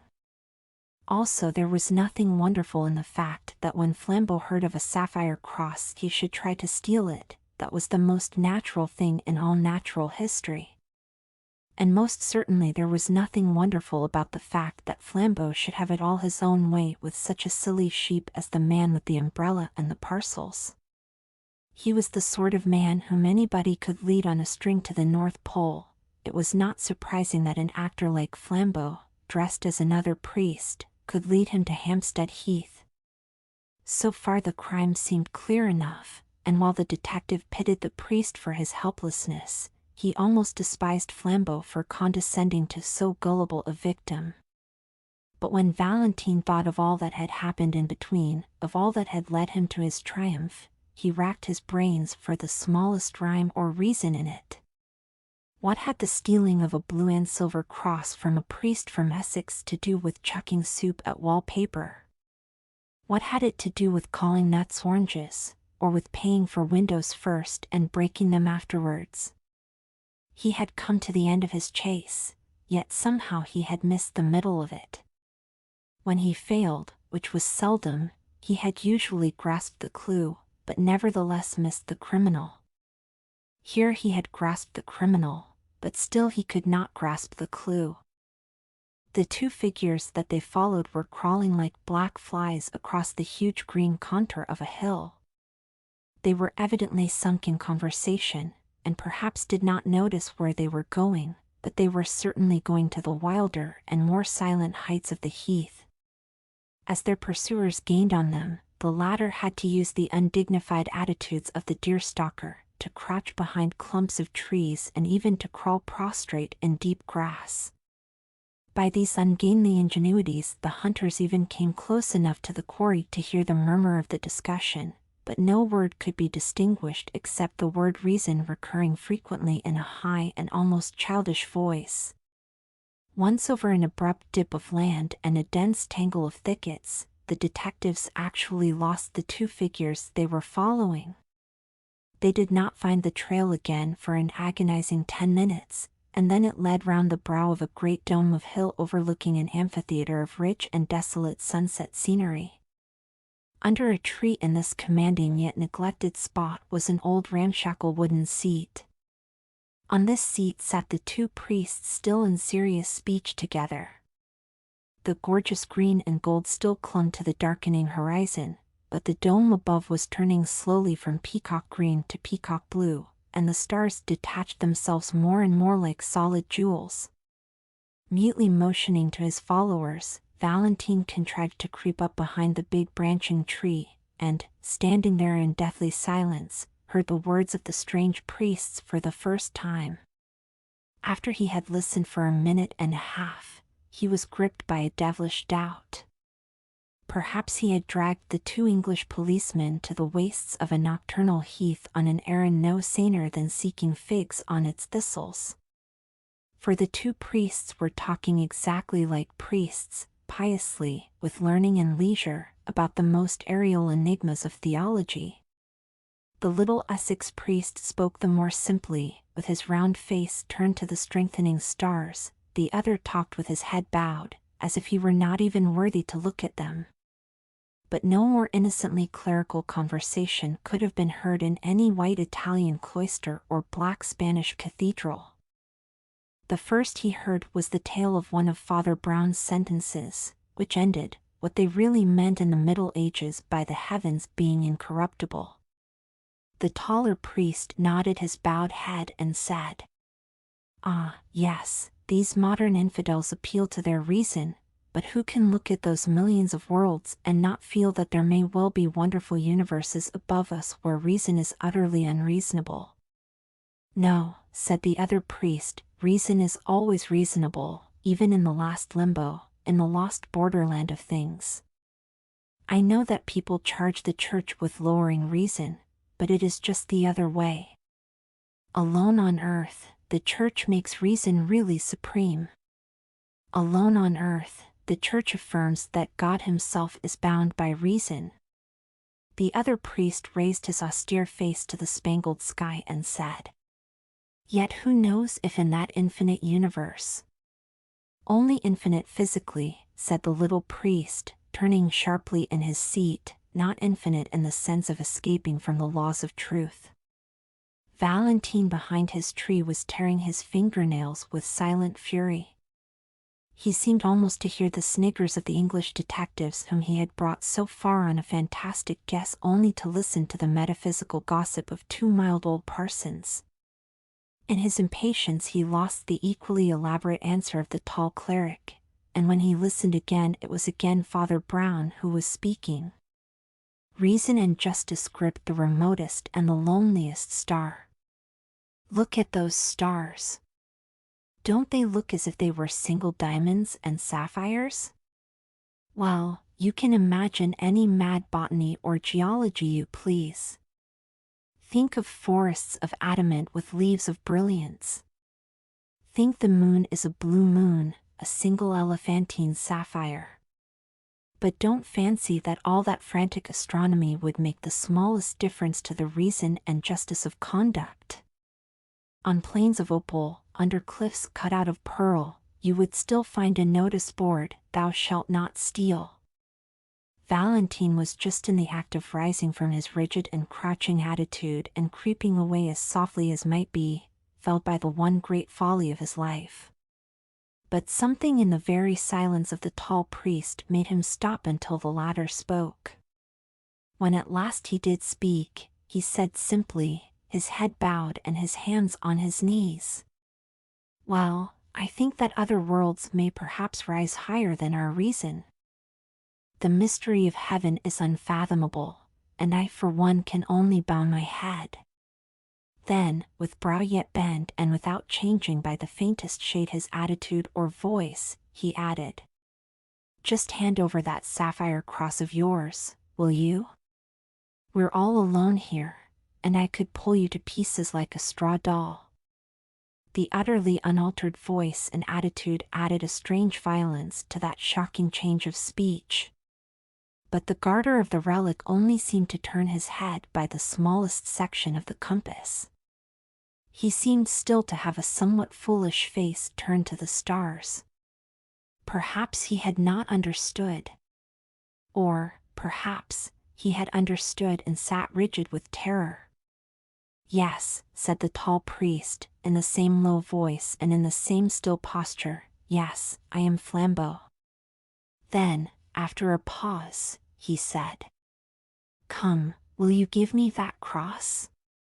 "No," said the other, and the monosyllable had an odd sound. Flambeau suddenly flung off all his pontifical pretensions. The great robber leaned back in his seat and laughed low but long. "No," he cried, "you won't give it me, you proud prelate.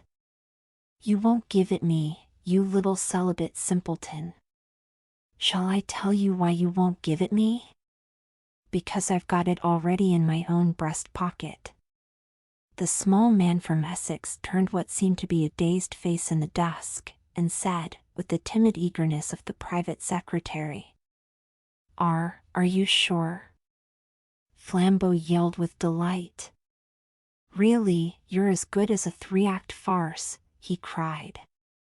"Yes, you turnip, I am quite sure. I had the sense to make a duplicate of the right parcel, and now, my friend, you've got the duplicate and I've got the jewels. An old dodge, Father Brown, a very old dodge."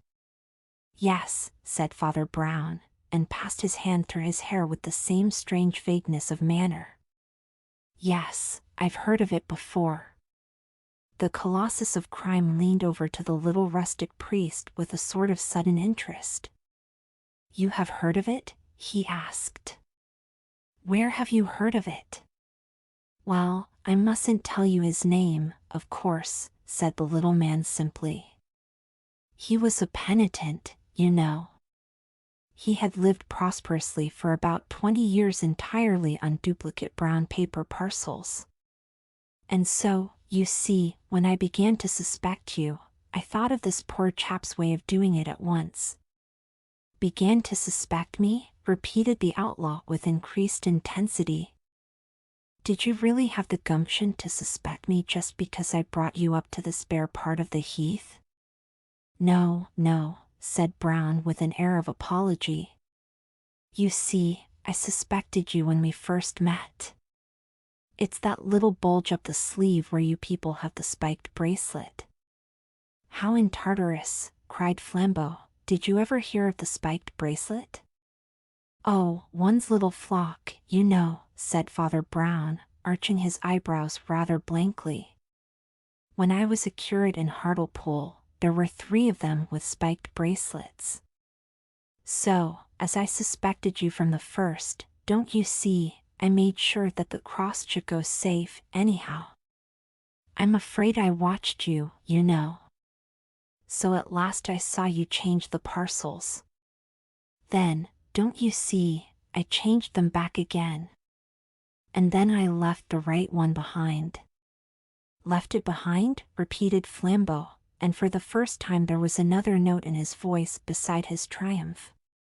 Well, it was like this, said the little priest, speaking in the same unaffected way. I went back to that sweet shop and asked if I'd left a parcel, and gave them a particular address if it turned up. Well, I knew I hadn't, but when I went away again I did. So, instead of running after me with that valuable parcel, they have sent it flying to a friend of mine in Westminster. Then he added rather sadly, I learned that, too, from a poor fellow in Hartlepool. He used to do it with handbags he stole at railway stations, but he's in a monastery now. Oh, one gets to know, you know, he added, rubbing his head again with the same sort of desperate apology. We can't help being priests.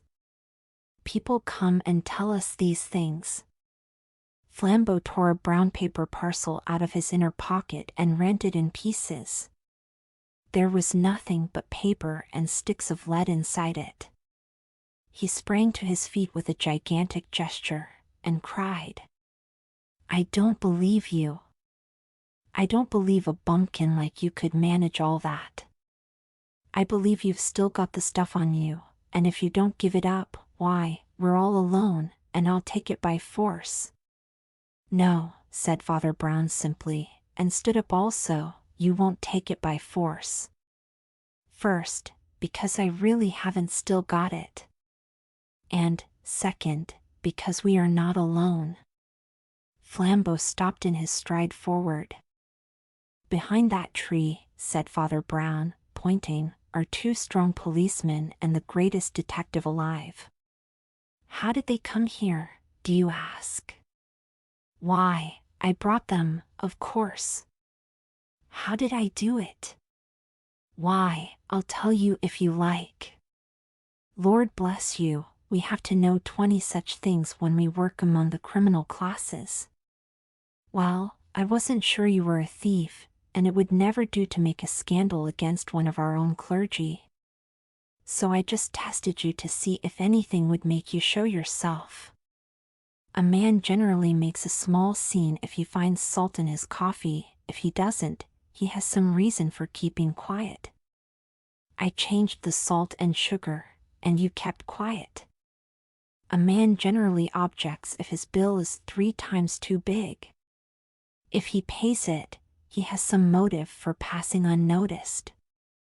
I altered your bill, and you paid it. The world seemed waiting for Flambeau to leap like a tiger. But he was held back as by a spell. He was stunned with the utmost curiosity. Well, went on Father Brown, with lumbering lucidity, as you wouldn't leave any tracks for the police, of course somebody had to. At every place we went to, I took care to do something that would get us talked about for the rest of the day. I didn't do much harm, a splashed wall, spilled apples, a broken window, but I saved the cross, as the cross will always be saved. It is at Westminster by now. I rather wonder you didn't stop it with the donkey's whistle. With the what? Asked Flambeau. I'm glad you've never heard of it, said the priest, making a face. It's a foul thing. I'm sure you're too good a man for a whistler.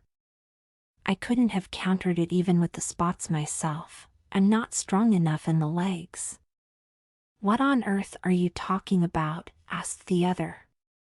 Well, I did think you'd know the spots, said Father Brown, agreeably surprised. Oh, you can't have gone so very wrong yet. How in blazes do you know all these horrors? Cried Flambeau. The shadow of a smile crossed the round, simple face of his clerical opponent. Oh, by being a celibate simpleton, I suppose, he said. Has it never struck you that a man who does next to nothing but hear men's real sins is not likely to be wholly unaware of human evil?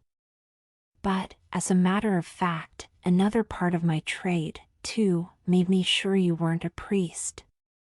What? Asked the thief, almost gaping. You attacked reason, said Father Brown. It's bad theology. And even as he turned away to collect his property, the 3 policemen came out from under the twilight trees. Flambeau was an artist and a sportsman. He stepped back and swept Valentine a great bow. Do not bow to me, mon ami, said Valentine with silver clearness. Let us both bow to our master. And they both stood an instant uncovered while the little Essex priest blinked about for his umbrella. The end. The captain's exploit. One day, a well-dressed captain named Perot asked a village policeman, "What are those ruins on top of that hill?" The policeman replied with fear, "Those are the cursed ruins of an old castle. Long ago, a greedy lord lived there. Now, only his statue remains, and terrible stories about it scare everyone in the village." The policeman offered to show the captain some old documents about the ruins.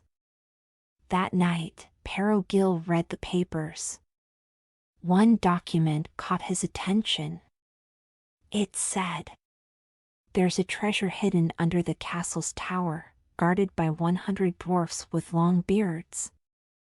At midnight, the ground opens, revealing the treasure. But it closes at 1 a.m. If more than one person tries to enter, the ground won't open." Perot decided to investigate. At midnight, he went to the ruins, armed with a sword and pistols. When the clock struck 12, the ground opened, and a group of dwarfs appeared. They danced and sang. "Let us defend the treasure. Let us defend our gold. Against every mortal." Not knowing the signal, Perot greeted them politely, but the dwarfs attacked him. He fought bravely, shooting 2 dwarfs with his pistols. But they overwhelmed him, and he had to retreat. The next day, Perot returned to the ruins but found no trace of the treasure or the fight. That night, he hid again and overheard the dwarfs talking. One said, "If the captain comes back, we'll kill him." Another added, "But if he finds the bell, we're lost." Perot realized the bell was the key. He struck a statue in the ruins with his sword, and the dwarfs dragged him into the treasure vault. Inside, Perot searched for the bell. After a long time, he found it hidden in a wall. The bell had an inscription, "Do not ring me unless you know how." Perot rang the bell 4 times. The first ring made the walls close in. The second ring caused steel spikes to shoot out. The third ring returned the vault to normal. The fourth ring summoned the dwarfs, who now obeyed him. Perot ordered the dwarfs to dance for him, then told them to carry the treasure to his house. They obeyed, singing, "Don't let us guard the treasure now, for it is being taken away by this fortunate mortal who knows the signal." Perot became rich and shared the treasure with his soldiers. He kept the bell as a reminder of his adventure. The true talisman, he said, is a mix of cunning and bravery. The end. Don Suero the Proud. Once upon a time, there was a man named Don Suero. He was the boss of many villages in Spain and had so many titles that they could fill a whole page. Don Suero was very proud and thought learning to read and write was a waste of time for someone like him. He believed it was only necessary for poor people. So, he hired a secretary to read and write for him. One day, the king asked Don Suero to join the army and fight in a war. Don Suero's secretary, Don Lesmes, went with him. Don Lesmes earned a small salary, but he worked hard to write letters and reports for Don Suero. Unfortunately, during a battle, Don Lesmes was injured and couldn't work anymore. Don Suero needed a new secretary, but it was hard to find someone who could read and write. One day, Don Suero received an important message from the king. He couldn't read it, so he asked a man from a nearby village to help. This man was angry with Don Suero because of a past conflict, but he agreed to read the message. The man lied and told Don Suero that the king accused him of being a traitor and ordered him to go to the court immediately. Don Suero was furious and left his troops to go to the court. On his way, he had to sleep on the ground like a poor person. The next morning, he saw a sign with big letters, but he couldn't read it. As he tried to figure out what it said, he fell into a ditch. The sign had warned, "Be careful near the ditch." Don Suero eventually made it to a village and rested. He met the same man who had lied about the king's message. Don Suero asked the man to write a letter to the king explaining what had happened. The man agreed but wrote insults to the king instead, hoping to get Don Suero in more trouble. When the king received the insulting letter, he was very angry and ordered Don Suero to be captured. Don Suero was imprisoned and tortured, but he refused to explain himself. Finally, a judge suspected that Don Suero might not know how to read and write. The judge wrote a letter and asked Don Suero to sign it, saying it would prove his innocence. Don Suero signed it without knowing what it said. The judge showed the king the signed letter, and the king realized Don Suero was innocent. He set Don Suero free and restored his honors. After this experience, Don Suero decided to learn to read and write. It took him 8 years, but he finally learned the basics. As for the deceitful man, he was caught and imprisoned for his wicked actions. The story teaches that ignorance can be harmful, but wickedness is even worse. The end. That was an enchanting story. Ready for more? Stay with us and let your mind drift into another captivating tale. Don't forget to like, subscribe, and share this video to help others enjoy learning English while they sleep. And now on to our next story. Enjoy! The Topsy-Turvy World. One day, the world turned upside down. Fish flew through the air like birds, and sharks and whales sang instead of nightingales. Birds swam in the water, and donkeys played musical instruments. It was a strange and chaotic time. In this topsy-turvy world, a boy named Manolo, who had always been cruel to animals, woke up to find himself transformed into a dog. At the foot of his bed stood one of the dogs he used to mistreat. The dog said, "Little friend, you'll clean my boots today." When Manolo hesitated, the dog hit him, forcing him to obey. Manolo tried to speak, but only barks came out. He tried to bite the dog, but it beat him again. He ran outside and saw other boys who had been cruel to animals suffering the same fate. Some boys were pulling carts while goats rode inside. Water carriers, who used to overwork their donkeys, now carried heavy loads themselves while donkeys walked behind, shouting, "Gee up, donkey." Manolo met his friend Bernardo, who had been turned into a poodle. They barked at each other, discussing their strange situation. Suddenly, a group of dogs Manolo had mistreated caught him and tied a tin can to his tail. They laughed as he ran away, chased by the noise of the can clattering behind him.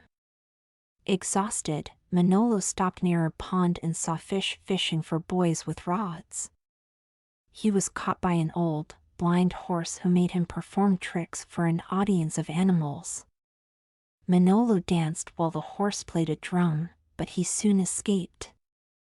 Later, Manolo sneaked into a bullfight, where bulls walked on two legs and toreadors rode on boys. The crowd cheered as the bulls fought, but chaos broke out when one bull jumped into the stands. Manolo ran for his life.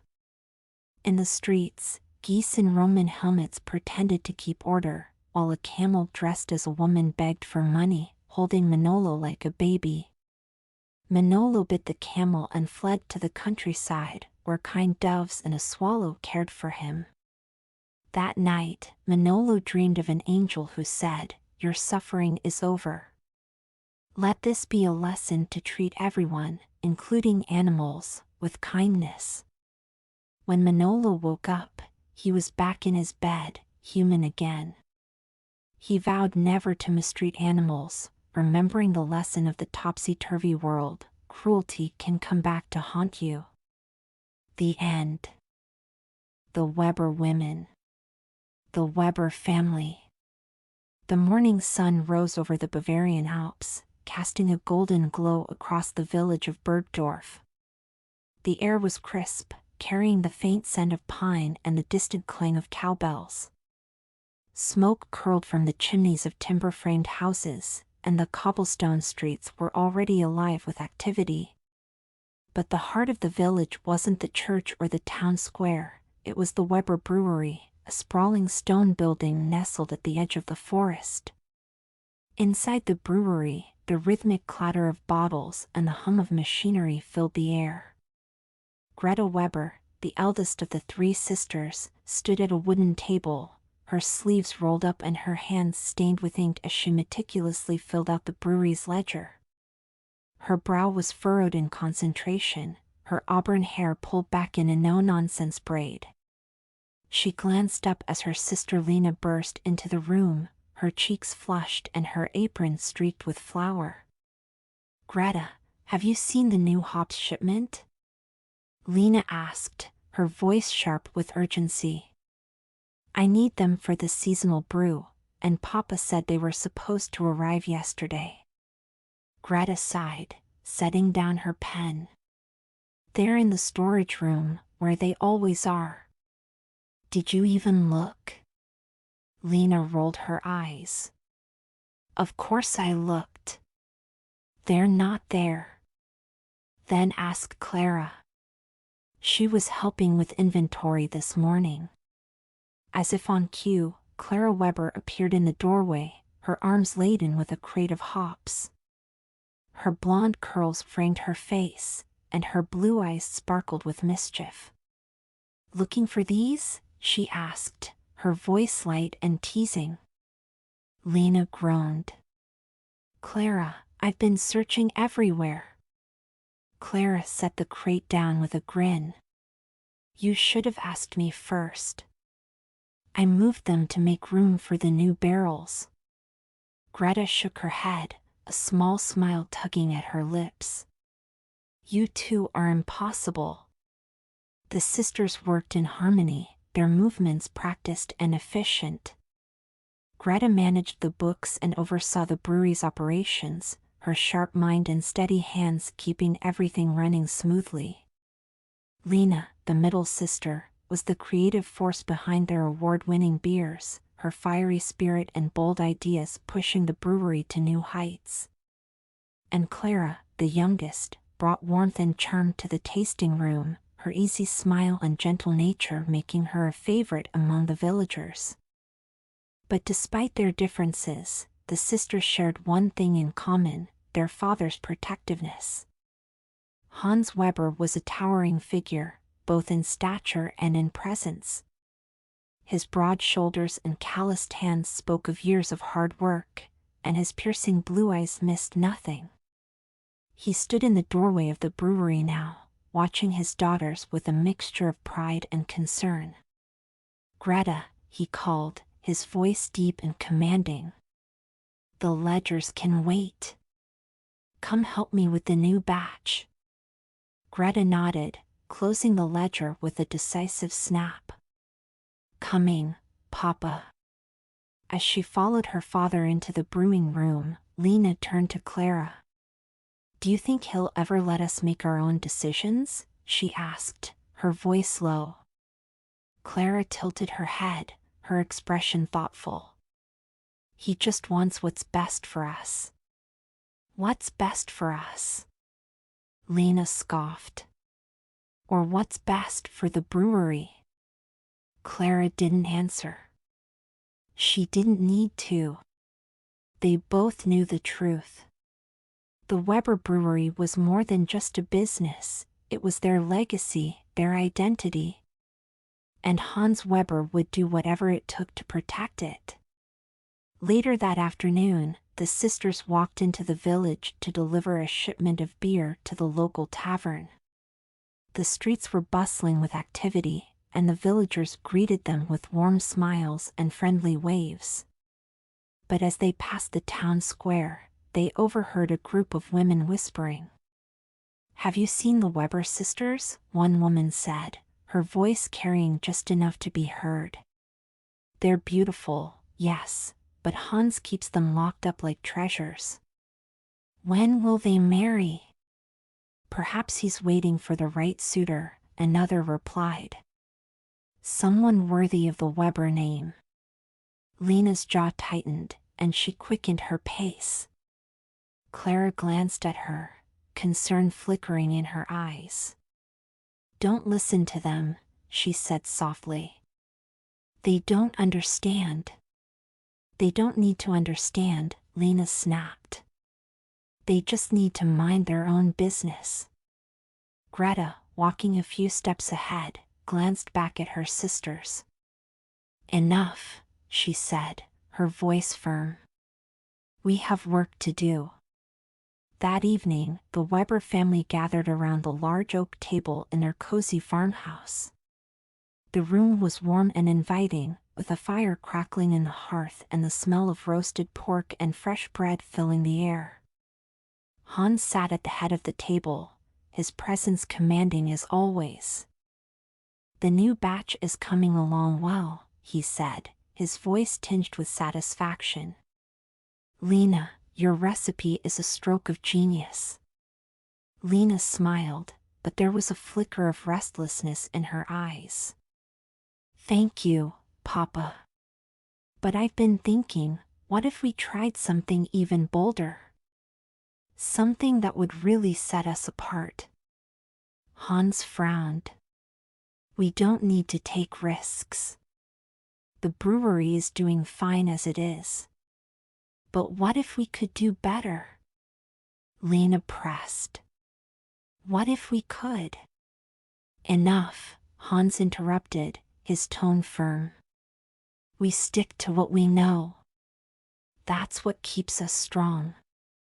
Lena fell silent, her hands clenched in her lap. Greta and Clara exchanged a glance, but neither spoke.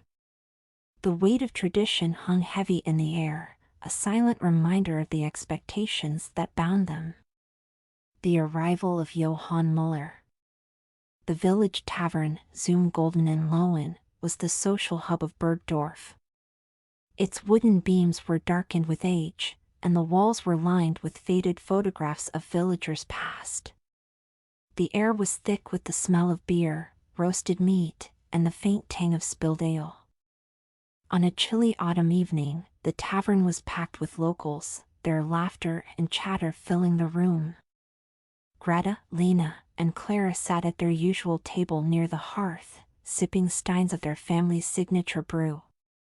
Greta was reviewing a list of orders, her brow furrowed in concentration. Lena was sketching a new label design on a napkin, her pencil moving with restless energy. Clara was humming softly, her fingers tracing the rim of her glass as she watched the crowd. The door creaked open, and a cold gust of wind swept through the room. All eyes turned to the stranger who stepped inside. He was tall and lean, with dark, tousled hair and a leather satchel slung over one shoulder. His clothes were simple but well-worn, and his boots were caked with mud. But it was his eyes that caught Clara's attention, bright and curious, like he was seeing the world for the first time. The stranger made his way to the bar, where the tavern keeper, Herr Schmidt, greeted him with a nod. "What'll it be?"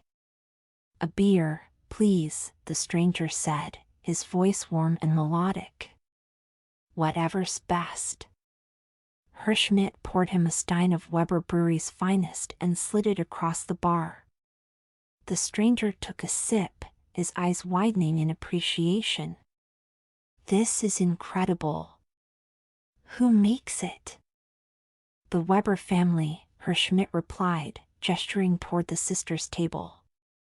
"Best brew in the region." The stranger turned, his gaze landing on the sisters.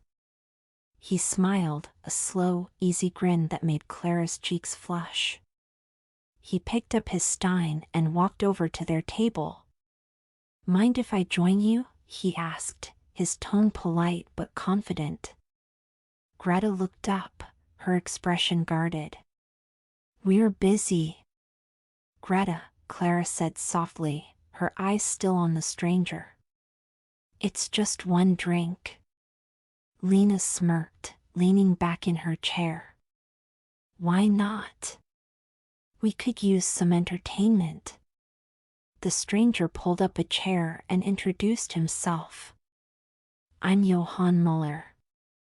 An artist, a wanderer, and now, a fan of your beer." Johann quickly became the center of attention, his stories weaving a spell over the sisters and the other patrons. He spoke of his travels, painting landscapes in the Swiss Alps, sketching portraits in Parisian cafes, and sleeping under the stars in the Black Forest. His words were vivid and full of life, and his laughter was infectious. Clara was captivated, her eyes never leaving his face. "What brought you to Bergdorf?" she asked. Johann shrugged. "Curiosity. I heard the Alps here are unlike anywhere else in the world. And now that I've tasted your beer, I think I might stay a while." Lena leaned forward, her interest piqued. "What kind of art do you do?" "A bit of everything," Johann replied. "Landscapes, portraits, even the occasional mural. I'll show you sometime, if you'd like." Greta, ever practical, folded her arms. "And how do you plan to make a living here? Bergdorf isn't exactly an art capital." Johann chuckled. "I'll find a way. I always do." The next morning, Johann appeared at the brewery, his satchel slung over his shoulder and a sketchpad in hand. Hans was in the yard, inspecting a shipment of barley, when Johann approached. "Herr Weber," Johann said, extending his hand. "I'm Johann Muller. I wanted to thank you for the incredible beer. It's the best I've ever had." Hans shook his hand, his expression wary but polite. "Thank you. We take pride in our work." "I can see that," Johann said, glancing around the brewery. "This place is amazing. Would you mind if I sketched it? I'd love to capture its character." Hans hesitated, but before he could respond, Clara appeared at the door. "Papa, it's just a sketch," she said, her voice pleading. What harm could it do? Hans sighed.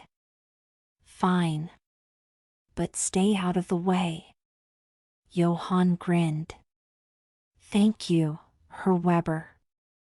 You won't regret it. Over the next few days, Johann became a regular presence at the brewery. He sketched the sisters as they worked, Greta poring over the ledgers, Lena experimenting with new recipes, and Clara arranging flowers in the tasting room. His sketches were beautiful, capturing not just their likenesses but their personalities. One afternoon, as Johann sketched Clara arranging a bouquet of wildflowers, she glanced up and caught him watching her. What? She asked, her cheeks turning pink. You have a way with beauty, Johann said, his tone sincere. It's not just the flowers.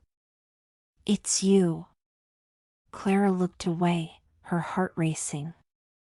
No one had ever spoken to her like that before.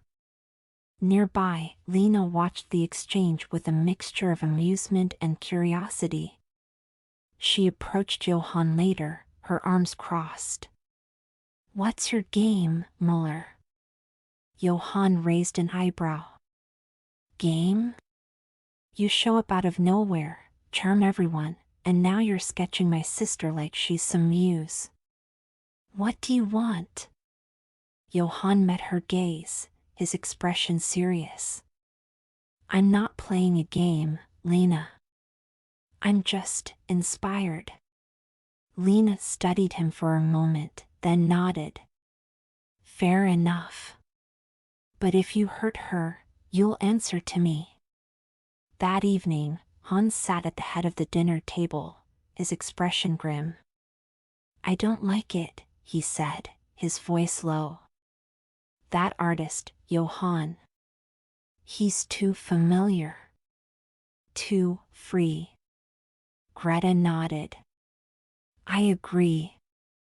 He's a distraction. Clara's eyes flashed with defiance. He's not a distraction. He's kind and talented, and he appreciates what we do. Hans slammed his hand on the table, making the dishes rattle. Enough. This is a brewery, not a gallery. We have a reputation to uphold. Lena, who had been silent until now, spoke up. Maybe it's time we thought about more than just our reputation. Hans turned to her, his eyes blazing. What's that supposed to mean? Lena met his gaze, her voice steady. It means maybe we're more than just the Weber Brewery. Maybe we're allowed to want more. The room fell silent, the weight of her words hanging in the air. For the first time, the cracks in the family's unity began to show. The rivalry.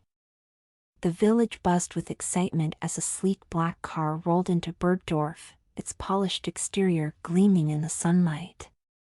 The car stopped in front of the town hall, and out stepped Friedrich Bauer, a man whose presence commanded attention. He was tall and broad-shouldered, with a sharp jawline and piercing gray eyes. His tailored suit and polished shoes spoke of wealth and power, and the villagers watched in awe as he strode into the building. Friedrich had come to Bergdorf with a purpose. He was a successful businessman, the owner of a chain of luxury hotels across Bavaria, and he had his eye on the Weber Brewery. He saw it not just as a business opportunity but as a way to cement his legacy. That evening, Friedrich arrived at the Weber Brewery, his car pulling up to the gate. Hans was in the yard, inspecting a shipment of hops, when Friedrich approached. Herr Weber, Friedrich said, his voice smooth and confident. I've heard so much about your brewery. I'd like to discuss a partnership. Hans straightened, his expression wary but intrigued. A partnership? Friedrich smiled, his teeth gleaming. Yes. I believe we could take your brewery to new heights. With my resources and your expertise, there's no limit to what we could achieve. Hans hesitated, glancing toward the house where his daughters were watching from the window. I'll need to think about it. Friedrich nodded.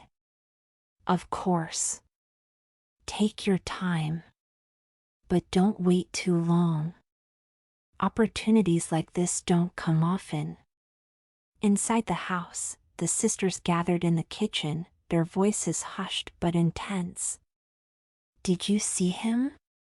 Lena asked, her eyes wide with disbelief. He looks like he walked out of a magazine.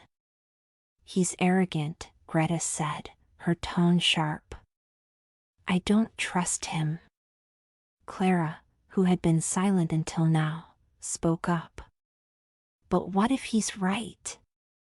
What if we could do more? Greta turned to her, her expression stern. We don't need him. The brewery is doing fine on its own. Is it?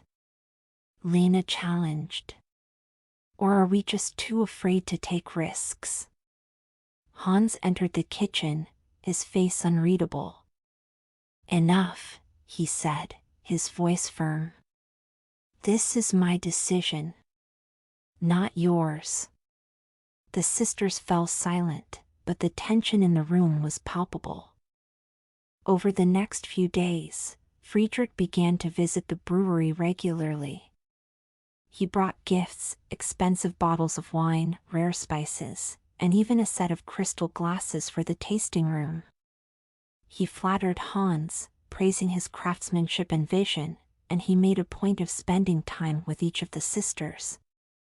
One afternoon, Friedrich found Greta in the office, poring over the ledgers. You're quite the businesswoman, he said, his tone admiring. I could use someone like you in my company. Greta looked up, her expression guarded. I'm happy here. Are you? Friedrich asked, his gaze piercing. Or are you just comfortable? Greta didn't respond, but his words lingered in her mind.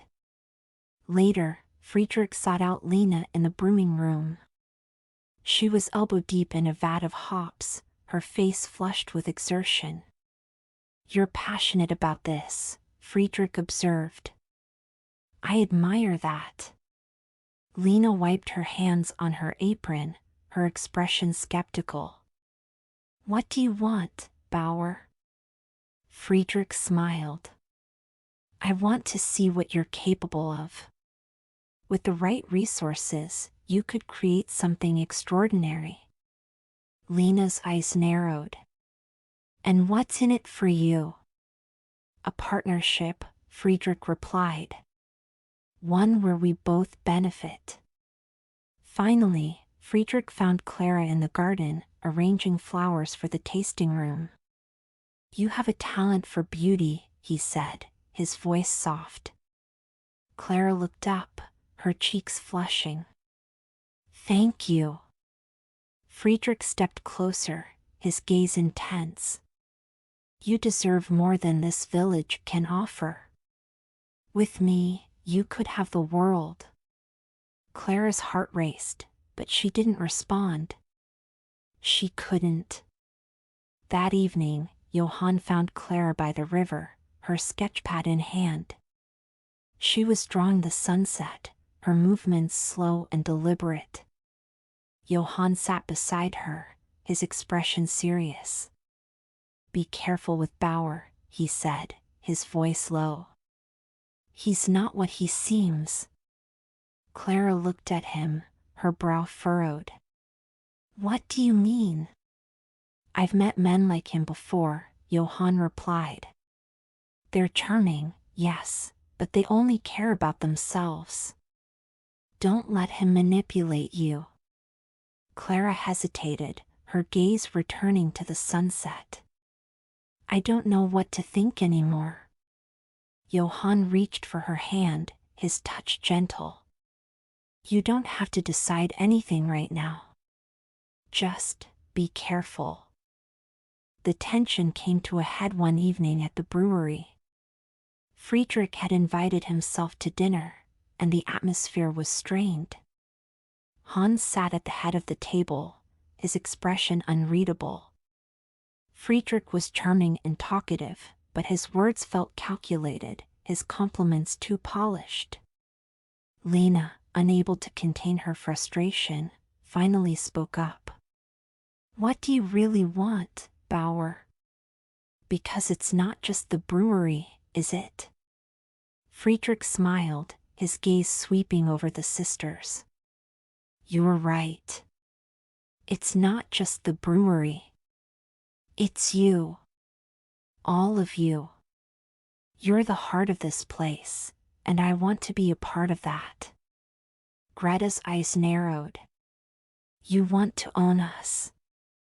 Friedrich's smile faltered, but only for a moment. "I want to elevate you. To give you the life you deserve." Clara, who had been silent until now, stood up, her voice trembling with emotion. "We don't need you to give us anything. We're fine on our own." Friedrich's expression hardened. "Are you?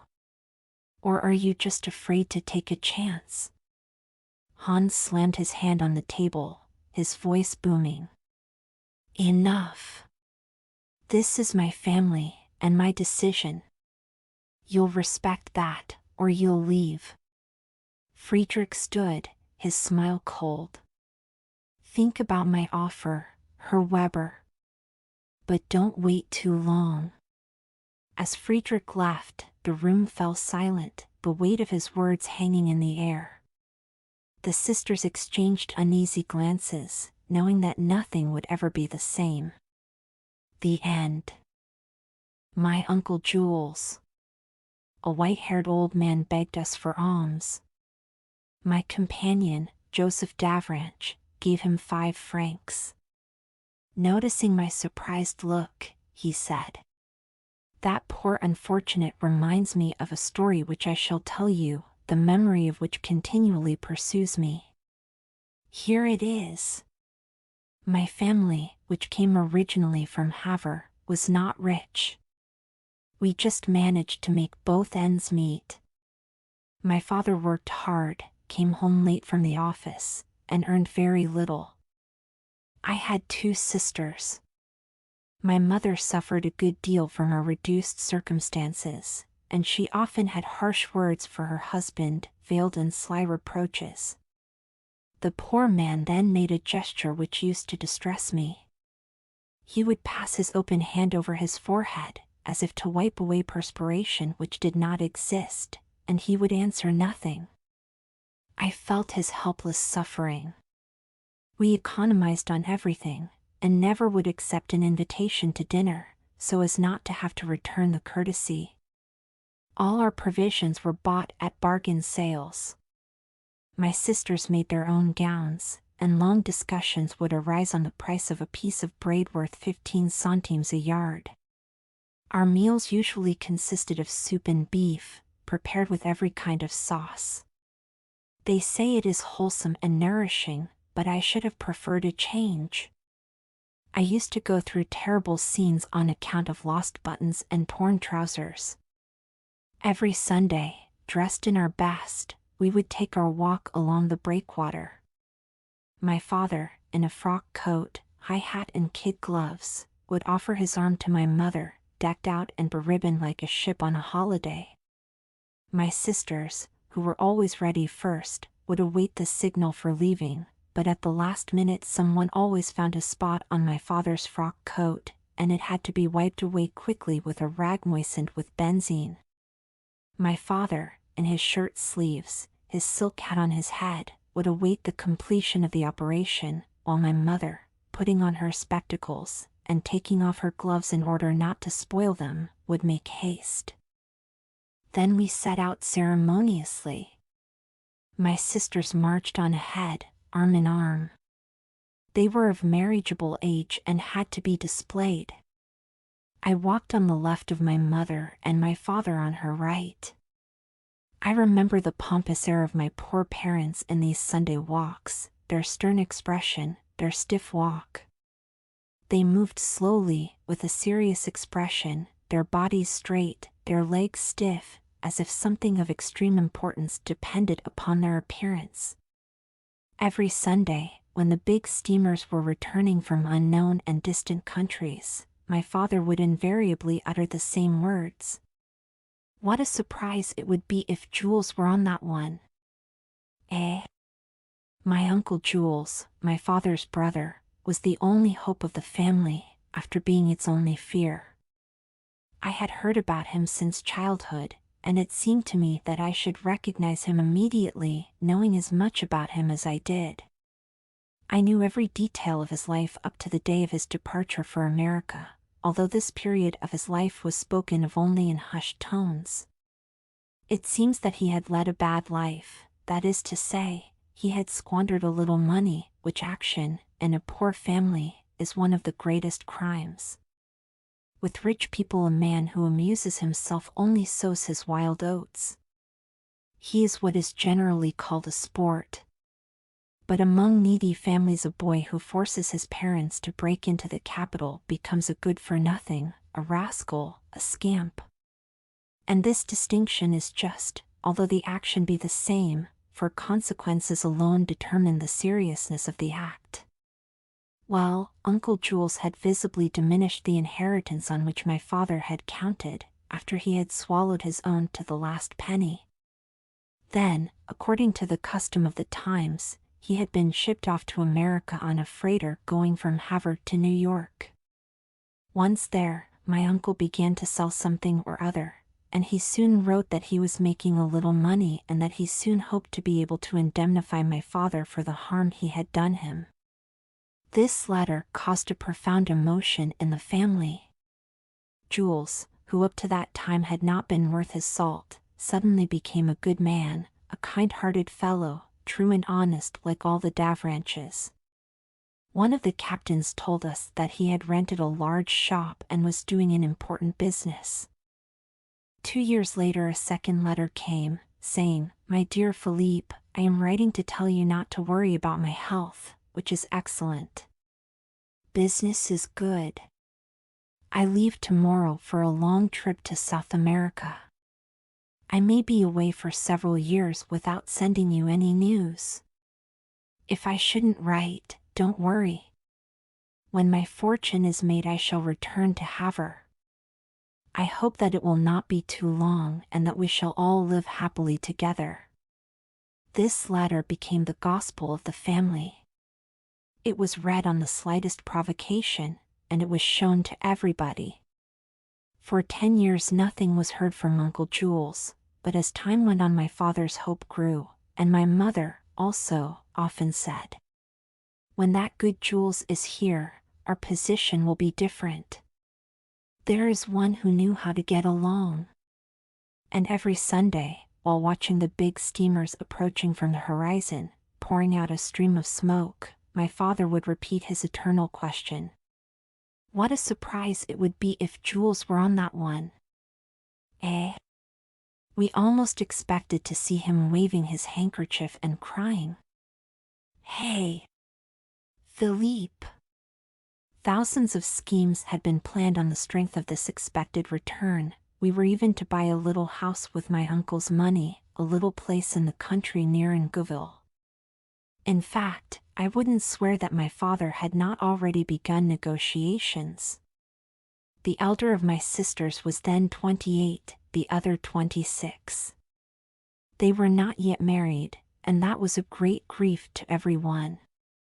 At last a suitor presented himself for the younger one. He was a clerk, not rich, but honorable. I have always been morally certain that Uncle Jules' letter, which was shown him one evening, had swept away the young man's hesitation and definitely decided him. He was accepted eagerly, and it was decided that after the wedding the whole family should take a trip to Jersey. Jersey is the ideal trip for poor people. It is not far, one crosses a strip of sea in a steamer and lands on foreign soil, as this little island belongs to England. Thus, a Frenchman, with a 2-hour sail, can observe a neighboring people at home and study their customs. This trip to Jersey completely absorbed our ideas, was our sole anticipation, the constant thought of our minds. At last we left. I see it as plainly as if it had happened yesterday. The boat was getting up steam against the quay at Granville. My father, bewildered, was superintending the loading of our 3 pieces of baggage. My mother, nervous, had taken the arm of my unmarried sister, who seemed lost since the departure of the other one. Like the last chicken of a brood, behind us came the bride and groom, who always stayed behind, a thing that often made me turn round. The whistle sounded. We got on board, and the vessel, leaving the breakwater, forged ahead through a sea as flat as a marble table. We watched the coast disappear in the distance, happy and proud, like all who do not travel much. My father was swelling out his chest in the breeze, beneath his frock coat, which had that morning been very carefully cleaned, and he spread around him that odor of benzine which always made me recognize Sunday. Suddenly he noticed 2 elegantly dressed ladies to whom 2 gentlemen were offering oysters. An old, ragged sailor was opening them with his knife and passing them to the gentlemen, who would then offer them to the ladies. They ate them in a dainty manner, holding the shell on a fine handkerchief and advancing their mouths a little in order not to spot their dresses. Then they would drink the liquid with a rapid little motion and throw the shell overboard. My father was probably pleased with this delicate manner of eating oysters on a moving ship. He considered it good form, refined, and, going up to my mother and sisters, he asked, "Would you like me to offer you some oysters?" My mother hesitated on account of the expense, but my 2 sisters immediately accepted. My mother said in a provoked manner, "I am afraid that they will hurt my stomach. Offer the children some, but not too much, it would make them sick." Then, turning toward me, she added, "As for Joseph, he doesn't need any. Boys shouldn't be spoiled." However, I remained beside my mother, finding this discrimination unjust. I watched my father as he pompously conducted my 2 sisters and his son-in-law toward the ragged old sailor. My father turned ashy pale and muttered, his throat contracted, his eyes haggard. "Ah, ah. Very well, very well. I'm not in the least surprised. Thank you very much, Captain." He went away, and the astonished sailor watched him disappear. He returned to my mother so upset that she said to him, "Sit down, someone will notice that something is the matter." He sank down on a bench and stammered, "It's he. It's he." Then he asked, "What are we going to do?" She answered quickly, "We must get the children out of the way. Since Joseph knows everything, he can go and get them. We must take good care that our son-in-law doesn't find out." My father seemed absolutely bewildered. He murmured, "What a catastrophe!" Suddenly growing furious, my mother exclaimed, "I always thought that that thief never would do anything, and that he would drop down on us again. As if one could expect anything from a Davranche." My father passed his hand over his forehead, as he always did when his wife reproached him. She added, "Give Joseph some money so that he can pay for the oysters. All that it needed to cap the climax would be to be recognized by that beggar. That would be very pleasant. Let's get down to the other end of the boat, and take care that that man doesn't come near us." They gave me 5 francs and walked away. Astonished, my sisters were awaiting their father. I said that Mama had felt a sudden attack of seasickness, and I asked the shell opener, "How much do we owe you, monsieur?" I felt like laughing. He was my uncle. He answered. 2 francs 50. I held out my 5 francs and he returned the change. I looked at his hand, it was a poor, wrinkled, sailor's hand, and I looked at his face, an unhappy old face. I said to myself, that is my uncle, the brother of my father, my uncle. I gave him a 10-cent tip. He thanked me. God bless you, my young sir. He spoke like a poor man receiving alms. I couldn't help thinking that he must have begged over there. My sisters looked at me, surprised at my generosity. When I returned the 2 francs to my father, my mother asked me in surprise, was there 3 francs worth? That is impossible. I answered in a firm voice. I gave 10 cents as a tip. My mother started, and, staring at me, she exclaimed, you must be crazy. Give 10 cents to that man, to that vagabond. She stopped at a look from my father, who was pointing at his son-in-law. Then everybody was silent. Before us, on the distant horizon, a purple shadow seemed to rise out of the sea. It was Jersey. As we approached the breakwater, a violent desire seized me once more to see my Uncle Jules, to be near him, to say to him something consoling, something tender. But as no one was eating any more oysters, he had disappeared, having probably gone below to the dirty hold which was the home of the poor wretch. The end. Glamour. Part 1, The Inheritance. Tom Grady was halfway through his afternoon route when his phone buzzed in his pocket. He glanced at the screen, an unknown number. He let it go to voicemail. By the time he pulled the bus into the depot, there were 3 more missed calls and a voicemail waiting for him. Curiosity got the better of him. He leaned against the bus, the engine ticking as it cooled, and listened. Mr. Grady, this is Eleanor Carter from Carter & Price Law Firm. Please call us back at your earliest convenience. It's regarding the estate of your great-uncle, Harold Grady. Tom frowned. Great-uncle Harold? He hadn't seen the man since he was a kid. He remembered a gruff voice, a house that smelled like mothballs, and a handshake that felt like sandpaper. What could he possibly want? The next day, Tom sat in a sleek office downtown, staring at a check with more zeros than he'd ever seen in his life. The lawyer, a woman in her 50s with sharp glasses and a sharper smile, explained it all in a calm, practiced tone. Harold had left him everything, a little over $1 million after taxes. Tom's hands shook as he held the check. He'd been driving a bus for 15 years, scraping by, dreaming of something more. And now, here it was. His ticket out. Part 2, The Dream. Tom didn't sleep that night. He sat at his kitchen table, the check in front of him, a notebook filled with scribbled ideas beside it. He'd always been a thinker, a tinkerer. He'd built a treehouse as a kid that the neighborhood still talked about. He'd fixed his mom's broken washing machine with duct tape and sheer willpower.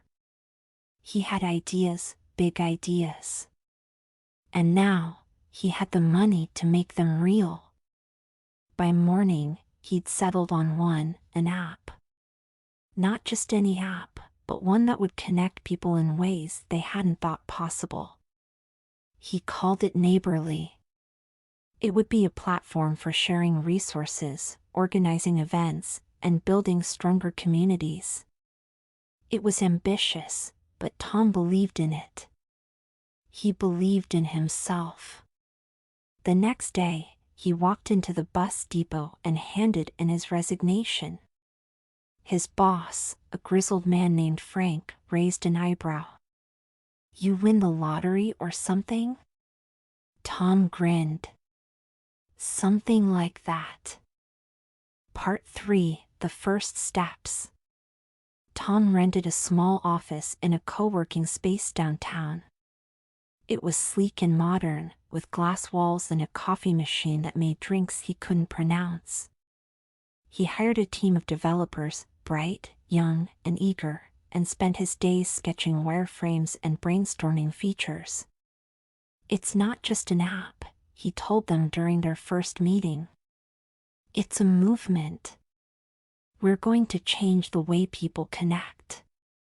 The team nodded, their eyes wide with excitement. Tom felt it too, a buzz in his chest, a sense of purpose he hadn't felt in years. He threw himself into the work, spending late nights at the office, ordering takeout, and sleeping on the couch. He didn't mind. This was his dream, and he was going to make it real. Part 4, The First Hurdles. The first cracks appeared a few months in. The developers hit snags, bugs that wouldn't go away, features that didn't work as planned. The launch date kept getting pushed back, and Tom could feel the pressure building. One evening, he sat with his lead developer, a quiet guy named Raj, staring at a screen full of error messages. "What's the holdup?"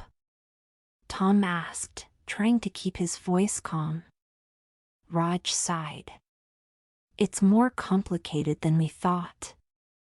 The backend isn't stable, and the UI keeps glitching. We need more time."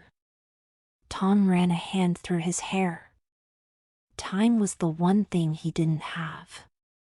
The money was running out faster than he'd anticipated, and the investors were getting antsy. Part 5, The Launch. They launched the beta version of Neighborly 6 months later than planned. Tom organized a small event at the office, inviting friends, family, and a few local influencers. He stood in front of the room, his heart pounding, and gave a speech he'd rehearsed 100 times. "Neighborly isn't just an app," he said. "It's a way to bring people together. To build stronger communities. To make the world a little smaller, a little kinder." The room erupted in applause. Tom felt a surge of pride as people downloaded the app and started exploring its features. For a moment, everything felt perfect. But the moment didn't last. Within hours, the reviews started rolling in. "Crashes every time I try to post. The interface is clunky. This is a disaster." Tom's stomach sank as he scrolled through the comments. He tried to stay positive. "It's just a beta," he told the team.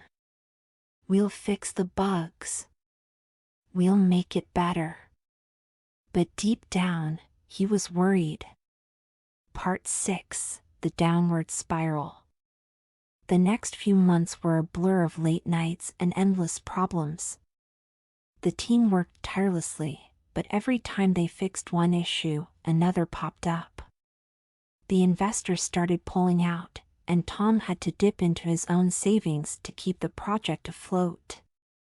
He stopped answering calls from friends and family. He stopped sleeping. He became obsessed with saving Neighborly, convinced that if he just worked harder, he could turn things around. One night, Maggie showed up at the office. She stood in the doorway, her arms crossed, her face a mix of anger and concern. "Tom, you need to stop this," she said. "You're killing yourself over something that's not working." Tom shook his head. "I can't give up," he said. "Not yet." Maggie sighed. "You're not giving up. You're just refusing to see the truth." Part 7, The Breaking Point. The breaking point came on a rainy Tuesday morning. Tom woke up to an email from Raj. The subject line said it all: "I'm out." The message was short and to the point. Raj had found another job and wouldn't be coming back. Tom stared at the screen, his stomach churning. Without Raj, the project was dead in the water. He tried to hire a replacement, but no one was interested. The app's reputation was in tatters, and Tom's savings were almost gone. He sat in the empty office, surrounded by empty coffee cups and half-finished designs, and felt the weight of failure pressing down on him.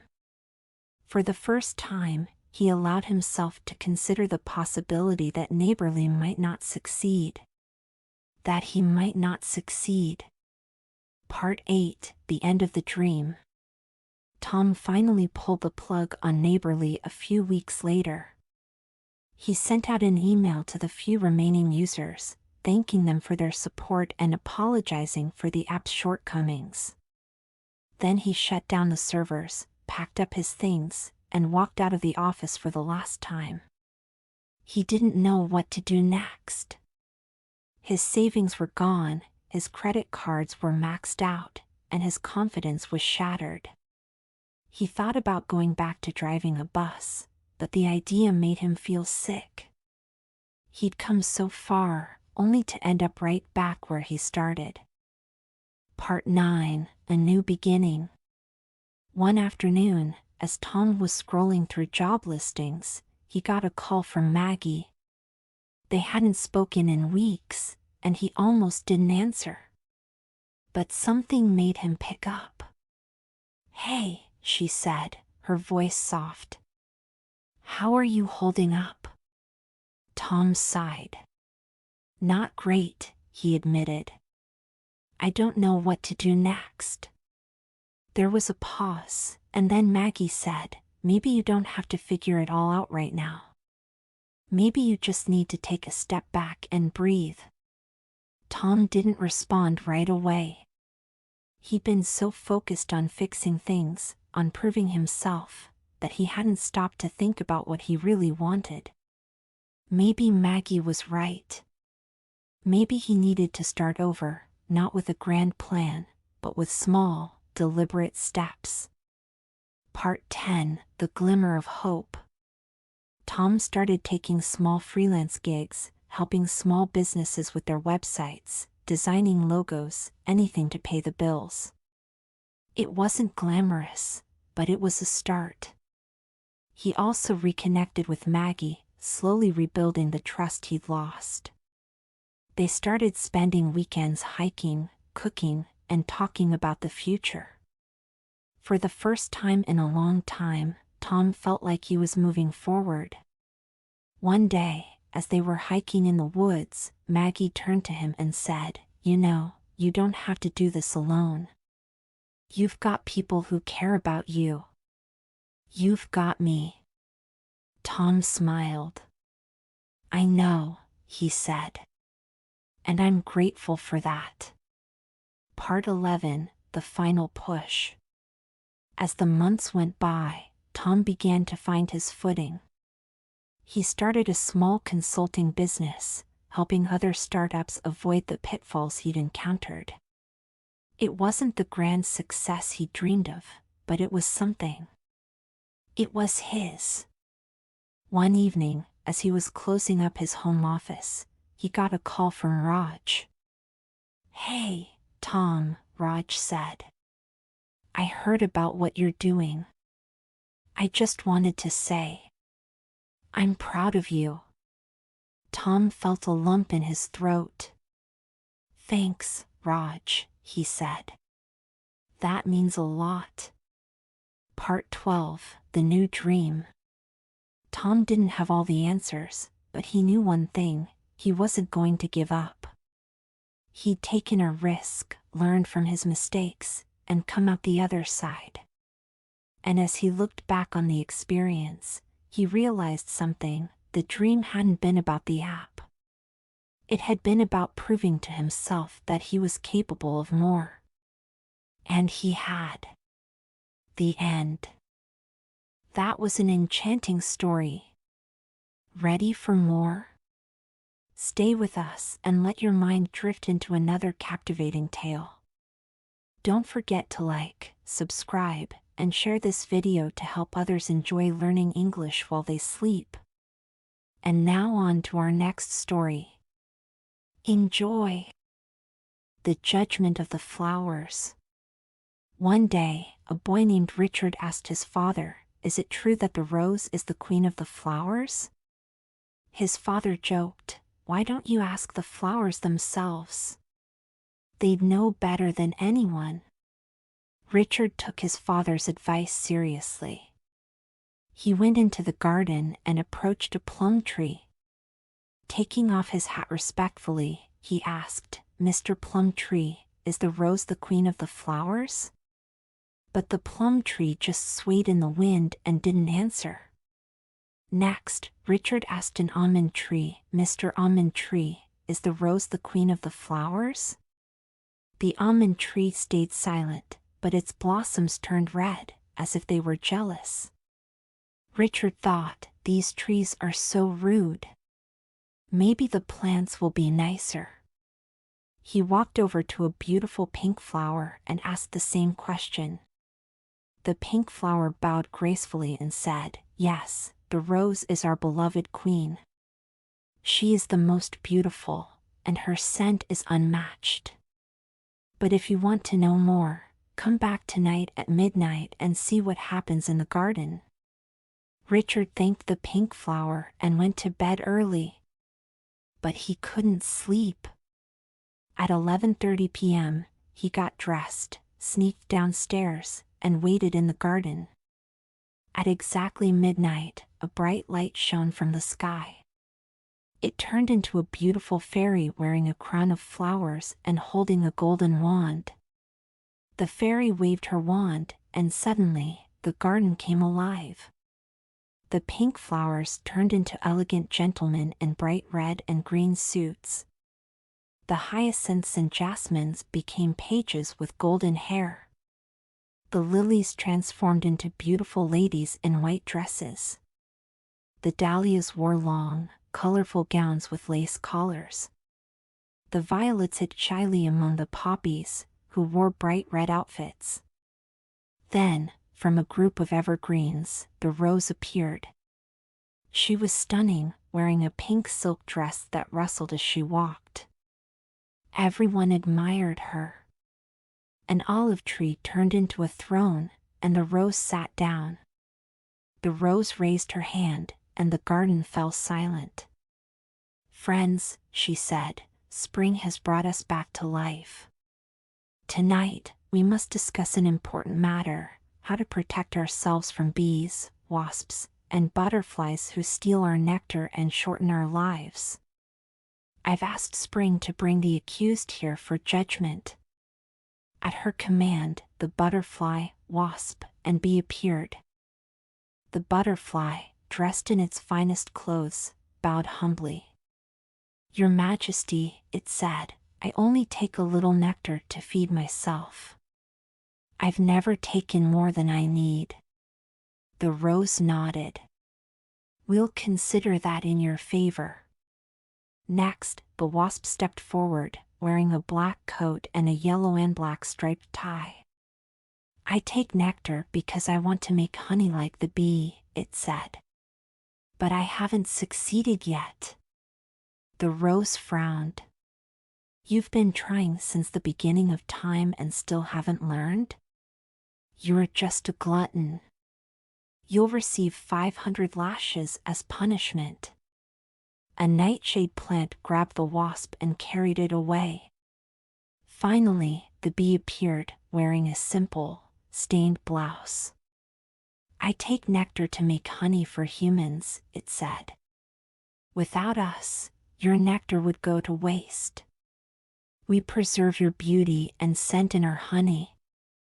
If you must punish me, do it quickly. I have work to do."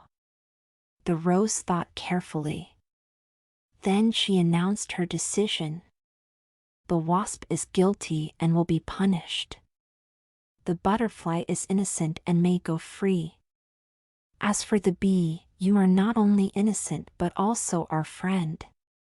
From now on, all flowers will welcome you and give you their nectar freely. As a symbol of our friendship, I will give you a kiss." The bee blushed as the rose kissed its forehead.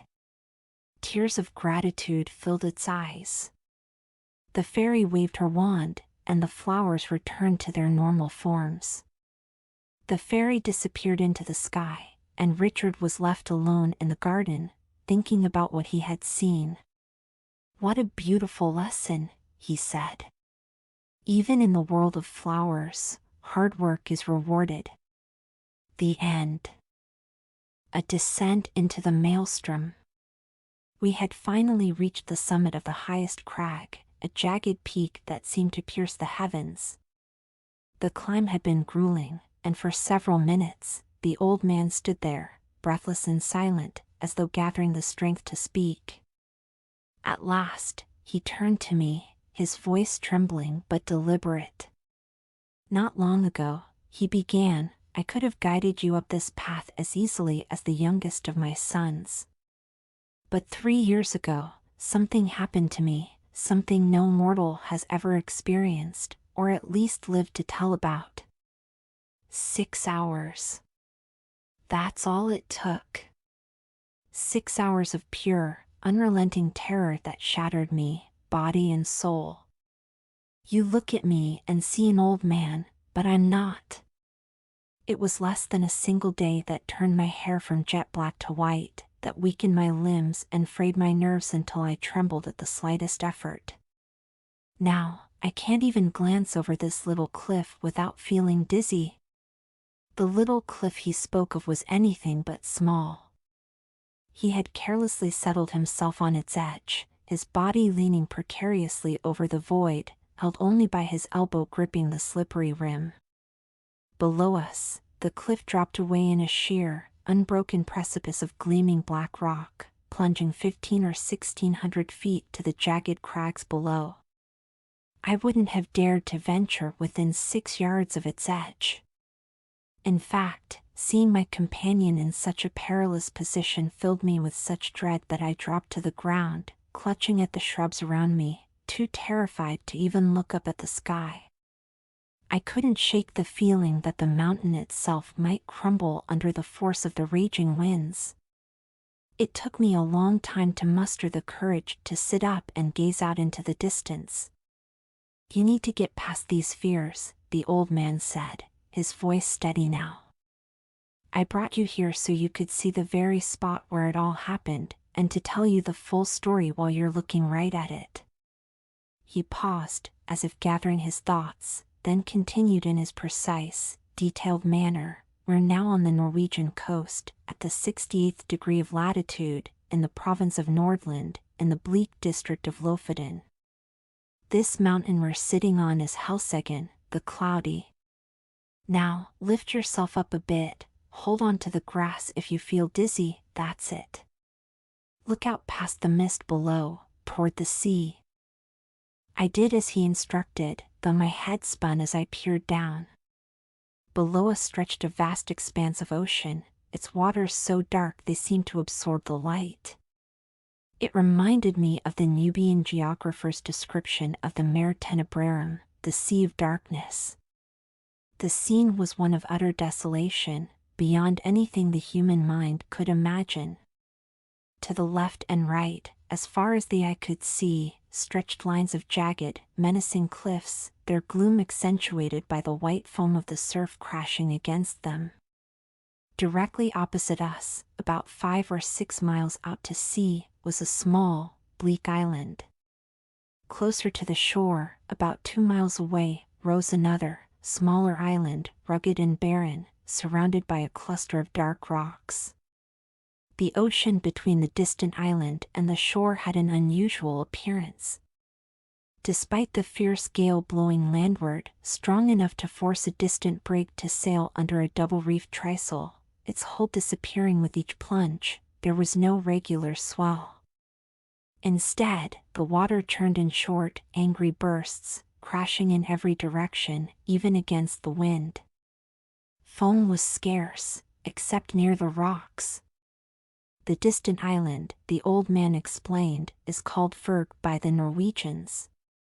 The one midway is Moscow. The one to the north is Imbergen. Over there are Ilsen, Hotholm, Kieldholm, Swarven, and Buckholm. Farther out, between Moscow and Furg, are Otterholm, Flymen, Sandflesen, and Stockholm. Those are their true names, though why anyone felt the need to name them is beyond me. Do you hear anything? Do you see any change in the water? We had been on Helsegen's summit for about 10 minutes, having climbed from the interior of Lofoten without a glimpse of the sea until now. As the old man spoke, I became aware of a loud, growing sound, like the roar of a vast herd of buffaloes on an American prairie. At the same time, I noticed the choppy surface of the ocean below us was rapidly transforming into a powerful eastward current. The speed of the water increased with every second, building into a furious torrent. Within minutes, the entire sea as far as Furg was a chaotic frenzy, but the most intense turmoil was between Moscow and the coast. Here, the water seethed and boiled, forming countless whirlpools that spun and plunged eastward with terrifying speed. Soon, the scene changed again. The surface smoothed slightly, and the whirlpools vanished one by one, replaced by massive streaks of foam. These streaks spread out, merging and taking on a swirling motion, as if forming the beginnings of an even larger vortex. Suddenly, a massive whirlpool emerged, over a mile in diameter. Its edge was a broad band of gleaming spray, but none of it slipped into the funnel's mouth. Inside, as far as I could see, was a smooth, jet-black wall of water, tilted at a 45-degree angle, spinning with dizzying speed and emitting a deafening roar that echoed across the sky. The mountain itself seemed to tremble. I threw myself to the ground, clutching the sparse grass, overwhelmed by fear. This, I finally said to the old man, must be the great whirlpool of the Maelstrom. That's what some call it, he replied. We Norwegians know it as the Moskostrom, after the island of Moscow. Nothing I had read about the vortex prepared me for what I saw. Even the most detailed accounts, like that of Jonas Ramus, failed to capture the sheer magnitude and horror of the scene. The whirlpool's power was beyond comprehension. Its roar was deafening, a cacophony of shrieks and howls that seemed to come from the depths of the earth itself. The mountain beneath us trembled, and I clung to the ground, my fingers digging into the sparse grass as though it could anchor me against the chaos below. The old man, however, seemed almost calm. He stood at the edge of the cliff, his gaze fixed on the whirlpool, as though he were reacquainting himself with an old foe.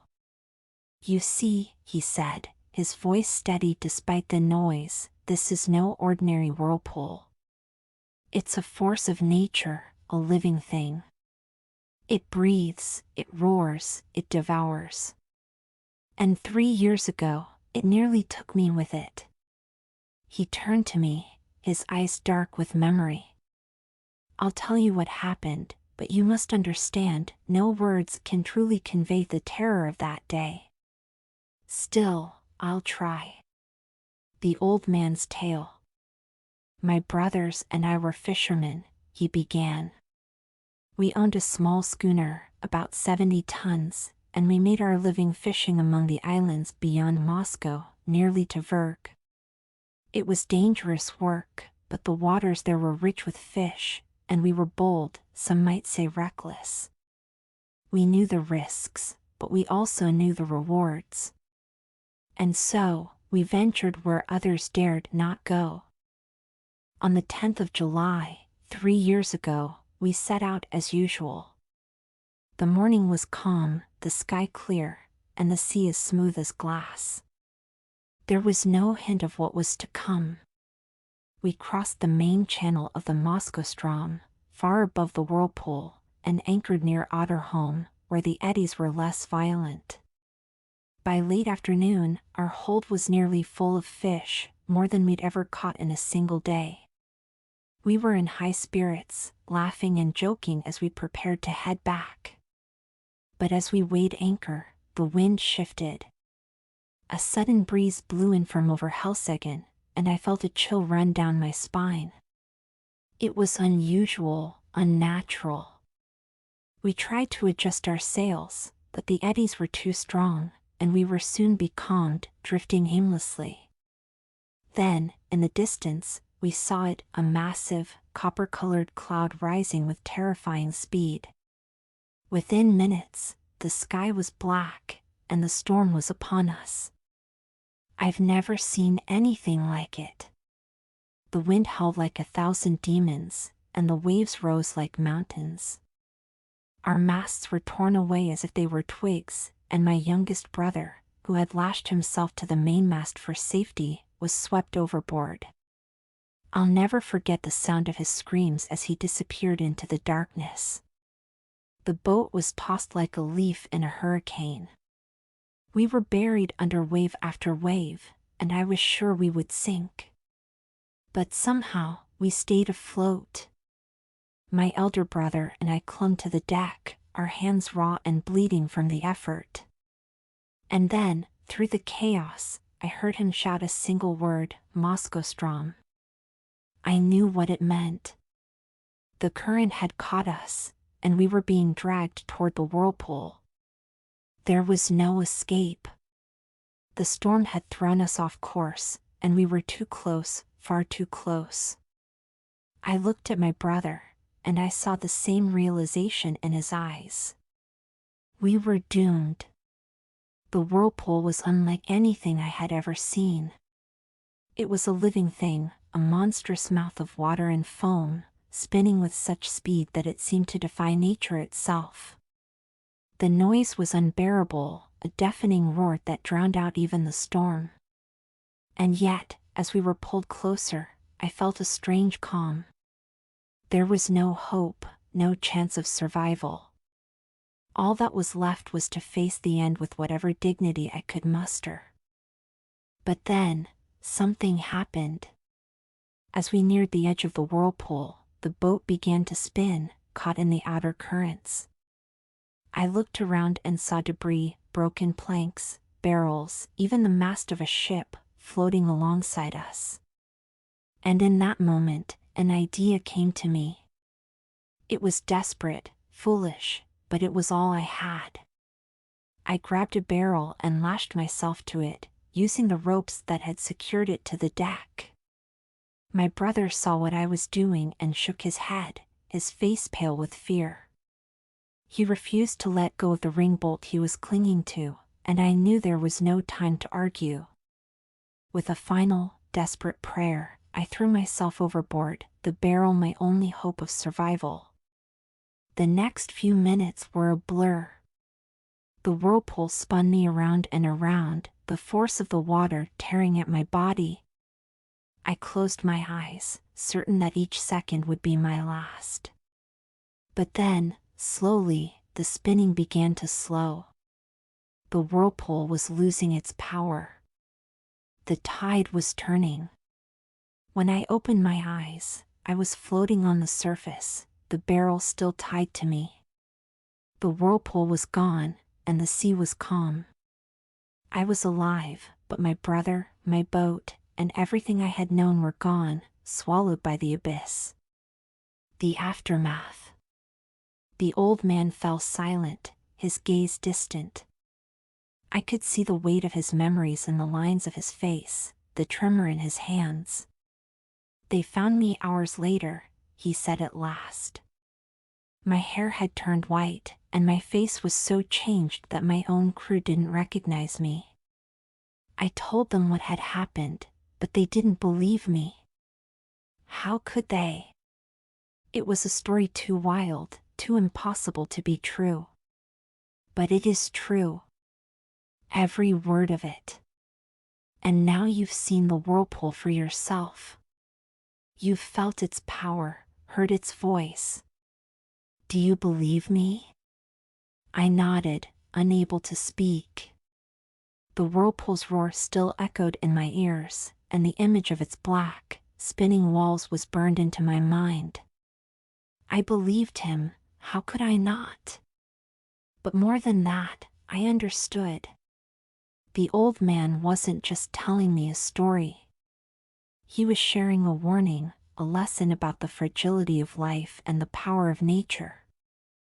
We stayed on the cliff for a while longer, watching as the whirlpool's fury subsided and the sea returned to its usual rhythm. But even as we descended the mountain and made our way back to the village, I couldn't shake the feeling that I had glimpsed something far greater than myself, something ancient, primal, and utterly beyond human control. The end. The Boscombe Valley Mystery. Part 1: The Breakfast Table.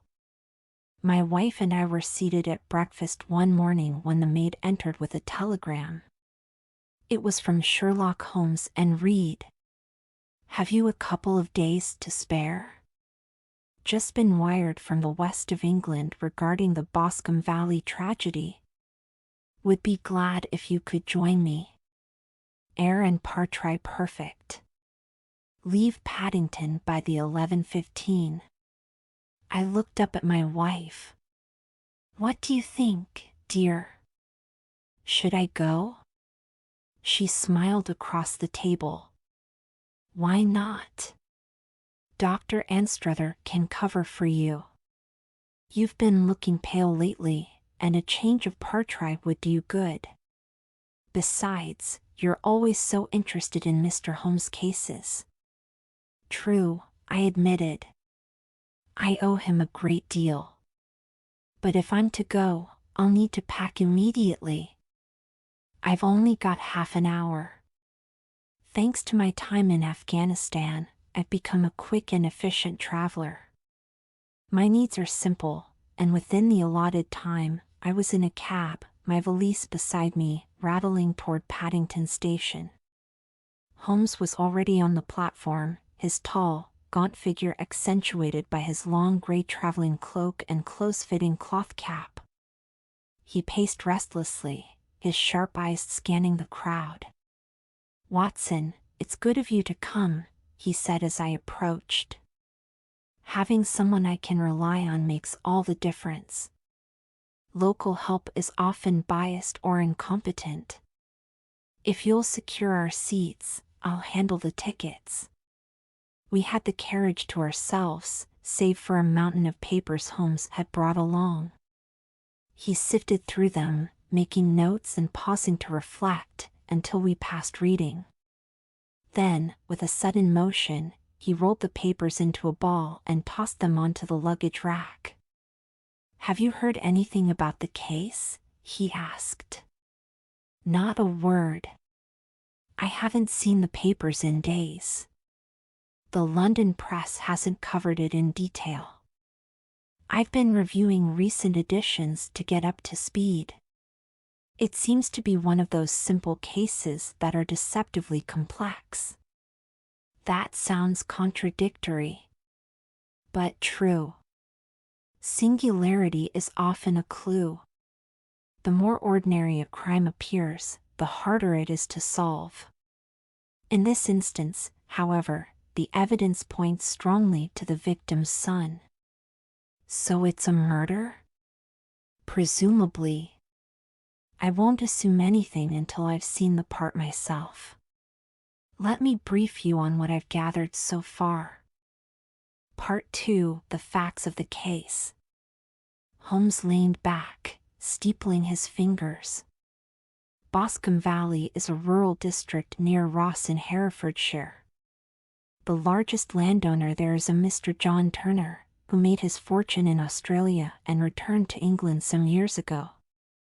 One of his properties, Hatherley Farm, is leased to Mr. Charles McCarthy, also an ex-Australian. The two men knew each other in the colonies, so it's no surprise they settled near each other here. Turner is the wealthier of the two, so McCarthy became his tenant, though they remained on equal terms and were often seen together. McCarthy had an 18-year-old son, James, and Turner has a daughter of the same age. Both men were widowers. They kept to themselves, avoiding the local society, though the McCarthys were fond of sports and often attended race meetings. McCarthy employed 2 servants, a man and a girl, while Turner had a larger household of at least 6. That's the background. Now, the facts. On June 3rd, last Monday, McCarthy left Hatherley Farm around 3 in the afternoon and walked to Boscombe Pool, a small lake formed by a stream in the valley. He'd been out with his servant that morning in Ross and mentioned he had an important appointment at 3. He never returned alive. The distance from Hatherley Farm to the pool is 1/4 of a mile. 2 people saw him on his way, an old woman and William Crowder, a gamekeeper employed by Turner. Both confirmed McCarthy was alone. Crowder added that shortly after seeing McCarthy, he spotted James McCarthy heading the same way with a gun under his arm. He believed the father was still in sight at the time, and the son was following him. Crowder thought nothing of it until he heard of the tragedy that evening.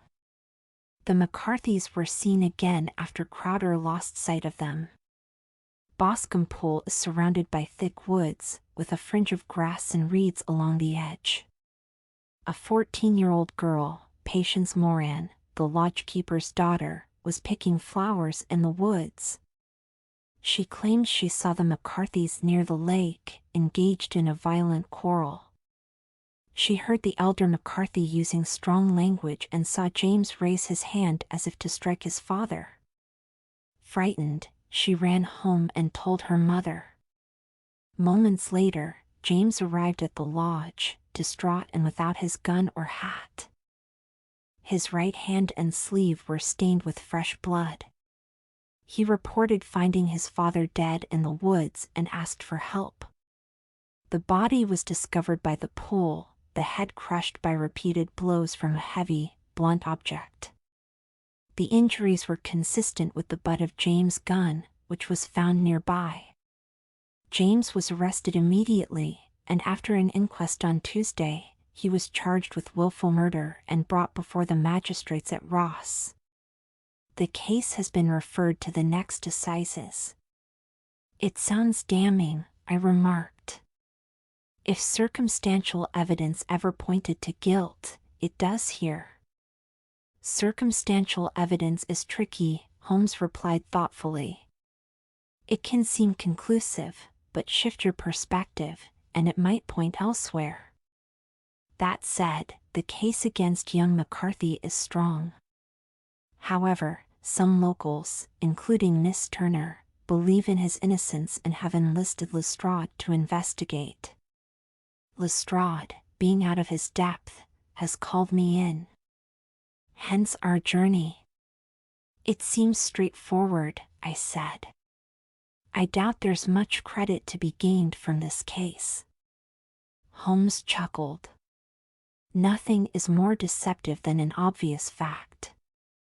Besides, we may uncover details Lestrade has overlooked. For instance, I noticed your bedroom window is on the right side. Would Lestrade have observed that? How on earth? My dear Watson, I know your habits. You shave by sunlight, and the left side of your face is less neatly shaved, indicating it's less illuminated. A trivial example, but it illustrates my method. Observation and inference, that's my métier. And it may prove useful here. Part 3, the journey continues. Holmes pulled out a folded map of Victoria, Australia, and spread it on the table. I wired for this last night. Look here. He pointed to a spot on the map. What do you see? Ballarat, I read. Precisely. The dying man's reference to a rat was likely an attempt to say Ballarat. He was trying to name his murderer. So, We're looking for an Australian from Ballarat, likely someone familiar with the area. And the grey cloth? If James' account is true, the murderer dropped part of his clothing, a grey cloak, perhaps, and returned to retrieve it while James was distracted. A bold move, but not impossible. Holmes leaned back, his eyes gleaming. The pieces are falling into place, Watson. By the time we reach Boscombe Valley, I expect to have a clear picture of the culprit. Part 4, The Arrival at Boscombe Valley. We arrived in Ross late in the afternoon. Lestrade met us at the station, his sharp features and furtive manner unmistakable despite his rustic attire. He escorted us to the Hereford Arms, where a room had been reserved. "I've arranged a carriage," Lestrade said as we sipped tea. "I knew you'd want to visit the crime part immediately." "Very thoughtful," Holmes replied. "Though I doubt we'll need it tonight. The barometer reads 29, and the sky is clear.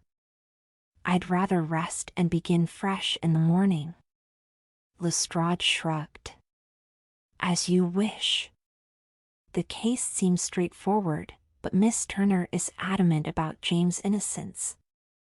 She's quite persuasive." As if on cue, a young woman burst into the room. Her violet eyes were wide with urgency, her cheeks flushed. "Mr. Holmes," she exclaimed. "I'm so glad you've come. James didn't do it, I know he didn't. You must believe me." Holmes rose, his expression softening.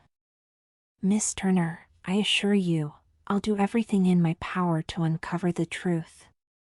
She nodded, her relief palpable. "Thank you.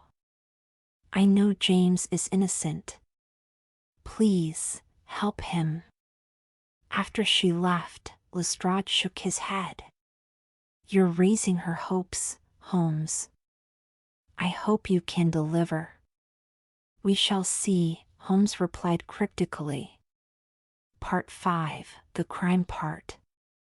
The next morning, we set out for Boscombe Pool. The part was serene, the water reflecting the surrounding woods. Holmes, however, was transformed. His keen eyes scanned the ground, his movements quick and purposeful. He examined footprints, measured strides, and even collected dust in a jagged stone. "The murder weapon," he declared, holding up the stone. "No marks, but the grass beneath it was undisturbed. It matches the injuries." Lestrade remained skeptical. "And the murderer?" "A tall man, left-handed, with a limp. He wears thick-soled boots and a gray cloak. He smokes Indian cigars and carries a blunt penknife. These details should narrow the search." Lestrade laughed. "Theories are all very well, but we need hard evidence." "We shall see," Holmes replied, his tone calm but confident. Part 6, The Confession. That evening, an elderly man arrived at our hotel. His face was ashen, his frame bowed with illness. "I am John Turner," he said, his voice trembling. "I received your note." Holmes gestured for him to sit. "I know about McCarthy. Tell me the truth, and I may be able to spare your daughter the pain of your arrest." Turner sank into a chair, his hands shaking. "McCarthy was a devil. He blackmailed me for years, threatening to expose my past. When he demanded my daughter's hand for his son, I couldn't bear it. I killed him at the pool. I struck him down like the beast he was." Holmes listened in silence, then handed Turner a pen. "Write your confession. I'll use it only if necessary to save James." Turner complied, his handwriting shaky but legible. When he finished, he looked up, his eyes filled with despair. "I'm a dying man. I only wish to spare Alice the truth." Holmes nodded. "Your secret is safe with us." Part 7, The Resolution.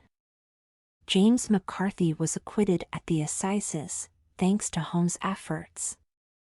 Turner died 7 months later, his secret intact.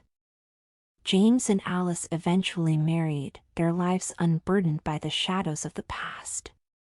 As we returned to London, Holmes reflected, "Fate plays cruel tricks, Watson. But for the grace of God, any of us could fall victim to such temptations." I nodded, grateful for his wisdom and the justice he had secured. The author of The Wall. Ninen was reading a newspaper when he suddenly exclaimed, "They're starting to tear down the Great Wall of China." "Really?" I asked, surprised. "Does the newspaper say that?" "Yes, look here." Ninen showed me the article. "Well," I said, "I'm not too upset. What's the point of such a wall anyway? Would you like me to tell you a story about it?" "Is it about the Great Wall of China?" Ninen asked. "You'll see," I replied. "A long time ago, there was a king in China named Tsai. What a name, right? He had a very long pigtail, which was common for Chinese men at the time. This king had few teeth but a huge appetite. He was always hungry. Every 5 minutes, he would yawn, and his servants had to quickly put a boiled egg in his mouth whenever he opened it. His mouth was so big that once, someone accidentally put a letter in it, thinking it was a mailbox. One night, while the king was sleeping, he suddenly kicked his legs, sat up in bed, and shouted, "I have an idea." The guards were shocked. "The emperor has an idea," they yelled. Everyone in the palace rushed to the king's room to congratulate him. "What a historic day," they said. "This is the first time the emperor has ever had an idea." The king smiled proudly. "Yes, my dear subjects. I have an idea to stop the Tartars from attacking us every Monday and Tuesday. My idea is..." Everyone knelt to listen, to ask all of you if you have any ideas to stop them. The courtiers clapped politely. "Brilliant idea, Your Majesty." The king turned to his Minister of War. "What do you think?" The Minister of War bowed low. "Your Majesty, I need until tomorrow to think about it. But I've heard that the best way to stop the Tartars is to not let them into the country in the first place." The king was delighted. "Excellent idea. Meeting over. Goodbye until tomorrow." That night, the Minister of War asked his generals for ideas.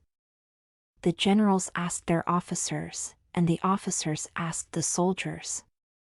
Finally, a young soldier from the awkward squad, the least skilled group, said, "Why don't we build a mud wall to block their way?" The officer slapped the soldier. "Stupid idea," he shouted.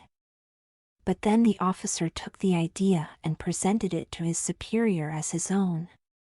The idea moved up the ranks, and everyone who repeated it got promoted, except the poor soldier who came up with it.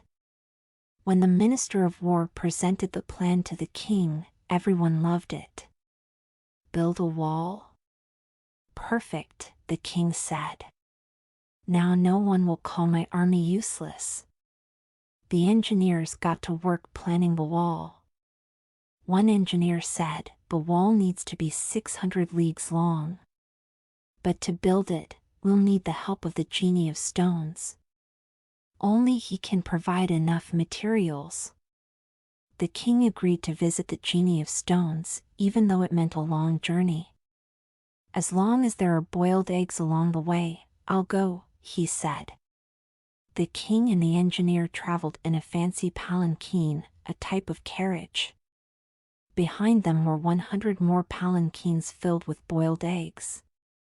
After 20 days, they reached the mountains of Chuang, where the genie of stones lived.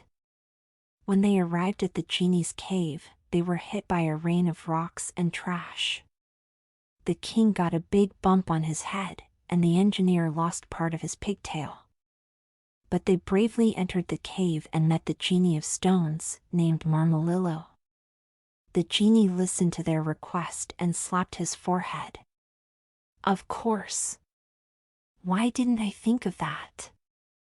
I have a head of stone, after all. Fine, I'll help you.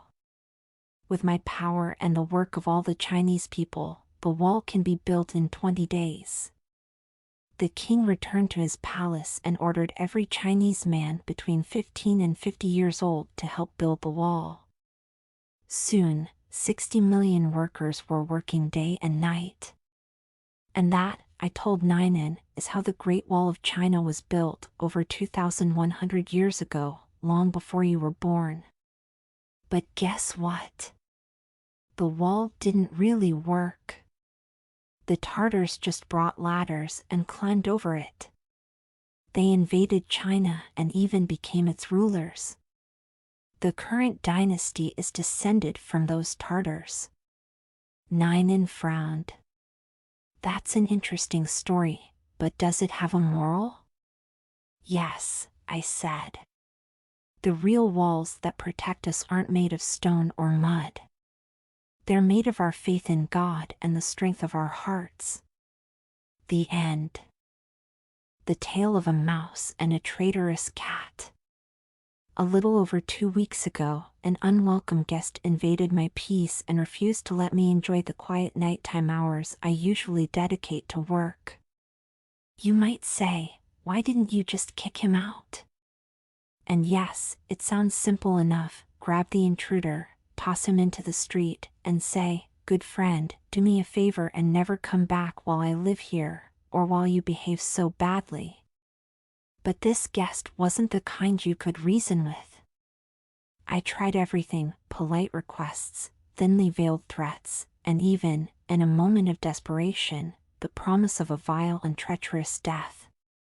The thought still horrifies me. How could I have been so rash? But nothing worked. And honestly, I think anyone in my position would have felt the same. Because what this guest did was beyond infuriating. Just as I'd settle into my writing, he'd start making an unbearable racket, rattling my nerves and scattering my thoughts. By the time I gave up and went to bed, the noise would stop as if on cue, leaving my room eerily silent. But that wasn't the worst of it. Every morning, I'd find my papers, left neatly on my desk the night before, crumpled, torn, and covered in strange, unreadable marks. My books, my precious books, were chewed up as if they'd been attacked by a saw. This enemy deserved the harshest punishment my anger could devise. I was housing him, and yet he tormented me. Have you ever seen such ingratitude? When I shared my frustrations with friends, they were shocked by my sudden shift from pacifist to avenger. We never thought you capable of such thoughts, they said. Assassination? Revenge? Even if it's justified, it leaves a stain on your soul. You're talking like a criminal. Their disapproval made me uneasy, but I hadn't told them the full story. The culprit, I explained, is a mouse. He hides behind my bookcase and starts his infernal noise at midnight, just as I sit down to work. He destroys everything he can get his teeth on: papers, books, you name it. He's like a tiny printing press and paper mill rolled into one. This mouse was no amateur. He was a seasoned veteran of mischief, immune to every trap and poison I tried. I even took to chasing him with an old cavalry saber, slashing at the shadows as he darted behind the bookcase, laughing at my futile efforts. Finally, I called in reinforcements, Missafuff, a retired but still formidable cat known for his hatred of mice. Missafuff agreed to help, but on his terms. "If you want my services," he said, "you'll treat me like royalty. Buy me a fancy collar, and when I've dealt with your mouse, give me a generous reward for my family." I agreed, hoping the mouse's days were numbered. That night, the noise stopped. Missafuff lounged by the bookcase, looking smug. "See," his expression seemed to say. "Just my presence is enough." But something felt off. Days passed, and the mouse was silent.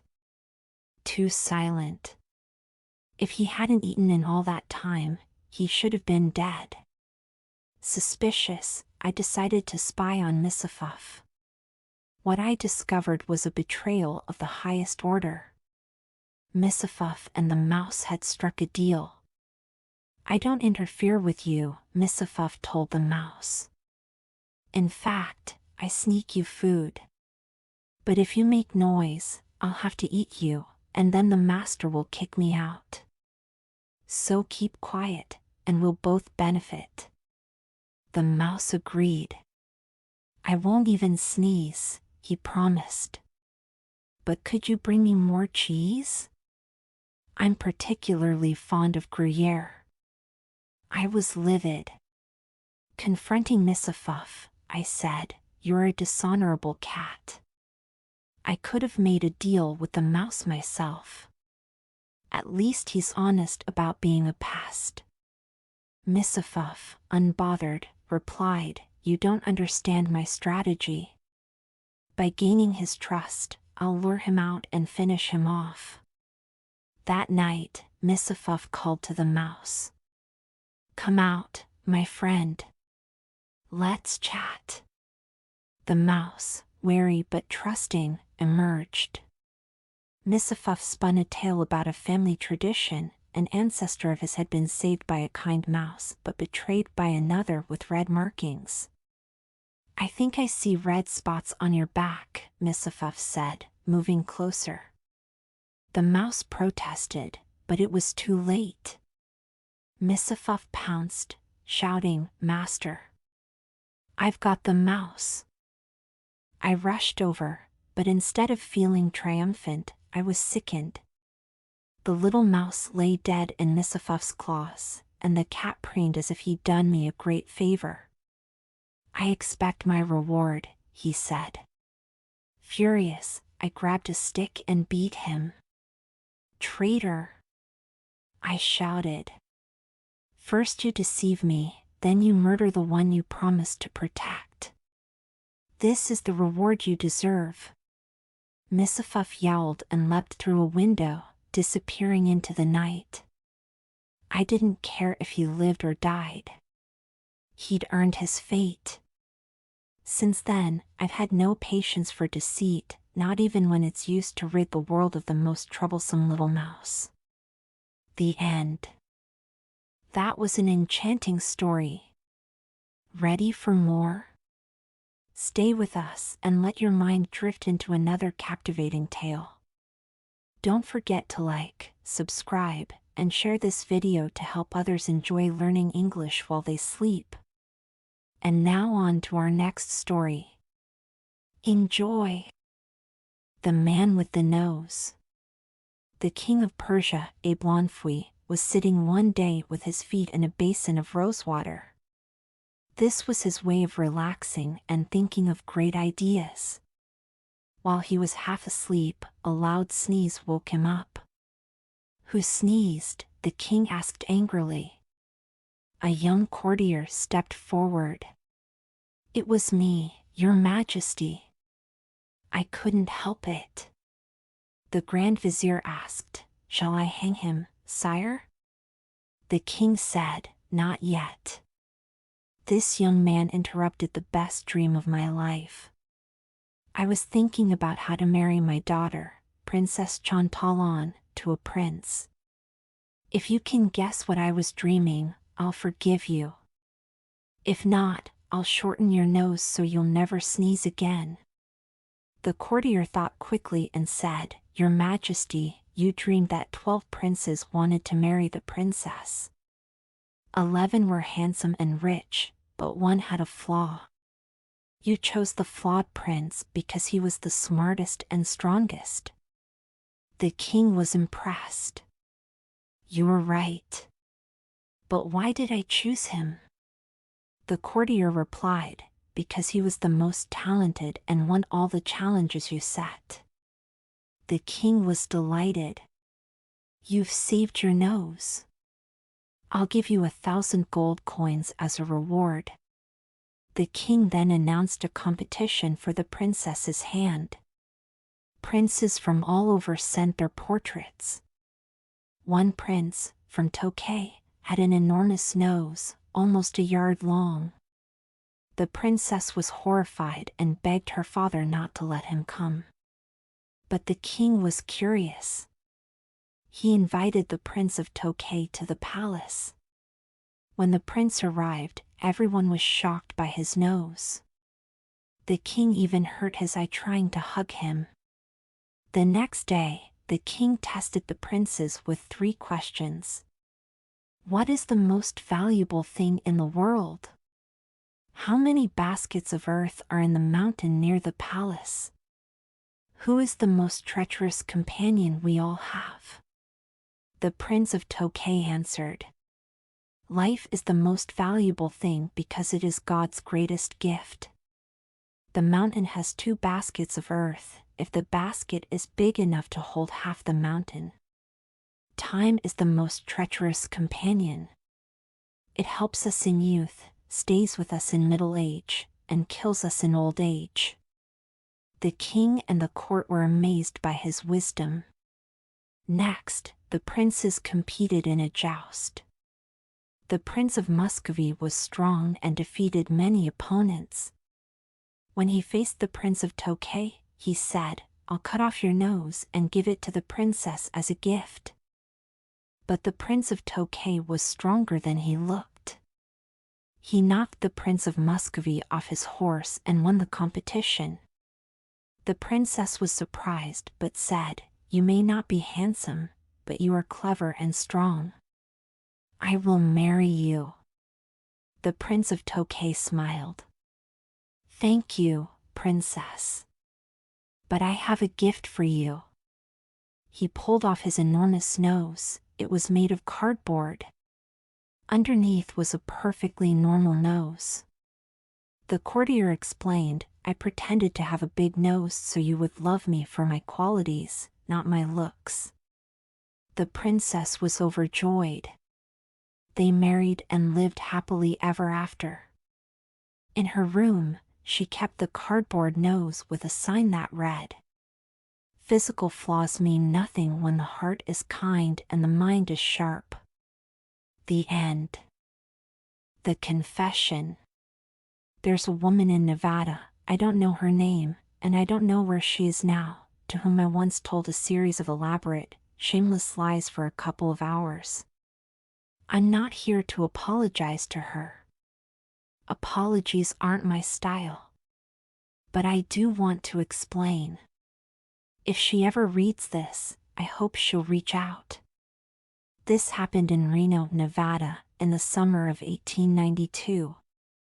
It was fair season, and the town was packed with hustlers, small-time crooks, and a swarm of hungry hobos. The hobos were the real problem. They flooded the back doors of every house, begging for food until the locals got fed up and started slamming doors in their faces. Reno was a tough town for scoring a meal, as we called it. Even I, who prided myself on being a skilled beggar, went hungry more often than not. One day, I was so desperate that I snuck past a train porter and barged into the private car of some wealthy traveler. The train started moving just as I reached the platform, and the porter was right behind me, grabbing at my coat. It was a close call, but I made it to the millionaire at the same moment the porter caught up to me. I didn't have time for niceties. "Give me a quarter for food," I blurted out. To my surprise, the man reached into his pocket and handed me exactly a quarter. I think he was so stunned that he just acted on instinct. To this day, I regret not asking for $1. I'm sure he would have given it to me. I jumped off the moving train, the porter's foot narrowly missing my face, and landed safely on the tracks. I got the quarter, though. That's what mattered. But let's get back to the woman I lied to. It was the evening of my last day in Reno. I'd spent the afternoon at the racetrack, watching the horses, and missed my midday meal. I was starving. To make things worse, a committee had just been formed to clear the town of hobos like me. Many of my fellow wanderers had already been rounded up by the police, and I could feel the law closing in. I needed to catch the westbound train that night, but first, I had to eat. Riding the blind baggage, the platform at the end of a train car, on an empty stomach through the freezing Sierra Nevada mountains was not an appealing prospect. Finding food, however, was no easy task. I was turned away at a dozen houses. Some people hurled insults at me, telling me I belonged in jail. Others simply slammed the door in my face. At one house, they didn't even open the door. I stood on the porch, knocking, while they peered at me through the window. They even held up a little boy so he could get a good look at the tramp who wasn't getting any food. It was clear that my only hope was the very poor. The poor never turn away the hungry. Time and again, across the United States, I've been refused food by the wealthy, only to find generosity in the shacks by the creek or marsh, where tired-faced mothers shared what little they had. Charity, I've learned, isn't giving from excess, it's giving from necessity. The poor understand this better than anyone. There was one house in particular where I was turned down that evening. Through the dining room window, I saw a man eating a large meat pie. I stood in the open doorway, pleading for food, while he continued to eat. He was prosperous, and his prosperity had bred resentment toward those less fortunate. "I don't believe you want to work," he snapped, cutting me off. This was irrelevant. I hadn't mentioned work. My topic was food. But I played along. "Of course I want work," I lied. "You wouldn't work if you had the chance," he said, glaring at me. I glanced at his meek wife, wishing I could just grab a piece of that pie. But I had to placate him first. "Try me," I said, warming to the bluff. "Fine," he said. "Come to the corner of blank and blank streets tomorrow morning. You know where the burned building is. I'll put you to work tossing bricks." "I'll be there," I promised. He grunted and went back to his pie. I waited. "Well," he said after a minute, looking up. "I'm waiting for something to eat," I said gently. "I knew you wouldn't work," he roared. He was right, of course, but I wasn't about to admit it. I scraped my feet, signaling my intention to leave, and asked, "So I don't get anything to eat?" He stood up, a large man, and I knew it was time to go.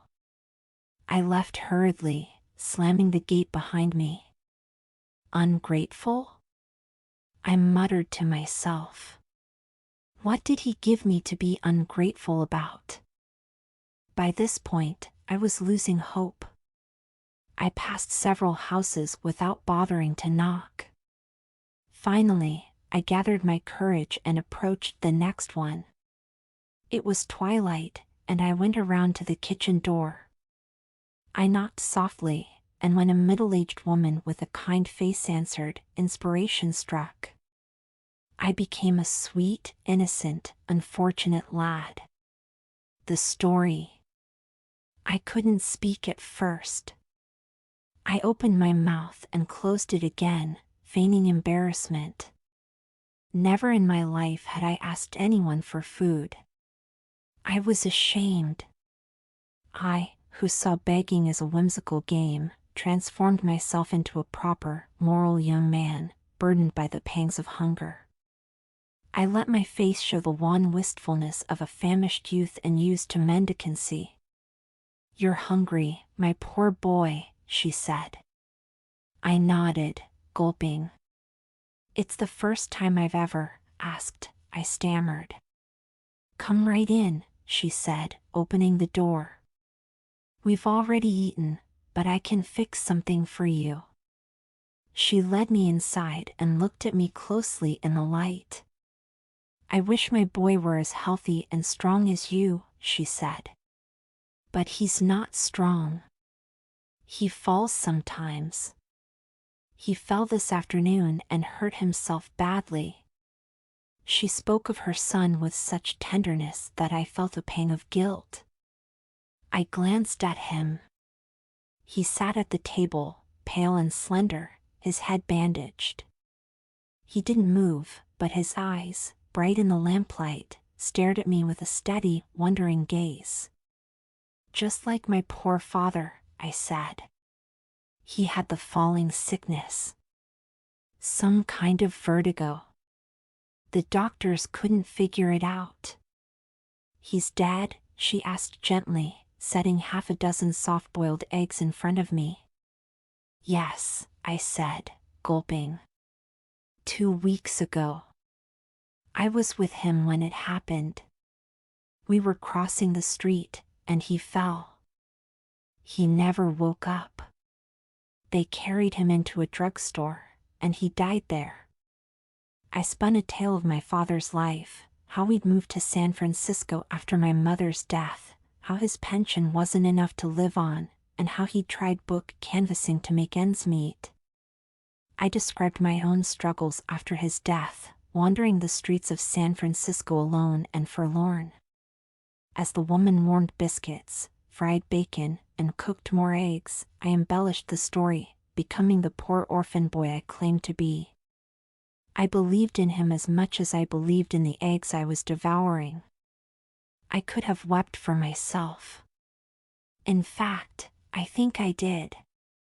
The woman was moved. She packed me a lunch to take with me, boiled eggs, pepper, salt, a big apple, and more. She gave me 3 pairs of thick red woolen socks, clean handkerchiefs, and other items I've since forgotten. All the while, her son sat silently, staring at me. I wondered if he saw through my lies. "Where are you going?" she asked. "Salt Lake City," I said. "I have a sister there, a married sister. Her husband's a plumber, a contracting plumber." I knew contracting plumbers were supposed to make good money, so I added, "They would have sent me money for the fare, but they've had sickness and business troubles. His partner cheated him. I didn't want to ask for help. I'll learn the trade and work in his shop." Of all the fictional sisters I've invented over the years, this Salt Lake City sister is my favorite. She feels real to me, a large, motherly woman, always cooking, never angry. Her husband is quiet and easygoing. Sometimes I feel like I know him. Maybe one day I'll meet him. The woman believed every word. She even offered to take me to the train station and introduce me to a relative who worked in the railway mail service. He could hide me in the mail car and take me straight to Ogden. My heart sank. I was supposed to be heading west, not east. But I couldn't tell her the truth. I feigned enthusiasm while desperately trying to think of a way out. Luckily, she realized her mistake. Her relative wasn't scheduled to come through that night. He'd be there in 2 days. I seized the opportunity, insisting I couldn't wait and would make my way to Salt Lake City on my own. She blessed me and wished me well as I left, my arms full of food and my pockets stuffed with woolen socks. Those socks came in handy that night. I wore a pair on the blind baggage of the westbound overland, and they kept my feet warm as the train roared through the freezing mountains. The end. First love. My dear angry friend. I write angry because I can imagine first your stupefaction and then your anger when you receive this letter and learn by it that I have not kept my word, that I have deceived you and have suddenly left the town instead of waiting for you tomorrow evening in my hotel, as had been decided. My darling, I have simply run away from you, or rather from us both. I've run away from that torturing, that awkward, and unnecessary tension which unfailingly would have sprung up between us again. And don't hasten, with that caustic smile of yours, to accuse me of a saving wisdom, for you know, more than anyone on earth, how that leaves me when I am most in need of it. God is my witness that, up to the last minute, I did not know whether I should really go or not. Even now I am not at all sure that I shall resist to the end the intolerable temptation to have one more look at you, if only one more, even fugitively, even from a distance. I don't even know that I shall keep myself sufficiently in hand not to jump out of this railway carriage after the 3rd bell. That is why, when I have finished this letter, if I can only manage to finish it, I shall give it to a porter and tell him to post it at the very moment when the train starts. And I shall watch him from the window and feel, as if I were actually saying goodbye to you, that painful oppression of the heart. Forgive me. All that I told you about lemons and sea air and doctors who wanted to send me here from Petersburg was untrue. I came here solely because I was irresistibly drawn to you, aching to recapture a poor little particle of that burning, dazzling happiness which sometimes we reveled in prodigally and carelessly, like czars in fairy tales. From what I have told you, I think you must have gathered a rather clear picture of my mode of life in that gigantic zoo which is called Petersburg society, visits, theaters, balls, my compulsory at-home days, the charity bazaars, etc., etc., in all of which I must play the role of a decorative advertisement to my husband's career and business affairs. But please don't expect from me the usual tirade about the meanness, the emptiness, the flatness, the falsehood. I've forgotten how they put it in our society novels. I have been drawn into this life, with its comforts, its good manners, its novelties, its connections, its associations, and I should never have the force to tear myself away from it. But my heart has no share in it. Some sort of people flash before my eyes, repeat some sort of words, and I myself do things of some sort, talk about something, but neither the people nor the words reach my soul, and sometimes all this seems to be happening far, far away from me, as if in a book or a picture, as though it were all arranged, as Domnushka, my old nurse, used to say. And suddenly, in this dull, indifferent life I was caught up by a wave from our dear, sweet past. Did you ever happen to wake up from one of those strange dreams which are so joyous that, after them, one goes about the whole day in a state of blissful intoxication, and which are at the same time so feeble in themselves, that if you repeated them, not merely to a stranger, but to your dearest friend on earth, they would sound null and flat, almost grotesque? Dreamers often lie, says Shakespeare's Mercutio, and, my God, what a deep psychological truth there is in that. Well then I, too, once woke up after such a dream. I saw myself in a boat with you, somewhere far out to sea. You were holding the oars and I was lying in the stern, looking up at the blue sky. That was the whole dream. The boat was rocking slightly and the sky was so blue that sometimes I seemed to be looking into a bottomless abyss. And a kind of unattainable feeling of joy permeated my soul with such tenderness, such harmony, that I wanted to cry and laugh at the same moment from too much happiness. I woke up, but the dream remained in my soul as if it had taken root in it. With a little effort of imagination, I was often able to recall it and to recapture a pale shadow at least of my dream. Sometimes it would come to me in the drawing room, during some lifeless conversation, which one listens to without hearing, and then I would have to cover my eyes with my hand for a moment to hide their unexpected gleam. Oh, how powerfully, how inevitably, I was drawn to you. How that captivating, magic tale of our love that flashed into my life 6 years ago under those caressing southern skies rises up before me, newborn in such moments. Everything comes back to me in a rush, our sudden quarrels, stupid jealousies, the comic suspicions and the joyous reconciliations, after which our kisses renewed their first fresh charm, the eagerly anticipated meetings, the feeling of sad emptiness in those minutes, after parting in the evening only to see each other again the next morning, when, again and again, we would turn at the same moment and our eyes would meet over the shoulders of the crowd that separated us, looking pink against the background of the dusky sunset. I remembered every atom of this illumined life, so full of strong, untrammeled happiness. We couldn't remain in the same spot. We were drawn eagerly to fresh places and fresh impressions. How charming they were, our long trips in those antediluvian, stuffy diligences covered with dirty sailcloth, in the company of gloomy Germans, with red, sinewy necks and faces that looked as if they had been roughly carved out of wood, and the lean, prim German women who stared at us with stupefied eyes, as they listened to our mad laughter.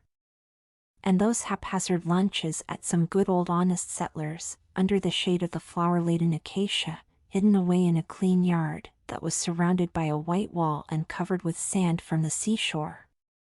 Don't you remember them? How ravenously we used to attack the stuffed mackerels and the rough sour wine of the country, indulging in thousands of funny, tender little bêtises, like that historic, impertinent kiss which made all the tourists turn their backs on us with indignation. And the warm July nights in the fishing villages? Do you remember that extraordinary moonlight which was so bright that it seemed fantastic and unreal, that calm, irradiated sea, with ripples of silvery moor and, on the lit-up background, the dark outlines of the fishermen as they drew in their nets, monotonously and rhythmically, all bending in the same direction? But sometimes we would be seized by a longing for the noise of town and the hurly-burly of strangers. Lost in an unknown crowd, we would wander, pressing against each other, and realizing more than ever our nearness each to each. Do you remember, my darling? As for me, I remember every minute detail and feel it until it hurts. All that is mine, it lives in me and will be with me always, to my death. I could never, even if I wanted to, get rid of it. Do you understand? Never. And yet it is not a reality. And I torture myself with the knowledge that I could never live it and feel it again because, God or nature, I really don't know which, after giving man an almost godlike intelligence, has, at the same time, invented for him two torturing traps: ignorance of the future and the impossibility of forgetting the past, with the equal impossibility of returning to it. On receiving the little note that I sent you at once from the hotel, you hastened to me. You were hurrying and you were agitated. I knew it at a distance by your quick, nervous step, and also because, before knocking at my door, you stood quite a long time in the corridor. At that moment, I was equally nervous myself, realizing that you were standing there behind the door, only 2 steps away from me, pale, pressing your hand tightly against your heart, and breathing deeply and even with difficulty. And for some reason or other, it seemed to me then impossible, unimaginable, that at once, in a few seconds, I should see you and hear your voice. I was in a mood such as one experiences when half asleep, when one sees things rather clearly, but, without waking up, one says to oneself, "This is not real, it is only a dream. You had changed during the years, you had become more manly, you seem to have grown. Your black jacket suits you much better than your student's tunic, your manners have become more collected, your eyes look at one with more assurance and more coldly, that fashionable, pointed little beard of yours is decidedly becoming. You thought that I too had improved in looks, and I quite believe that you said it sincerely, all the more because I read it in your first, quick, slightly surprised glance. Every woman, unless she is hopelessly stupid, will realize unerringly the impression that her appearance has produced. All the way down here in the train, I was trying to imagine our meeting. I admit that I never thought it would turn out so strange, so strained, so awkward for both of us. We exchanged unimportant, commonplace words about my journey, about Petersburg, about our health, but the eyes of each were searching the other's, jealously looking for what had been added by time and the strange life that was completely unknown to the other. Conversation failed us. We began with Vu in an artificial, affected tone, but both of us soon felt that every minute made it more difficult and more stupid to keep it up. There seemed to be between us some foreign, oppressive, cold obstacle, and we did not know how to remove it. The spring evening was quietly fading. It grew dark in the room. I wanted to ring for lights, but you protested against it. Perhaps the darkness helped us in our decision to touch upon the past. We began to talk about it with that kindly condescending mockery with which grown-up people allude to the pranks of their childhood. But the odd part of it was that the more we tried to deceive each other and ourselves and appear gay and indifferent, the sadder grew our tone. At last, we became silent and sat for a long time, I in the corner of the sofa, you in the armchair, without moving, almost without breathing. Through the open window there came to us the indistinct drone of the large town, the noise of wheels, the hoarse shrieks of the tramway hooters, the jerky bicycle bells, and, as always on spring evenings, these sounds reached us softened into a melancholy that was almost tender. Through the window one could see a narrow strip of the sky, pale as faded bronze, and, against it, the dark silhouette of a roof with chimneys and a watchtower that shimmered faintly. In the darkness I could not distinguish your figure, but I could see the shining of your eyes, fixed on the window, and I thought there were tears in them. Do you know what comparison occurred to me while we silently reviewed our dear, touching memories? It was as though we had met, after years of separation, at the tomb of someone whom we had both at one time loved with equal fondness. A quiet cemetery, spring, young grass all round, the lilacs are blossoming, and we are standing beside the familiar tomb, unable to go, unable to shake off the sad, confused, and endlessly dear phantoms that have claimed us. This dead being, it is our old love, my darling. Suddenly you broke the silence, jumping up and pushing your chair sharply away. No, you exclaimed, this is impossible, this is becoming torment. I could hear how painfully your voice shook. For God's sake, let us get out into the fresh air, or I shall break down or go mad. We went out. The transparent, soft, tawny darkness of the spring evening was already in the air, enveloping with amazing lightness, delicacy, and distinctness the angles of buildings, the branches of trees, and the contours of human figures. When we had passed the boulevards you called a cab, and I knew already where you wished to take me. There everything is as it once was. The long stretch of yellow sand, carefully pounded down, the bright blue lights of hanging electric lanterns, the playful, exhilarating sounds of the military orchestra, the long rows of little marble tables, occupied by men and women, the indistinct and monotonous talk of the crowd, the hastily darting waiters, the never-changing, stimulating environment of an expensive restaurant. Heavens, how quickly, how ceaselessly the human being changes, and how permanent and immovable are the places and things that surround him. In this contrast, there is always something infinitely sad and mysterious. You know, it has sometimes been my lot to stumble on bad lodgings, not merely bad, but disgusting, utterly impossible, and, in addition to this, to encounter a whole series of unpleasant incidents, disappointments, illness. When you change lodgings like those, you really think that you have entered the zone of heaven. But a week or so later it is enough to pass by chance that very house and glance up at the empty windows with the white placard stuck on them, for your soul to become oppressed by a painful, languid regret. It is true that everything there was odious, distressing, but, all the same, you seem to have left there a whole strip of your life, a strip that you cannot recover. Just as before, girls with baskets of flowers were standing at the doors of the restaurant. Do you remember how you used always to choose for me 2 roses, one dark crimson and the other tea-colored? As we were driving past, I noticed, by a sudden movement of your hand, that you wanted to do the same, but you pulled yourself up in time.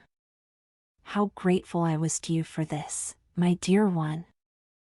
Under hundreds of curious eyes, we made our way to the same little arbor that juts out so impertinently over the seafront at a fearful height, so that, when you look down, leaning over the railing, you cannot see the shore and you seem to be swimming in the air. Beneath our feet, the sea was clamoring. At this height it looked so dark and terrible. Not far from the shore, large black, angular rocks emerged from the water. The waves were constantly rushing at them, breaking themselves against them and covering them with mounds of white foam.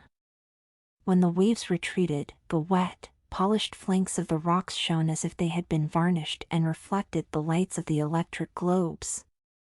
Sometimes a gentle little breeze would blow up, saturated with such a strong, healthy smell of seaweed, fish, and salt ozone, that one's lungs expanded from it, of their own accord, and one's nostrils dilated. But something bad, dull, and constraining was more and more surely chaining us down. When champagne was brought in, you filled my glass and you said with gloomy gaiety, "Well, let us try to get a little artificial life. Let us drink this good, brave wine, as the fiery French say." No, in any case, the good, brave wine would not have helped us. You grasped that yourself, for you added immediately, with a long sigh, "Do you remember how we used to be, both of us, from morning till night, drunk without wine merely from our love and the joy of life?" Below, on the sea, near the rocks, a skiff appeared, its large white stately sails swinging prettily as it dipped and rose through the waves. In the skiff, one could hear a woman's laugh, and someone, probably a foreigner, was whistling, quite in tune with the orchestra, the melodies of the Waldteufel waltz. You too were following the sails with your eyes, and, still looking at it, you said dreamily, "It would be nice to get into a little boat like that and go far out to sea, out of sight of land. Do you remember how we used to do it in the old days?" Yes, our old days are dead. It slipped from me unintentionally, in answer to my thoughts, and immediately I was frightened by the unexpected effect that the words produced on you. You grew suddenly so white and threw yourself back in your chair so quickly that I thought you were fainting. A minute later, you began to speak in a strangled voice that seemed suddenly to have become hoarse. How oddly our thoughts have met. I was just thinking the same. It seems to me fantastic, unreal, impossible that it was really we, not 2 other people, quite strangers to us, who, 6 years ago, loved each other so madly and reveled in life so fully, so beautifully. Those 2 have long ceased to belong to this world. They have died. We returned to the town. The road ran through cluster after cluster of villas built by the local millionaires. We passed impressive cast-iron railings and high stone walls behind which the thick green of platanus hung down over the road, enormous gateways carved like lacework, gardens with wreaths of many-colored lanterns, magnificent verandas, brilliantly illuminated, exotic plants in the flower gardens in front of villas which seemed like magic palaces. The white acacias had such a strong odor that the aroma of their luscious sweetness could be felt even on one's lips. Sometimes we experienced, for a second, a damp chilliness, but immediately afterwards we passed once more into the perfumed warmth of the quiet spring night. The horses were running fast, their hoof-beats falling loudly in even time. We swayed gently on the carriage springs as we sat silent. When we were nearing the town, I felt your arm cautiously, slowly, winding round my waist, and quietly but insistently it drew me to you. I made no resistance but did not yield to this embrace. And you understood, and you were ashamed. You withdrew your arm and I groped in the dark for your hand, gratefully pressing it, and it answered me with a friendly, apologetic pressure. But I knew that your wounded male pride would assert itself all the same. And I was not wrong. Just before we parted, at the entrance to the hotel, you asked permission to come to see me. I fixed a day, and then, forgive me, I stealthily ran away from you. My darling! If not tomorrow, then in another 2 days, in a week perhaps, there would have flamed up in us merely sensuality, against which honor and will and mind are powerless. We would have robbed those 2 dead people by substituting for our love of the past a false and ludicrous make-believe. And the dead people would have cruelly avenged themselves by creating between us quarrels, distrust, coldness, and, what is more terrible than all the rest, a ceaseless jealous comparison of the present with the past. Goodbye. In the heat of writing I have not noticed how I have passed on to the old two of lovers. I am sure that in a few days, when the first ache of your wounded pride has passed, you will share my opinion and will stop being angry at my escape. The first bell has just sounded. But I am sure now that I shall resist temptation and shall not jump out of the train. All the same, our brief meeting is beginning, in my imagination, to clothe itself in a little cloud of smoke, a kind of tender, quiet, poetic, submissive sadness. Do you remember that beautiful verse of Protégé, autumn flowers are dearer than the beautiful newborn ones of the fields? So, sometimes the hour of parting is more vivid than the meeting itself. Yes, my darling, these very autumn flowers. Have you ever been out in a garden late in autumn on a wet, morose morning? The almost naked trees are threadbare and swing to and fro, the fallen leaves rot on the paths, on all sides is death and desolation. And only in the flower beds, above the drooping yellow stalks of the other flowers, the autumn asters and dahlias bloom brightly. Do you remember their sharp, grassy odor? You are standing, perhaps in a strange listlessness, near the flower beds, shivering with cold. You smell this melancholy, purely autumnal odor and you are distressed. There is everything in this distress: regret for the summer that has fled so quickly, expectation of the cold winter, with its snow, and the wind howling through the chimneys, and regret for one's own summer that has so swiftly rushed away. My dearest one, my only one. Exactly that feeling has taken hold of my soul at this moment. In a little time, your recollection of our meeting will become for you just as tender, sweet, sad, and poignant. Goodbye, then. I kiss you on your clever, beautiful eyes. Your Z. The Die Hard. Part 1, The Crash. The plane went down in the middle of nowhere. One moment, everything was fine, the hum of the engines, the soft chatter of passengers, the faint smell of coffee from the galley. The next, there was a deafening roar, a violent shudder, and then chaos.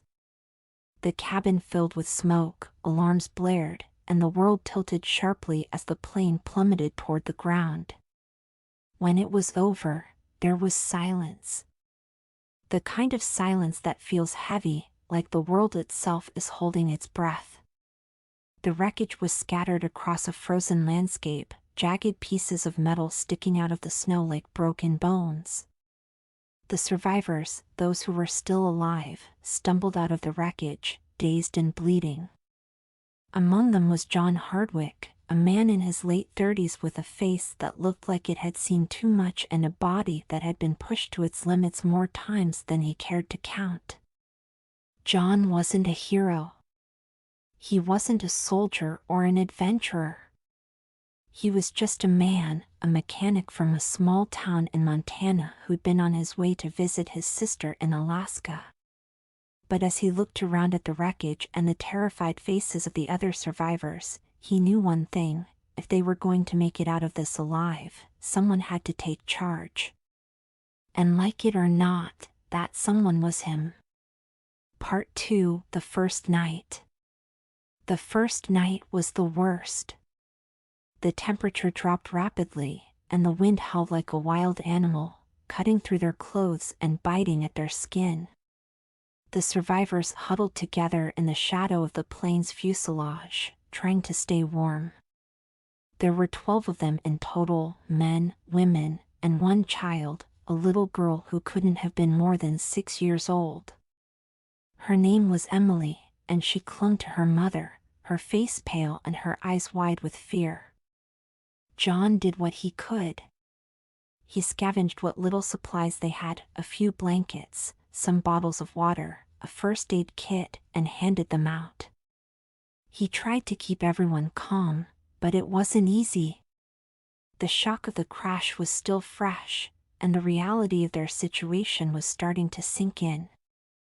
They were stranded in the middle of nowhere, with no way to call for help and no idea how long it would take for someone to find them. "We need to stay together," John said, his voice steady despite the fear gnawing at his gut. "We need to stay warm and conserve our energy. Help will come. It has to." But as the hours dragged on and the cold grew more intense, John couldn't help but wonder if he was lying to them and to himself. Part 3: The Struggle for Survival.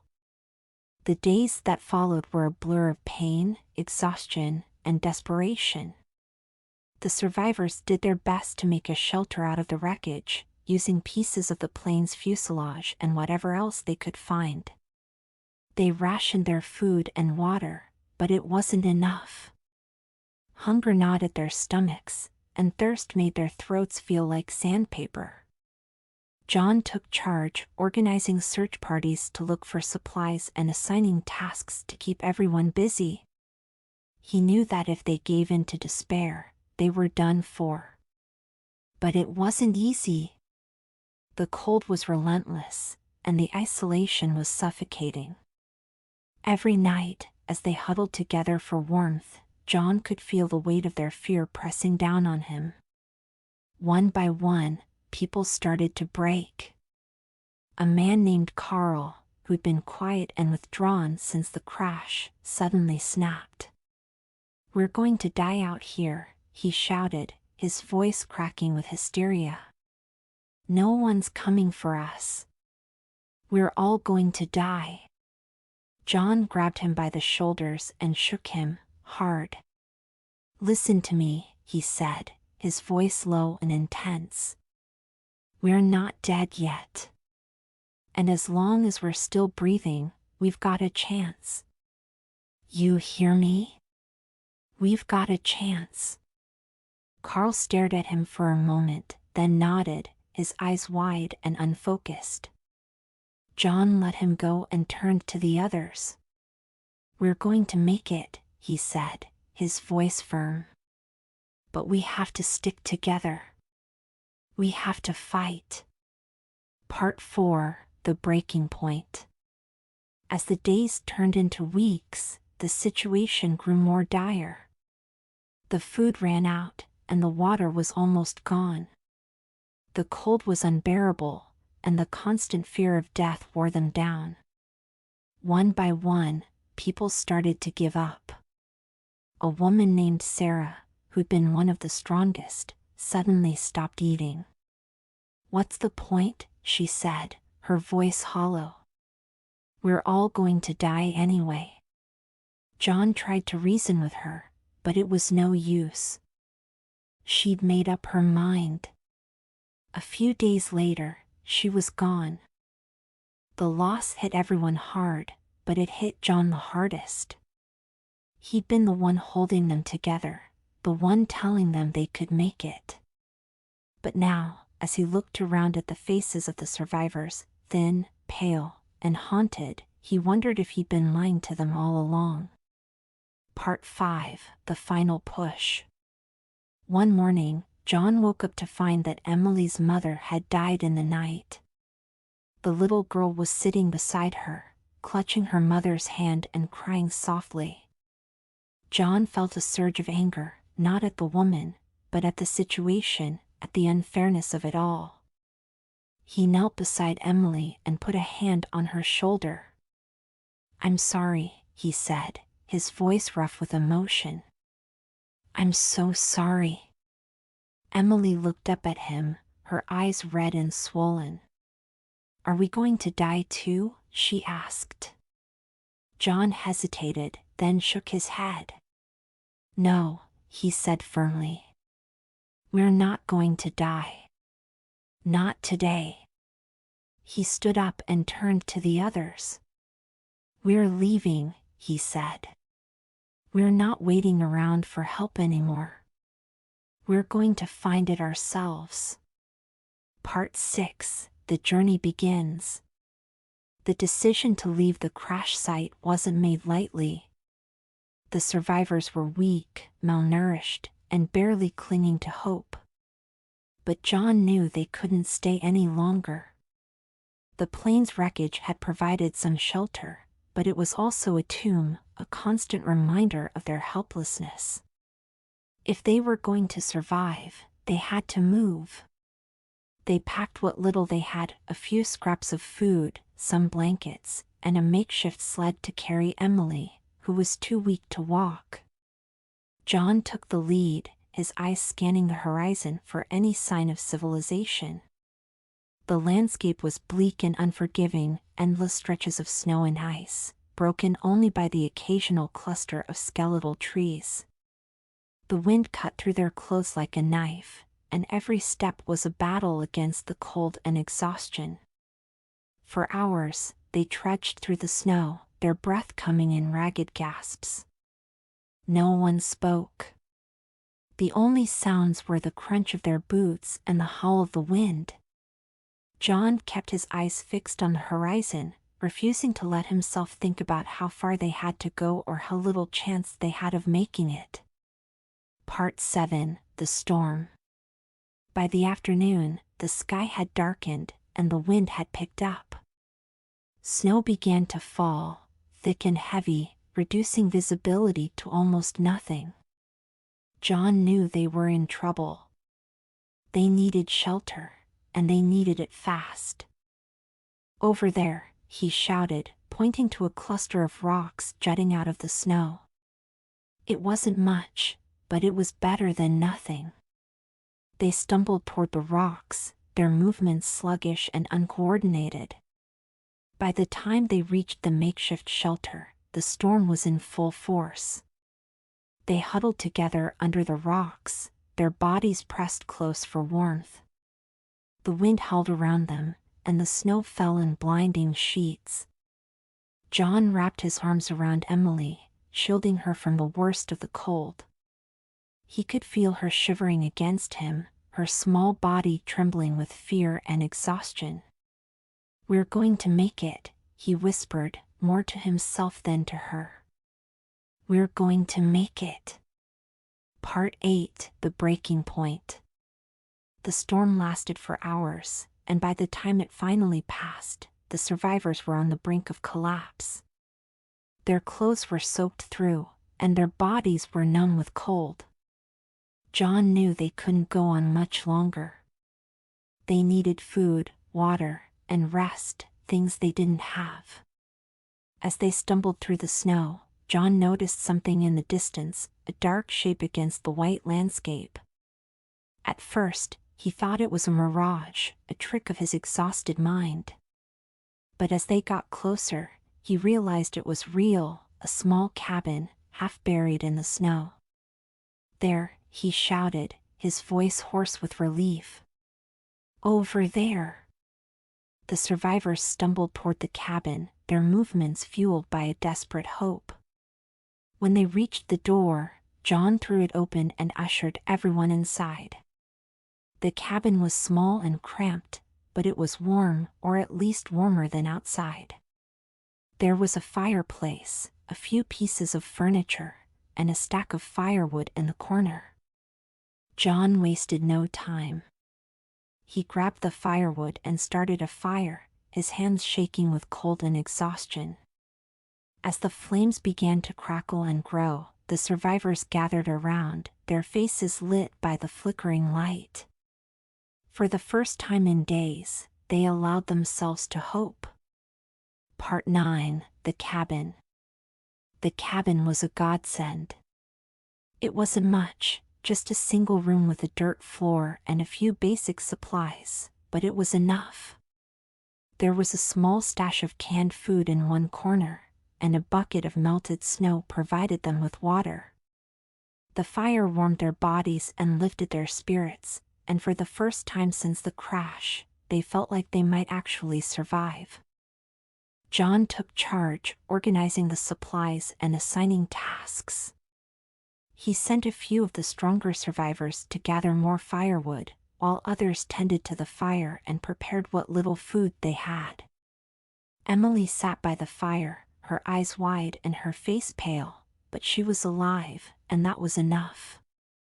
As the hours passed, the survivors began to relax.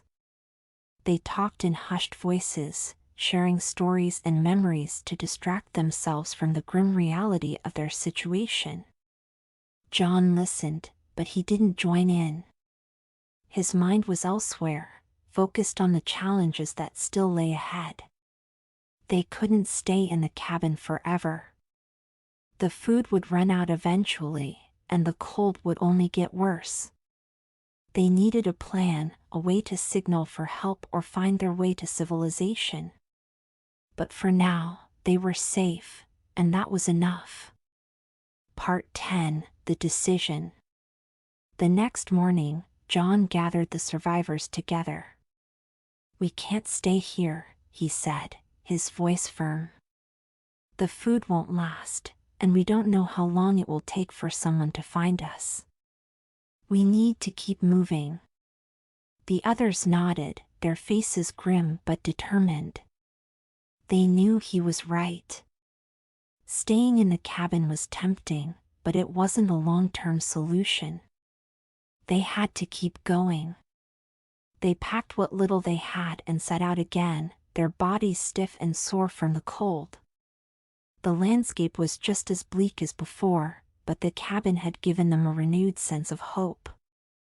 They moved slowly but steadily, their eyes fixed on the horizon. John took the lead, his mind racing with thoughts of what lay ahead. He didn't know if they would make it, but he knew they had to try. For Emily, for the others, and for himself, he had to keep going. Part 11: The Mirage.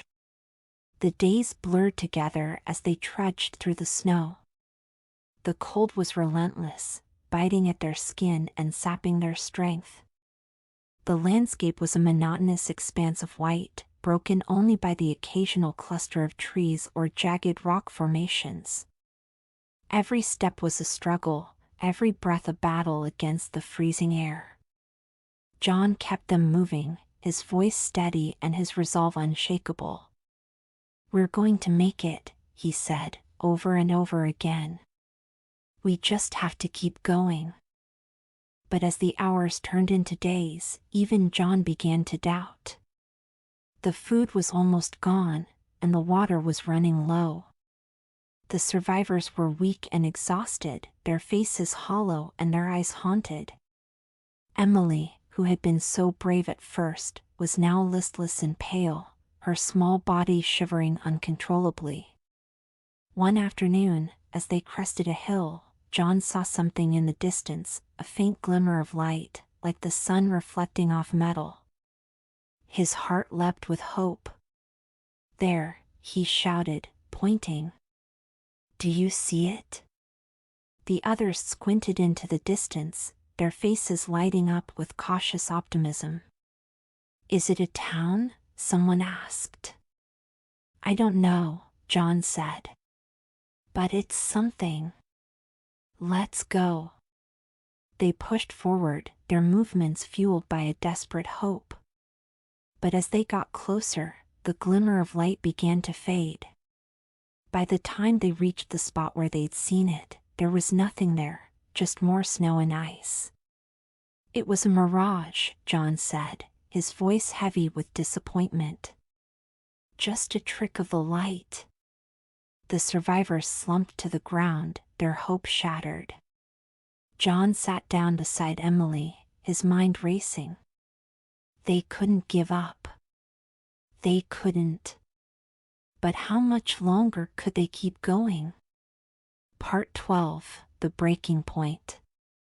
That night, as they huddled together for warmth, the survivors began to crack. A man named Tom, who had been quiet and reserved since the crash, suddenly stood up and started shouting. "We're going to die out here," he screamed, his voice raw with hysteria. "We're all going to die." John grabbed him by the shoulders and shook him, hard.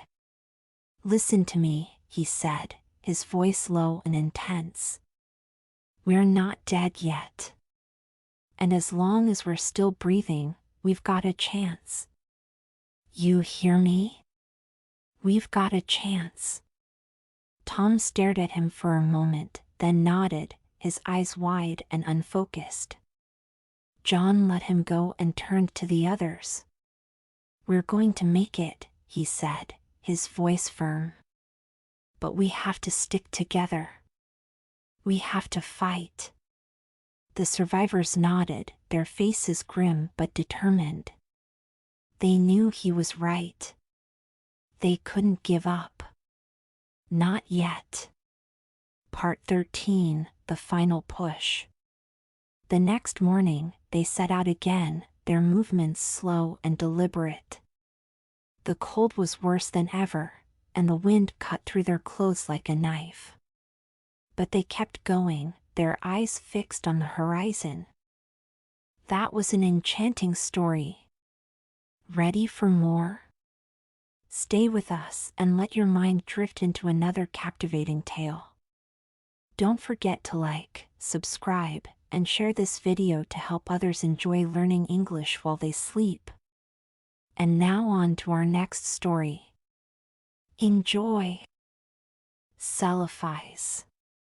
In a dream, Kuranes saw the city in the valley, and the seacoast beyond, and the snowy peak overlooking the sea, and the gaily painted galleys that sail out of the harbor toward the distant regions where the sea meets the sky. In a dream it was also that he came by his name of Kuranes, for when awake he was called by another name. Perhaps it was natural for him to dream a new name, for he was the last of his family, and alone among the indifferent millions of London, so there were not many to speak to him and remind him who he had been. His money and lands were gone, and he did not care for the ways of people about him, but preferred to dream and write of his dreams. What he wrote was laughed at by those to whom he shewed it, so that after a time he kept his writings to himself, and finally ceased to write.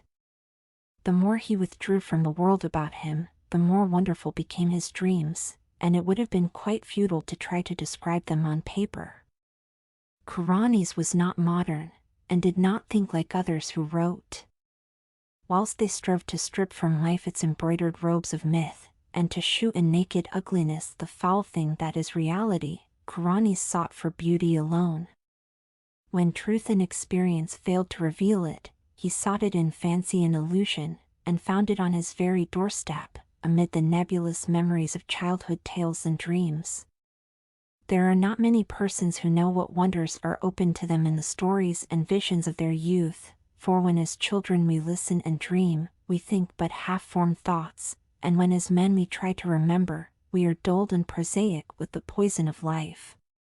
But some of us awake in the night with strange phantasms of enchanted hills and gardens, of fountains that sing in the sun, of golden cliffs overhanging murmuring seas, of plains that stretch down to sleeping cities of bronze and stone, and of shadowy companies of heroes that ride caparisoned white horses along the edges of thick forests. And then we know that we have looked back through the ivory gates into that world of wonder which was ours before we were wise and unhappy. Kuranes came very suddenly upon his old world of childhood. He had been dreaming of the house where he was born, the great stone house covered with ivy, where 13 generations of his ancestors had lived, and where he had hoped to die. It was moonlight, and he had stolen out into the fragrant summer night, through the gardens, down the terraces, past the great oaks of the park, and along the long white road to the village. The village seemed very old, eaten away at the edge like the moon which had commenced to wane, and Kuranes wondered whether the peaked roofs of the small houses hid sleep or death. In the streets were spears of long grass, and the window panes on either side were either broken or filmily staring. Kuranes had not lingered, but had plodded on as though summoned towards some goal. He dared not disobey the summons for fear it might prove an illusion like the urges and aspirations of waking life, which do not lead to any goal. Then he had been drawn down a lane that led off from the village street toward the Channel cliffs, and had come to the end of things, to the precipice and the abyss where all the village and all the world fell abruptly into the unechoing emptiness of infinity, and where even the sky ahead was empty and unlit by the crumbling moon and the peering stars. Faith had urged him on, over the precipice and into the gulf, where he had floated down, down, down, past dark, shapeless, undreamed dreams, faintly glowing spheres that may have been partly dreamed dreams, and laughing winged things that seemed to mock the dreamers of all the worlds. Then a rift seemed to open in the darkness before him, and he saw the city of the valley, glistening radiantly far, far below, with a background of sea and sky, and a snow-capped mountain near the shore. Kuranes had awaked the very moment he beheld the city, yet he knew from his brief glance that it was none other than Celephaïs, in the valley of Withnargai beyond the Tenarian hills, where his spirit had dwelt all the eternity of an hour one summer afternoon very long ago, when he had slipped away from his nurse and let the warm sea breeze lull him to sleep as he watched the clouds from the cliff near the village. He had protested then, when they had found him, waked him, and carried him home, for just as he was aroused he had been about to sail in a golden galley for those alluring regions where the sea meets the sky. And now he was equally resentful of awaking, for he had found his fabulous city after 40 weary years. But 3 nights afterward Kuranes came again to Celephaïs.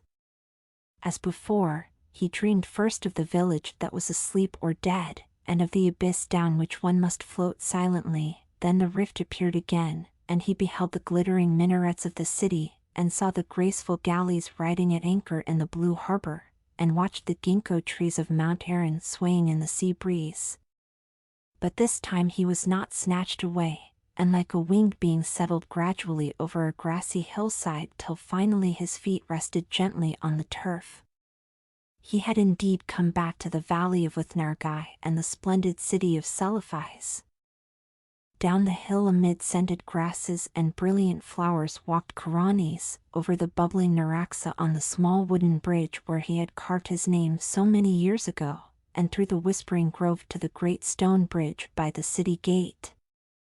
All was as of old, nor were the marble walls discolored, nor the polished bronze statues upon them tarnished. And Kuranes saw that he need not tremble lest the things he knew be vanished, for even the sentries on the ramparts were the same, and still as young as he remembered them. When he entered the city, past the bronze gates and over the onyx pavements, the merchants and camel drivers greeted him as if he had never been away, and it was the same at the turquoise temple of Nath-Horthath, where the orchid-wreathed priests told him that there is no time in Withnargai, but only perpetual youth. Then Kuranes walked through the street of pillars to the seaward wall, where gathered the traders and sailors, and strange men from the regions where the sea meets the sky. There he stayed long, gazing out over the bright harbor where the ripples sparkled beneath an unknown sun, and where rode lightly the galleys from far places over the water. And he gazed also upon Mount Erin rising regally from the shore, its lower slopes green with swaying trees and its white summit touching the sky. More than ever Corani's wished to sail in a galley to the far places of which he had heard so many strange tales, and he sought again the captain who had agreed to carry him so long ago. He found the man, a Thib, sitting on the same chest of spices he had sat upon before, and Thib seemed not to realize that any time had passed. Then the two rowed to a galley in the harbor, and giving orders to the oarsmen, commenced to sail out into the billowy Serenarian sea that leads to the sky. For several days they glided undulatingly over the water, till finally they came to the horizon, where the sea meets the sky. Here the galley paused not at all, but floated easily in the blue of the sky among fleecy clouds tinted with rose. And far beneath the keel Corani's could see strange lands and rivers and cities of surpassing beauty, spread indolently in the sunshine which seemed never to lessen or disappear. At length Thib told him that their journey was near its end, and that they would soon enter the harbor of Seranian, the pink marble city of the clouds, which is built on that ethereal coast where the west wind flows into the sky. But as the highest of the city's carven towers came into sight, there was a sound somewhere in space, and Corani's awaked in his London garret. For many months after that Corani's sought the marvelous city of Celephaïs and its skybound galleys in vain, and though his dreams carried him to many gorgeous and unheard-of places, no one whom he met could tell him how to find Uthnar beyond the Tenarian hills.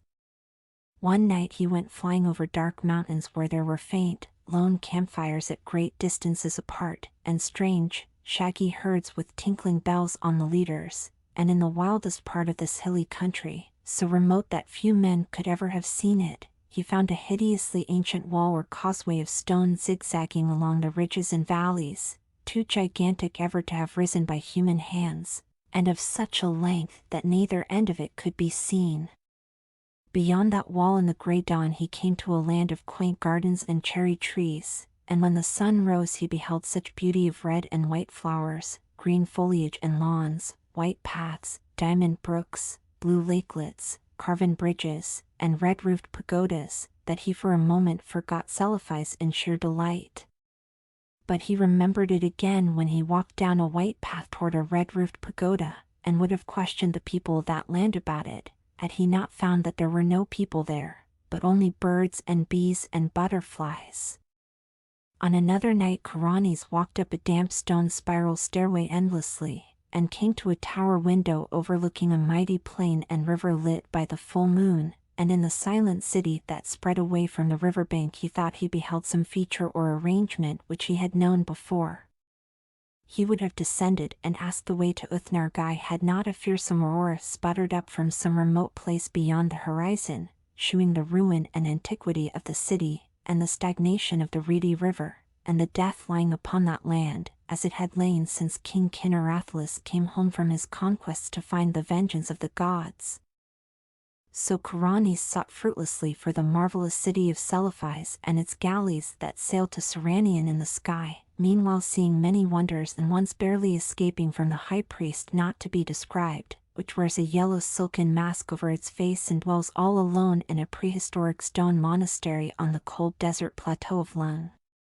In time he grew so impatient of the bleak intervals of day that he began buying drugs in order to increase his periods of sleep.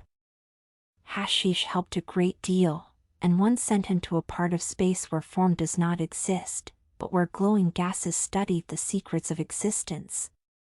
And a violet-colored gas told him that this part of space was outside what he had called infinity. The gas had not heard of planets and organisms before, but identified Corani's merely as one from the infinity where matter, energy, and gravitation exist. Corani's was now very anxious to return to minaret-studded Celephaïs, and increased his doses of drugs, but eventually he had no more money left, and could buy no drugs. Then one summer day he was turned out of his garret, and wandered aimlessly through the streets, drifting over a bridge to a place where the houses grew thinner and thinner. And it was there that fulfillment came, and he met the cortege of knights come from Celephaïs to bear him thither forever. Handsome knights they were, astride roan horses and clad in shining armor with tabards of cloth of gold curiously emblazoned. So numerous were they, that Corani's almost mistook them for an army, but their leader told him they were sent in his honor, since it was he who had created Uthnargai in his dreams, on which account he was now to be appointed its chief god forevermore. Then they gave Corani's a horse and placed him at the head of the cavalcade, and all rode majestically through the downs of Surrey and onward toward the region where Corani's and his ancestors were born. It was very strange, but as the riders went on they seemed to gallop back through time, for whenever they passed through a village in the twilight they saw only such houses and villages as Chaucer or men before him might have seen, and sometimes they saw knights on horseback with small companies of retainers. When it grew dark they traveled more swiftly, till soon they were flying uncannily as if in the air. In the dim dawn they came upon the village which Corani's had seen alive in his childhood, and asleep or dead in his dreams.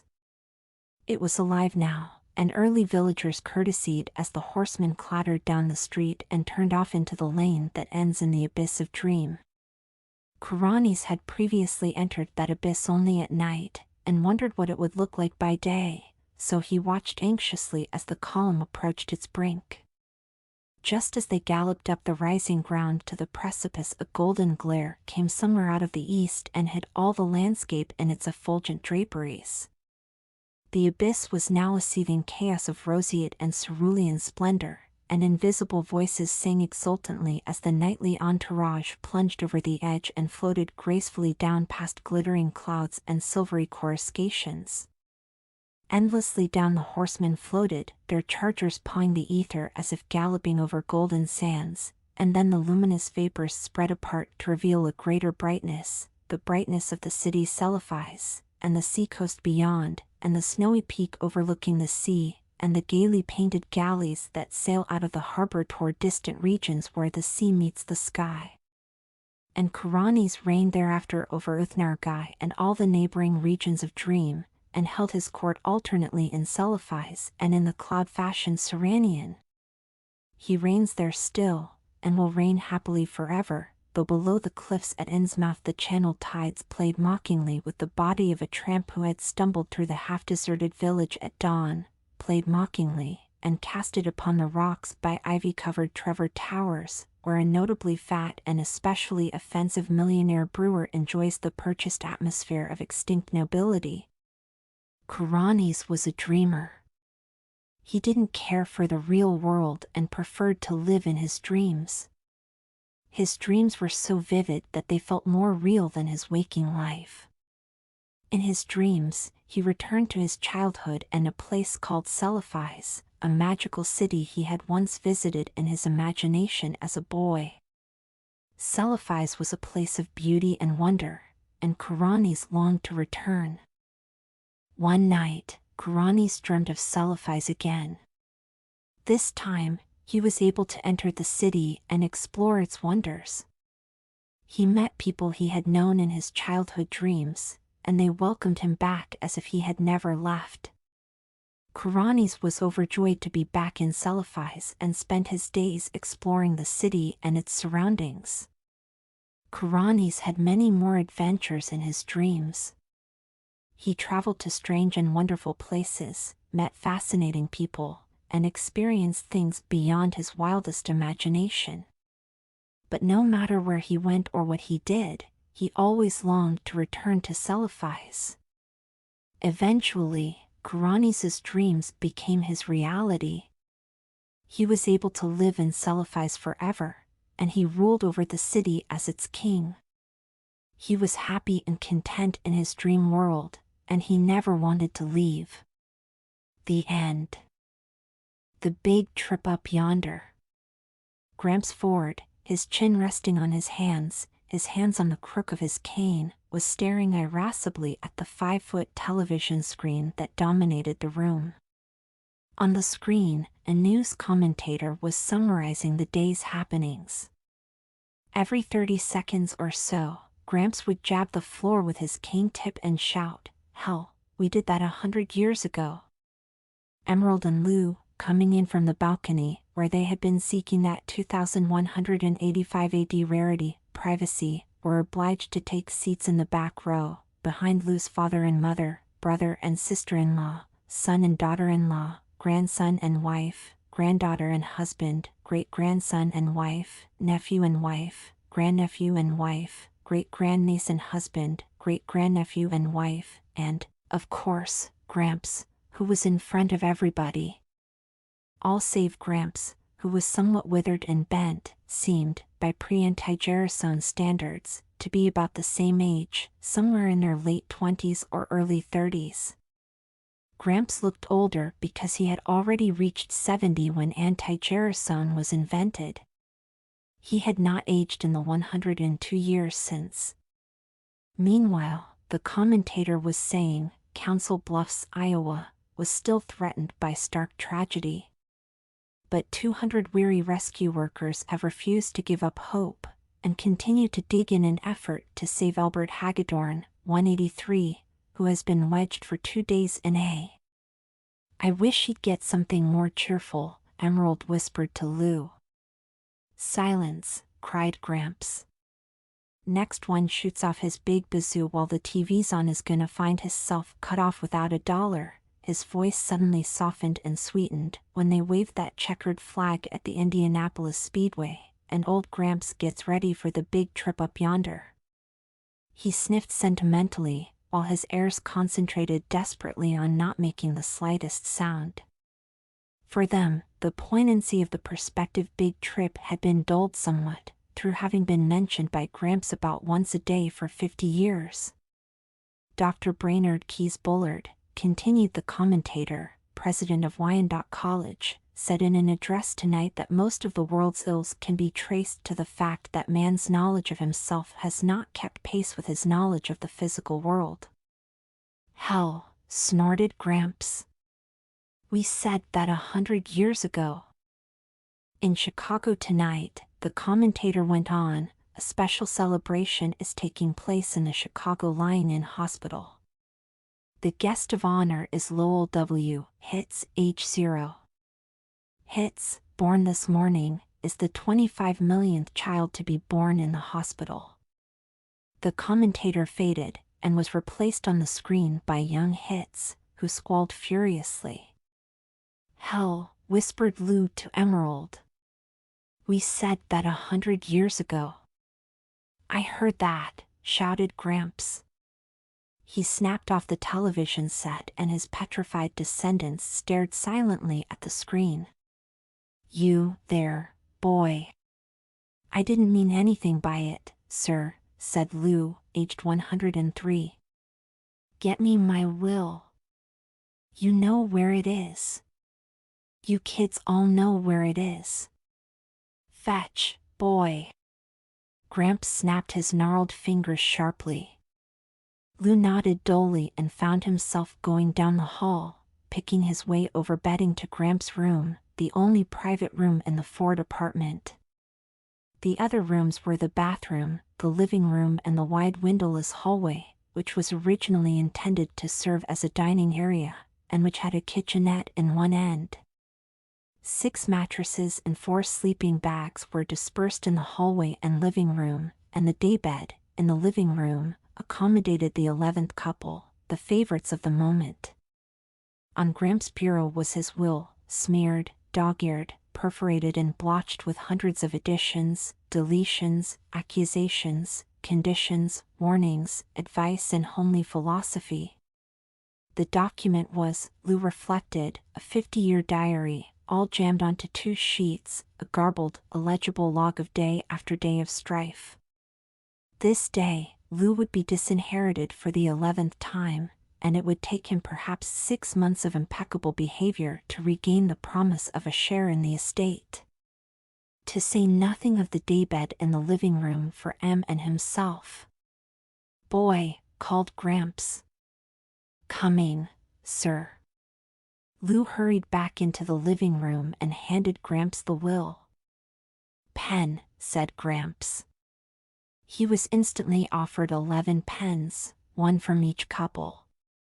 "Not that leaky thing," he said, brushing Lou's pen aside. "Ah, there's a nice one. Good boy, Willie." He accepted Willie's pen. That was the tip they had all been waiting for. Willie, then Lou's father, was the new favorite. Willie, who looked almost as young as Lou, though he was 142, did a poor job of concealing his pleasure. He glanced shyly at the daybed, which would become his, and from which Lou and Emerald would have to move back into the hall, back to the worst spot of all by the bathroom door. Gramps missed none of the high drama he had authored, and he gave his own familiar role everything he had. Frowning and running his finger along each line, as though he were seeing the will for the first time, he read aloud in a deep portentous monotone, like a bass note on a cathedral organ. "I, Harold D. Ford, residing in Building 257 of Alden Village, New York City, Connecticut, do hereby make, publish and declare this to be my last will and testament, revoking any and all former wills and codicils by me at any time heretofore made." He blew his nose importantly and went on, not missing a word, and repeating many for emphasis, repeating in particular his ever more elaborate specifications for a funeral.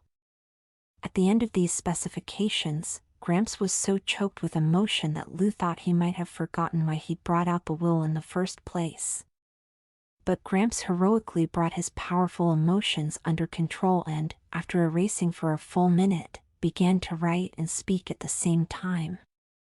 Lou could have spoken his lines for him, he had heard them so often. "I have had many heartbreaks ere leaving this vale of tears for a better land," Gramps said and wrote. "But the deepest hurt of all has been dealt me by," he looked around the group, trying to remember who the malefactor was. Everyone looked helpfully at Lou, who held up his hand resignedly. Gramps nodded, remembering, and completed the sentence, "My great-grandson, Louis J. Ford." "Grandson, sir," said Lou. "Don't quibble. You're in deep enough now, young man," said Gramps, but he made the change. And, from there, he went without a misstep through the phrasing of the disinheritance, causes for which were disrespectfulness and quibbling.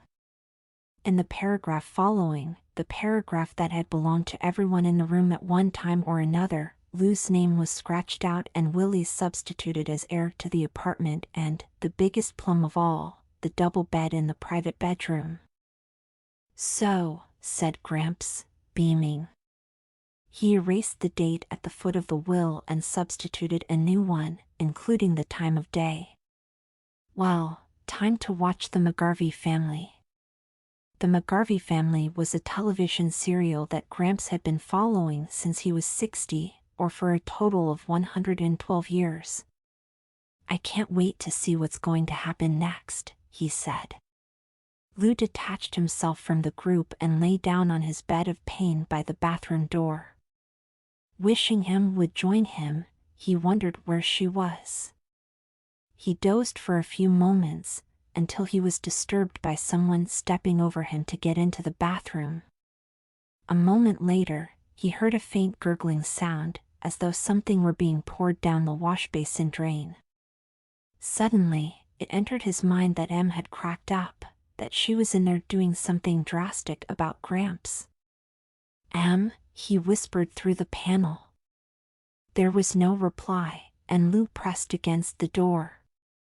The worn lock, whose bolt barely engaged its socket, held for a second, then let the door swing inward. "Morty," gasped Lou.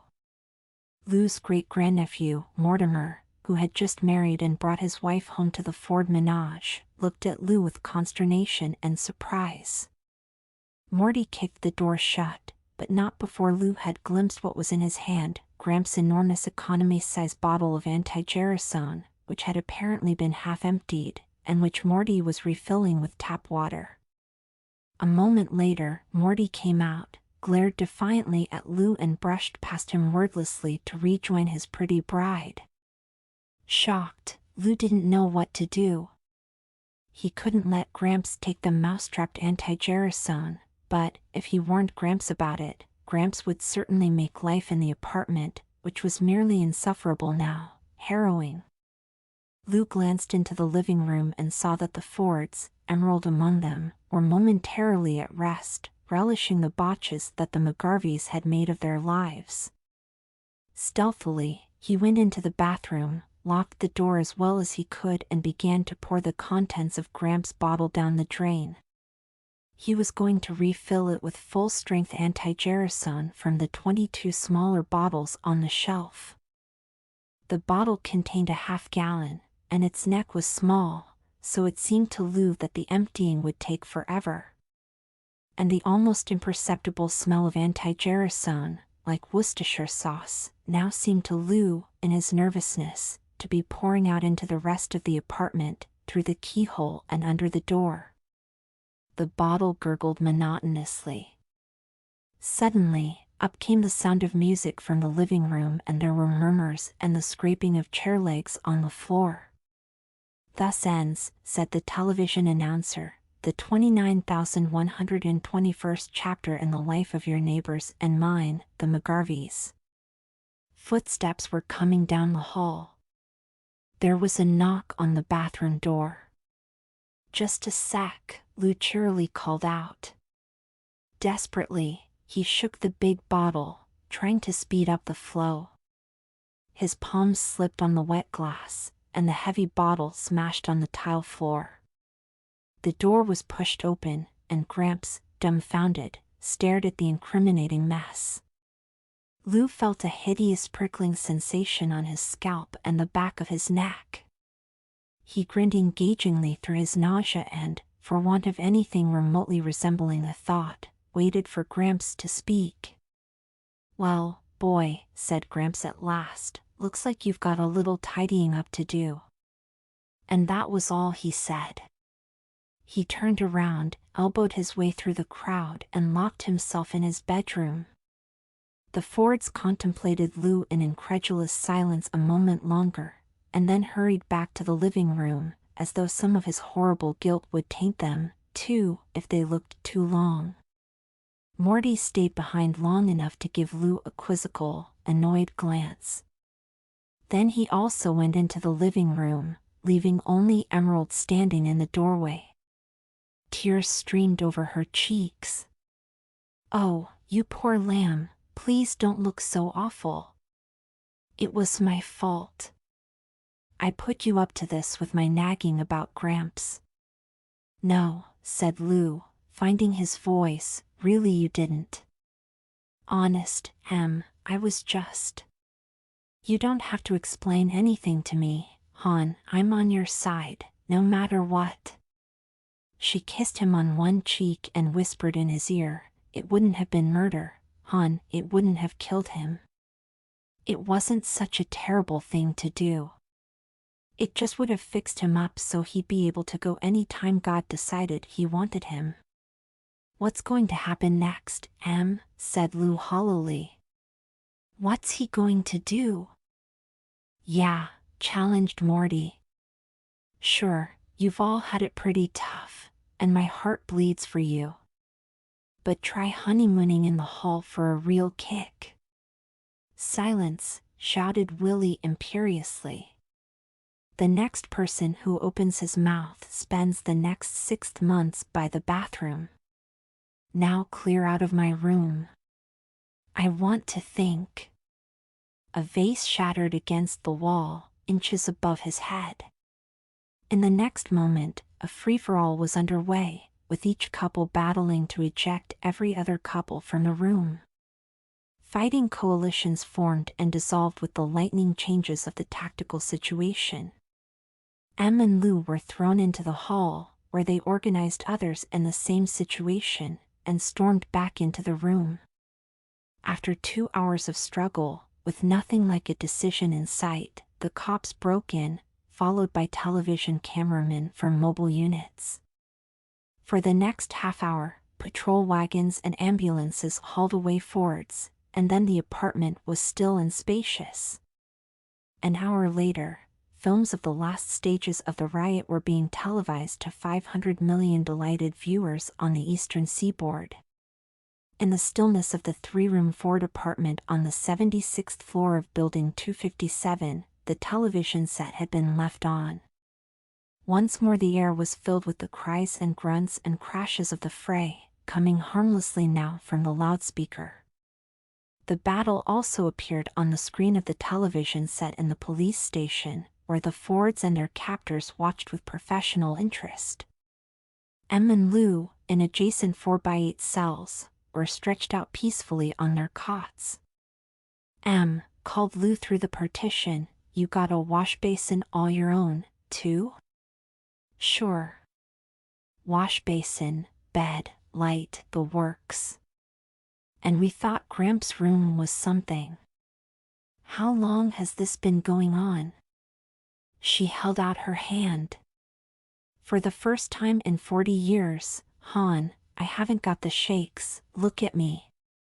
"Cross your fingers," said Lou, "the lawyer's going to try to get us a year." "Gee," Em said dreamily. "I wonder what kind of wires you'd have to pull to get put away in solitary." "All right, pipe down," said the turnkey, "or I'll toss the whole kit and caboodle of you right out. And first one who lets on to anybody outside how good jail is ain't never getting back in." The prisoners instantly fell silent. "Yeah," challenged Morty. "Sure, you've all had it pretty tough, and my heart bleeds for you. But try honeymooning in the hall for a real kick." "Silence," shouted Willie imperiously. "The next person who opens his mouth spends the next 6 months by the bathroom. Now clear out of my room. I want to think." A vase shattered against the wall, inches above his head. In the next moment, a free-for-all was underway, with each couple battling to eject every other couple from the room. Fighting coalitions formed and dissolved with the lightning changes of the tactical situation. Em and Lou were thrown into the hall, where they organized others in the same situation, and stormed back into the room. After 2 hours of struggle, with nothing like a decision in sight, the cops broke in, followed by television cameramen from mobile units.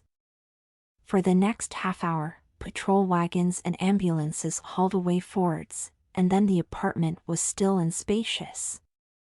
An hour later, films of the last stages of the riot were being televised to 500 million delighted viewers on the eastern seaboard.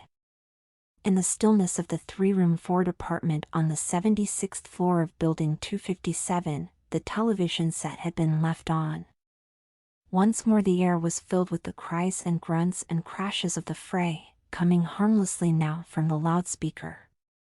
The battle also appeared on the screen of the television set in the police station, where the Fords and their captors watched with professional interest. Em and Lou, in adjacent 4x8 cells, were stretched out peacefully on their cots. Em called Lou through the partition, "You got a wash basin all your own, too?" "Sure. Wash basin, bed, light, the works. And we thought Gramps' room was something. How long has this been going on?" She held out her hand. "For the first time in 40 years, hon, I haven't got the shakes, look at me." "Cross your fingers," said Lou, "the lawyer's going to try to get us a year." "Gee," Em said dreamily. "I wonder what kind of wires you'd have to pull to get put away in solitary." "All right, pipe down," said the turnkey, "or I'll toss the whole kit and caboodle of you right out. And first one who lets on to anybody outside how good jail is ain't never getting back in." The prisoners instantly fell silent. The living room of the apartment darkened for a moment as the riot scenes faded on the television screen, and then the face of the announcer appeared, like the sun coming from behind a cloud. "And now, friends," he said, "I have a special message from the makers of anti-gerasone, a message for all you folks over 150. Are you hampered socially by wrinkles, by stiffness of joints and discoloration or loss of hair, all because these things came upon you before anti-gerasone was developed? Well, if you are, you need no longer suffer, need no longer feel different and out of things. After years of research, medical science has now developed super anti-gerasone. In weeks, yes, weeks, you can look, feel and act as young as your great-great-grandchildren. Wouldn't you pay $5,000 to be indistinguishable from everybody else? Well, you don't have to. Safe, tested super anti-gerasone costs you only a few dollars a day. Right now for your free trial carton. Just put your name and address on a $1 postcard and mail it to Super, Box 500,000, Schenectady, NY. Have you got that? I'll repeat it. Super, Box 500,000. Underlining the announcer's words was the scratching of Gramps' pen, the one Willie had given him the night before. He had come in, a few minutes earlier, from the Idle Hour Tavern, which commanded a view of Building 257 from across the square of asphalt known as the Alden Village Green. He had called a cleaning woman to come straighten the place up, then had hired the best lawyer in town to get his descendants a conviction, a genius who had never gotten a client less than a year and a day. Gramps had then moved the daybed before the television screen, so that he could watch from a reclining position. It was something he'd dreamed of doing for years. "Sheni sita dy," murmured Gramps. Got it. His face had changed remarkably. His facial muscles seemed to have relaxed, revealing kindness and equanimity under what had been taut lines of bad temper. It was almost as though his trial package of super anti-gerasone had already arrived. When something amused him on television, he smiled easily, rather than barely managing to lengthen the thin line of his mouth a millimeter. Life was good. He could hardly wait to see what was going to happen next. Harold Ford was an old man who lived with his large family. He was grumpy and often yelled at them. His family waited for him to die so they could inherit his money. One day, Harold's grandson, Lou, tried to change Harold's anti-aging medicine with water. Harold found out and was very upset. He left a note saying he was leaving and changed his will so that everyone in the family would share his money equally. The family fought over the will and the police had to come and break up the fight. Harold watched the fight on TV from a bar and was happy to be away from his family. He decided to try a new anti-aging product and felt much better. He was excited to see what would happen next. The end. Love Beyond Gold. Part 1. The Happy Couple in Ireland. In a quaint village nestled in the Emerald Hills of Ireland, there lived a humble farmer named Sean O'Malley. Sean was a man of simple means, with calloused hands from years of toiling in the fields, but he had a heart full of love for his wife, Maeve O'Malley. Maeve was renowned throughout the village for her striking beauty. Her fiery red hair cascaded like a waterfall, and her eyes sparkled like the green fields after a spring rain. The couple lived in a small, whitewashed cottage with a thatched roof, surrounded by a garden of wildflowers and a few grazing sheep. Though they had little, their love for each other was boundless, and they never quarreled. Sean spent his days working the land, growing potatoes and barley, while Maeve tended to their home, baking fresh soda bread and mending their clothes. In the evenings, they would sit by the crackling hearth, sharing stories of their day and dreaming of a future filled with children and laughter. Their happiness was the envy of the village, but it also caught the attention of their wealthy neighbor, Liam Fitzgerald. Liam was a tall, handsome man with a commanding presence.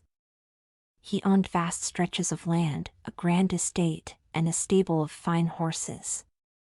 Yet, despite his wealth, he was lonely and bitter. One day, while riding through the village, he saw Maeve hanging laundry outside her cottage. Her beauty struck him like a bolt of lightning. How can such a radiant woman be content with a poor farmer? He thought.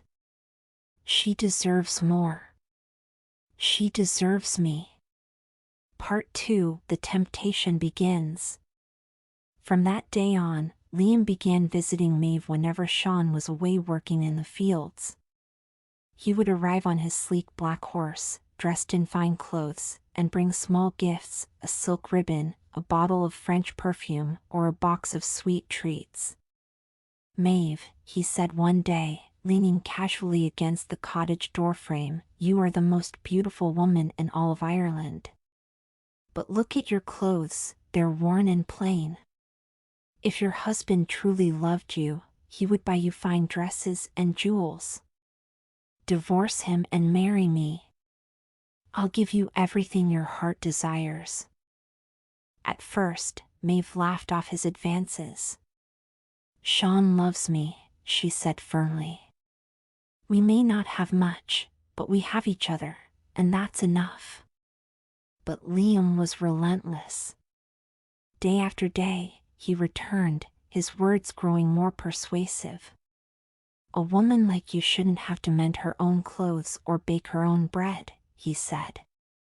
"Imagine the life we could have together, parties, fine wines, servants to wait on you hand and foot." Slowly, Maeve began to doubt. One evening, as Sean returned home, his boots caked with mud and his face weary from a long day in the fields, Maeve confronted him. "Sean," she said, her voice tinged with frustration, "look at me. My clothes are old and tattered. Why don't you buy me something new? If you loved me, you would." Sean smiled gently, his blue eyes filled with warmth. "Maeve, my love, you are the most beautiful woman in the world to me, no matter what you wear. But if it will make you happy, I'll find a way to buy you a new dress." The next morning, Sean set out for the market in Kilkenny, a bustling town known for its vibrant trade. He sold a portion of their barley harvest and bought Maeve a beautiful green dress, the color of the Irish hills. When he returned home and presented it to her, Maeve's eyes lit up with joy. She twirled around the cottage, the fabric shimmering in the firelight. "Thank you, Sean," she said, hugging him tightly. "Now I know you love me." Part 3: The Gold and the Miracle. But Liam was not deterred. The next time he visited, he saw Maeve wearing her new dress and scoffed. "A dress is not enough," he said, his voice dripping with disdain. "A true husband would give you gold. Where is your necklace? Your rings?" He opened a small velvet box, revealing a glittering gold necklace and a pair of earrings adorned with emeralds. "Leave Sean and marry me, and I'll give you all of this." Maeve hesitated, her fingers brushing against the gold. That night, she sat by the fire, deep in thought. When Sean returned home, she turned to him with a pleading look. "Sean," she said softly, "I want gold jewelry. When a man loves his wife, he gives her gold. If you love me, you'll buy it for me." Sean's heart sank. He had spent their savings on the dress, and the barley harvest had been meager. But he loved Maeve too much to refuse. The next day, he went to his older brother, Patrick O'Malley, who lived in the nearby village of Cork. "Patrick," Sean said, "I need to borrow some money. I'll work for you in your fields to repay it." Patrick, a burly man with a kind heart, agreed. "But my fields are full of stones," he warned. You'll have to move them all if you want to earn your keep. Sean spent weeks laboring in Patrick's rocky fields, his hands blistered and his back aching. But he never complained. With the money he earned, he bought Maeve a delicate gold necklace and a pair of rings. When he presented them to her, Maeve's face lit up with joy. She put on the necklace and twirled around the cottage, the gold glinting in the sunlight. "Thank you, Sean," she said, her voice filled with gratitude. "Now I know you love me." But Liam's temptations grew bolder. "Your husband can give you clothes and gold," he said, his voice smooth and persuasive, "but can he perform miracles? Only a man who truly loves you can do that." Maeve, confused and intrigued, asked Sean for a miracle. Sean was heartbroken. "Maeve," he said, his voice trembling, "only God can perform miracles. I'm just a simple farmer." Part 4: The Wizard's Gift.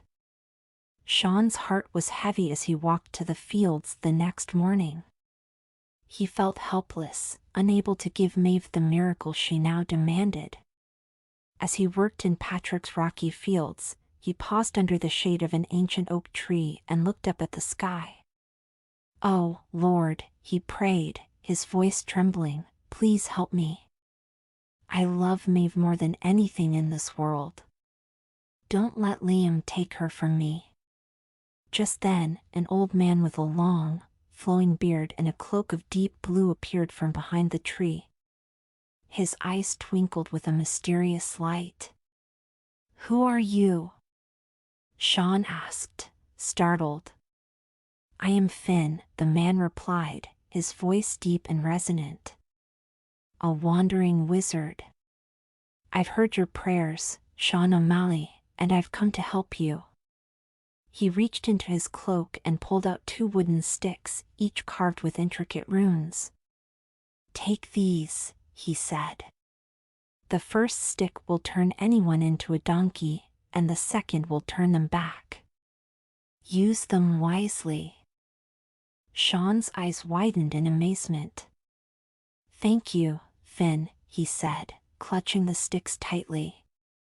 "You've answered my prayers." That evening, Sean returned home with a newfound determination. "Maeve," he called as he entered the cottage, "I'm going to perform a miracle." Maeve looked at him skeptically but followed him outside. Sean held up the first stick and gently touched her with it. In an instant, Maeve transformed into a donkey. She brayed in surprise, her emerald green eyes wide with shock. Sean quickly touched her with the second stick, and she became herself again. Maeve gasped, her hands flying to her face. "Sean, that was incredible. A real miracle. How did you do it?" Sean smiled softly. "I prayed to God, and he sent me help. Now you know how much I love you." Maeve threw her arms around him. "I'm sorry I ever doubted you, Sean. I love you, and I'll never listen to Liam again." Part 5: The Final Lesson. The next day, as Sean left for the fields, he handed Maeve the first stick. "If Liam comes again," he said, "use this. But keep the second stick hidden. It's our secret."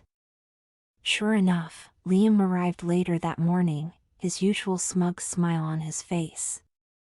"Well, Maeve," he said, "has your husband performed a miracle yet?" Maeve's eyes narrowed.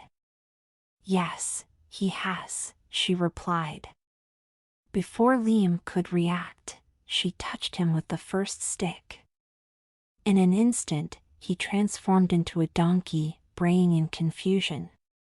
Maeve led the donkey to the fields where Sean was working. Sean looked up and grinned. "Ah, a donkey. Now I can finish the work faster." For years, the donkey, once Liam, labored in the fields, carrying stones and sacks of grain. The O'Malleys grew prosperous, their once modest cottage now surrounded by thriving crops and healthy livestock. One day, Sean noticed the donkey was old and tired, its head hanging low. He felt a pang of pity. "You've learned your lesson," he said softly. He went inside and retrieved the second stick. With a gentle touch, he turned the donkey back into Liam. The once handsome man was now bent and weary, his fine clothes replaced with rags. "You tried to take my wife," Sean said, his voice firm but not unkind. "That was wrong. Go home now, and never trouble us again." Liam nodded, his pride shattered. He stumbled away, never to return to the village. Sean and Maeve lived happily for many more years, their love stronger than ever. They often sat by the hearth, sharing stories of their adventures, and Maeve never again doubted Sean's love. In the village, they became known as the couple who proved that true love could overcome any temptation, and their story was told for generations to come. The end. The black fog. The first signs. The city was alive with its usual cacophony, honking cars, distant sirens, the hum of neon signs flickering to life as the sun dipped below the skyline. Lena Carter sat at her desk in her cramped apartment, her laptop glowing in the dim light. The screen was cluttered with tabs: climate change and urban decay, corporate corruption in the tech industry, the disappearing middle class. She rubbed her temples, the weight of the world pressing on her shoulders. A notification popped up on her screen: breaking, mysterious fog blankets downtown. Lena clicked the link, her brow furrowing as she read. The article was sparse on details, but the comments were already flooding in. "It's like nothing I've ever seen. I couldn't see my own hand in front of my face. It feels wrong." Lena grabbed her coat and camera, her reporter's instincts kicking in. She stepped outside, the cool night air biting at her skin. The streets were quieter than usual, the usual bustle replaced by an eerie stillness. And then she saw it, the fog. It rolled through the streets like a living thing, thick and impenetrable, swallowing everything in its path. The streetlights cast an unnatural glow, their light diffused and muted. Lena raised her camera, snapping a few shots, but the fog seemed to resist being captured, the images blurry and indistinct. A man stumbled out of the fog, his face pale and his eyes wide with fear. "You shouldn't be out here," he muttered, his voice trembling. "It's not safe." Lena stepped closer, her voice calm but firm. "What do you mean? What's happening?" The man shook his head, his gaze darting around as if searching for something or someone. "It's in the fog. It's watching." Before Lena could respond, he disappeared back into the haze, leaving her alone on the empty street. Scene 2, the scientist's warning. Back in her apartment, Lena scrolled through her contacts, her fingers hovering over Dr. Raj Patel's name. Raj had been her mentor in college, a brilliant climate scientist who had warned her about the dangers of unchecked corporate greed. She hadn't spoken to him in years, but if anyone could explain the fog, it was him. She dialed his number, her heart pounding as the phone rang. After a few moments, he answered, his voice groggy. "Lena? Do you know what time it is?" "Raj, I need your help," she said, her tone urgent. "There's something happening in the city. A fog, it's not normal." There was a pause on the other end of the line, followed by the sound of rustling papers. "I've seen the reports. I was going to call you in the morning. What do you know? Lena asked, her voice tight with anticipation. Raj sighed, his tone grave. The fog's chemical composition is unlike anything I've ever seen. It's not just water vapor, there's something else in it. Something unnatural. Lena's stomach churned. What do you mean, unnatural? I mean it shouldn't exist, Raj said, his voice low. And it's spreading. Fast. I've been trying to get someone to listen, but no one's taking it seriously. Lena gripped the phone tighter. I'll take it seriously. Tell me everything. Scene 3, the protest. The next morning, Lena stood at the edge of a crowded square, her camera slung over her shoulder. The fog had lifted slightly, but it lingered in the air, a faint haze that made everything feel surreal. A crowd had gathered, their voices rising in unison as they chanted slogans against corporate greed and environmental destruction. At the center of the crowd was Maya Carter, Lena's younger sister. Maya stood on a makeshift stage, her voice ringing out over the crowd. We're here because we've had enough.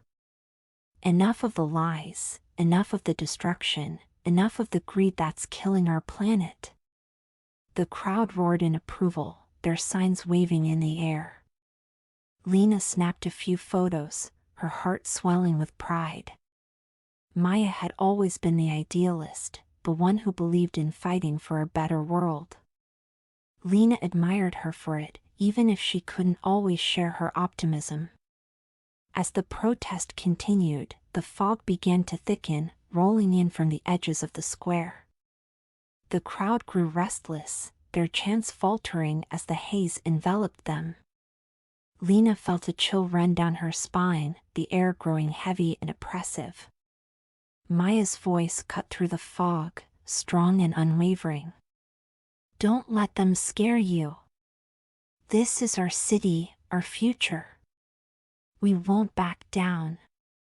But as the fog closed in, the crowd began to disperse, their resolve crumbling under the weight of the unnatural haze. Lena watched as Maya stepped down from the stage, her face a mix of frustration and determination. Are you okay?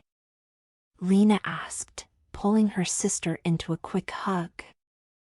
Maya nodded, but her eyes were distant. Something's not right, Lena.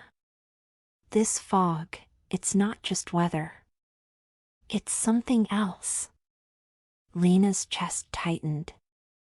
I know. And I'm going to find out what it is. Scene 4, the first vision. That night, Lena sat at her desk, her apartment lit only by the glow of her laptop. She was reviewing the footage from the protest, her mind racing with questions. The fog had behaved strangely, almost as if it were alive. And then there were the whispers, faint, indistinct, but undeniably there. She leaned back in her chair, rubbing her eyes. The apartment was quiet, the city outside unnaturally still.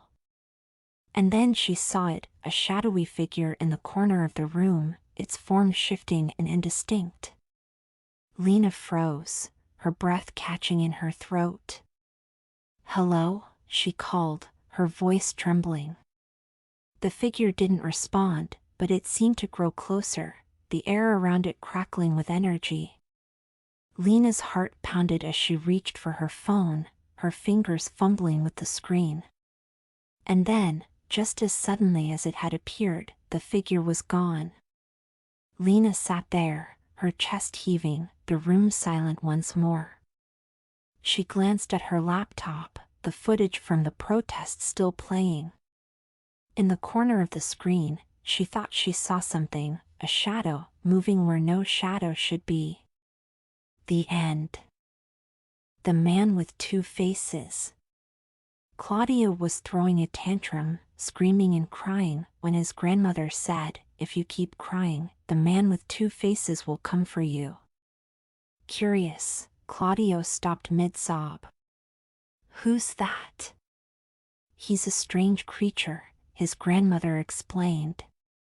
"One face laughs, and the other cries. If a child looks at his smiling face, he gives them a toy. But if they look at his sad face, he bites off the tip of their ear." Claudio's eyes widened. "I want to see him. I'll be good, and he'll give me a toy." His grandmother shook her head. "It's better if he doesn't come. You've been very naughty, and he'll bite your ear." But Claudio was determined. "I'll find him myself." That afternoon, Claudio set off to the outskirts of town. He asked some woodcutters, "Where can I find the man with two faces?" They laughed and pointed to a distant mountain. "Go there, and you might find him." Claudio climbed the mountain but found no one. As night fell, the howling of wolves scared him so much that he climbed a tree to sleep. The next morning, a squirrel greeted him. "Good morning," the squirrel said. Claudio, startled but intrigued, asked, "Do you know where the man with two faces is?" The squirrel shook his head. "I don't, but my friend the eagle might. Come with me." They climbed to the eagle's nest, where the eagle explained, "The man with two faces is very unhappy. He can only see his sad face in the mirror, and it makes him cry. He lives far away, but I can take you there." The eagle carried Claudio and the squirrel through the air, dropping them at the foot of a distant mountain. Before leaving, the eagle gave Claudio a whistle. "Blow this if you need me to take you home." The squirrel, who had hidden in Claudio's pocket, offered to help. "I'll scout ahead," he said, darting off. Moments later, he returned, trembling. "The man with two faces is beating some boys locked in a cage. He's terrifying." Claudio, still convinced he'd be safe, approached the cage. The trapped boys begged, "Set us free." Claudio found an unlocked door and stepped inside, but it snapped shut behind him, trapping him too. The man with two faces arrived, his sad face glaring at Claudio. "Another prisoner. Tomorrow, you'll face my happy face." That night, the squirrel sneaked into the cage. "Don't worry," he whispered. "I'll save you tomorrow." The next day, the man returned, forcing Claudio to look at his happy face. Claudio burst into laughter but quickly shut his eyes to avoid the man's wrath. The man bit Claudio's ear and left, promising more punishment the next day. As soon as he was gone, millions of squirrels swarmed the cage, gnawing through the bars. The boys escaped and hid in a nearby cave. The squirrels took their place in the cage. When the man returned, he was furious to find squirrels instead of boys. He chased after the children but soon collapsed from exhaustion.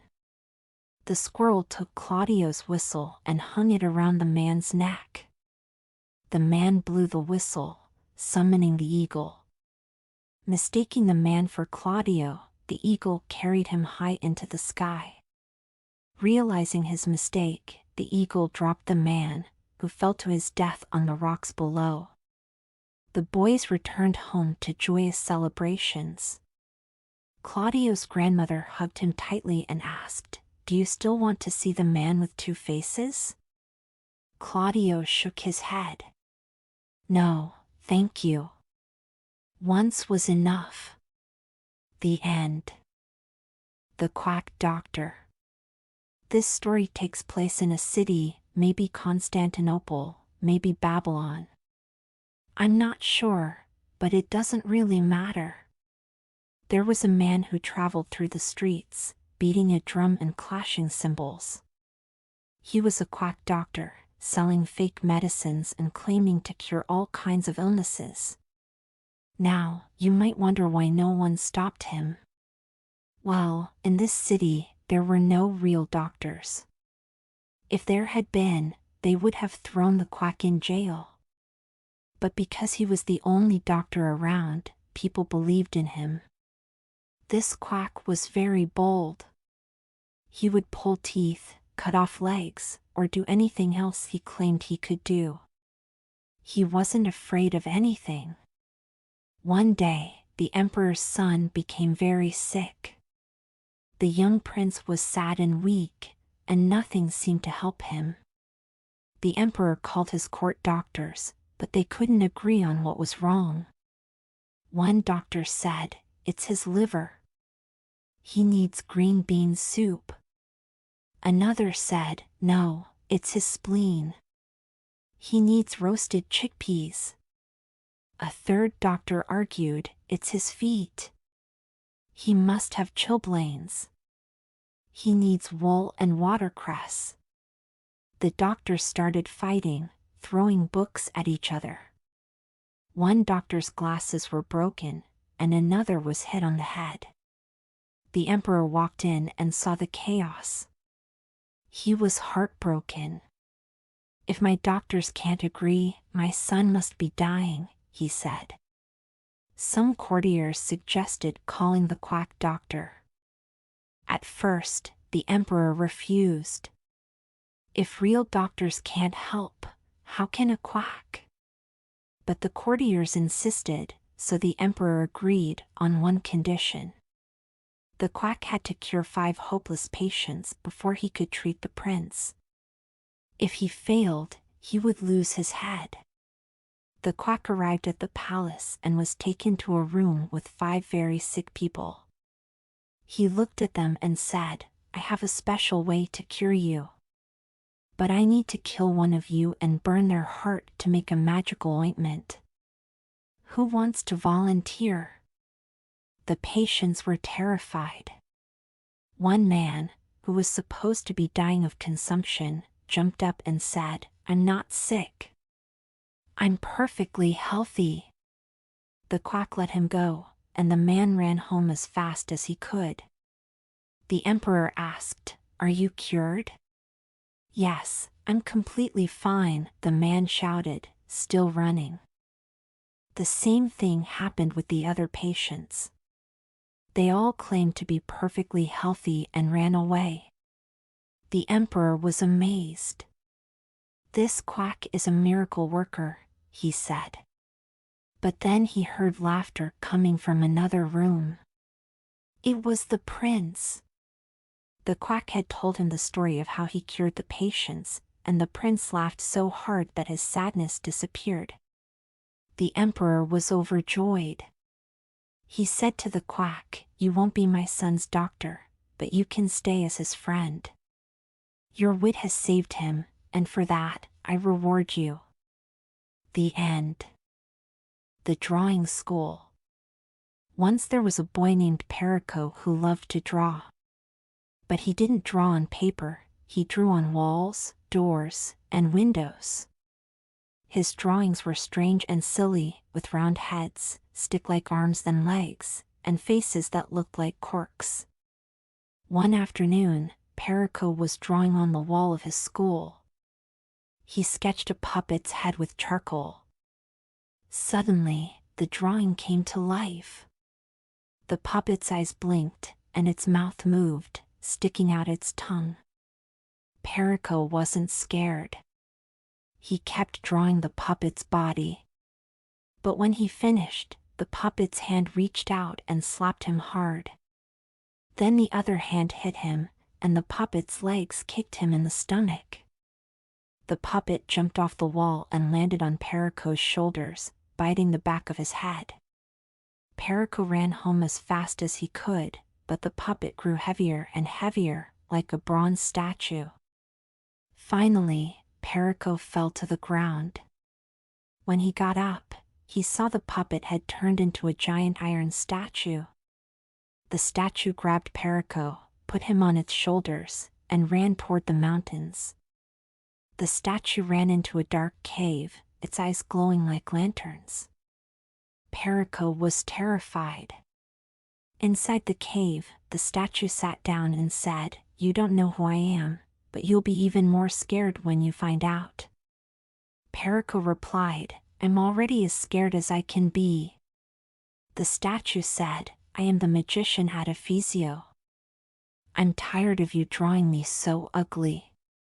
You make my eyes without pupils, my nose without nostrils, and my ears like jug handles. As punishment, I'll draw your portrait every day, and you'll turn into my drawings." Perico thought, what a strange punishment. The magician pulled a lamp, and they were lifted into a room filled with bad drawings and ruined books. The magician started drawing Perico's face on a blackboard. But Perico secretly erased the drawing. The magician didn't notice and kept drawing. Perico kept erasing. When the magician finished, he looked at Perico and saw he hadn't changed. Angry, the magician tried again, but Perico tripped him. The magician fell, and Perico and some other boys trapped him under the blackboard. Perico tied the magician to the lamp and hung him up like a jack-in-the-box. The magician begged to be let down, but Perico said, "No. You wanted to punish me, but now you're the one trapped." Perico and the boys explored the cave. They found beautiful rooms, but the walls were covered in ugly drawings. Perico used his handkerchief to erase the drawings, and as he did, the boys turned back into their normal selves. When the last drawing was erased, the cave disappeared, and the boys found themselves back at the entrance. They returned to their families, who were overjoyed to see them. Perico learned his lesson. He stopped drawing on walls and became a great artist. But he never forgot the strange adventure with the Iron Magician. The end. The Nightingale. In China, you know, the emperor is a Chinese, and all those about him are Chinamen also. The story I am going to tell you happened a great many years ago, so it is well to hear it now before it is forgotten. The emperor's palace was the most beautiful in the world. It was built entirely of porcelain, and very costly, but so delicate and brittle that whoever touched it was obliged to be careful. In the garden could be seen the most singular flowers, with pretty silver bells tied to them, which tinkled so that everyone who passed could not help noticing the flowers. Indeed, everything in the emperor's garden was remarkable, and it extended so far that the gardener himself did not know where it ended. Those who traveled beyond its limits knew that there was a noble forest, with lofty trees, sloping down to the deep blue sea, and the great ships sailed under the shadow of its branches. In one of these trees lived a nightingale, who sang so beautifully that even the poor fishermen, who had so many other things to do, would stop and listen. Sometimes, when they went at night to spread their nets, they would hear her sing and say, "Oh, is not that beautiful?" But when they returned to their fishing, they forgot the bird until the next night. Then they would hear it again, and exclaim, "Oh, how beautiful is the nightingale's song!" Travelers from every country in the world came to the city of the emperor, which they admired very much, as well as the palace and gardens, but when they heard the nightingale, they all declared it to be the best of all. And the travelers, on their return home, related what they had seen, and learned men wrote books, containing descriptions of the town, the palace, and the gardens, but they did not forget the nightingale, which was really the greatest wonder. And those who could write poetry composed beautiful verses about the nightingale, who lived in a forest near the deep sea. The books traveled all over the world, and some of them came into the hands of the emperor, and he sat in his golden chair, and, as he read, he nodded his approval every moment, for it pleased him to find such a beautiful description of his city, his palace, and his gardens. But when he came to the words, "The nightingale is the most beautiful of all," he exclaimed, "What is this? I know nothing of any nightingale. Is there such a bird in my empire? And even in my garden? I have never heard of it. Something, it appears, may be learned from books." Then he called one of his lords-in-waiting, who was so high-bred, that when any in an inferior rank to himself spoke to him, or asked him a question, he would answer, "Pooh," which means nothing. "There is a very wonderful bird mentioned here, called a nightingale," said the emperor. "They say it is the best thing in my large kingdom.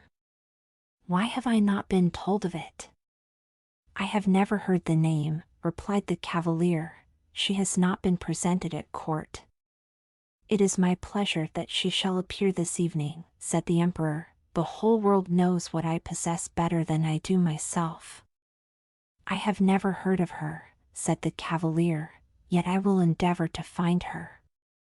But where was the nightingale to be found?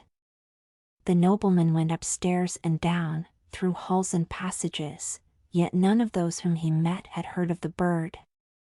So he returned to the emperor, and said that it must be a fable, invented by those who had written the book. "Your Imperial Majesty," said he, "cannot believe everything contained in books. Sometimes they are only fiction, or what is called the black art. But the book in which I have read this account," said the emperor, "was sent to me by the great and mighty Emperor of Japan, and therefore it cannot contain a falsehood. I will hear the nightingale. She must be here this evening. She has my highest favor, and if she does not come, the whole court shall be trampled upon after supper is ended."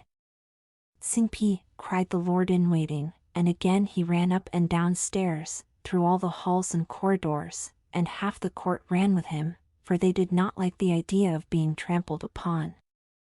There was a great inquiry about this wonderful nightingale, whom all the world knew, but who was unknown to the court.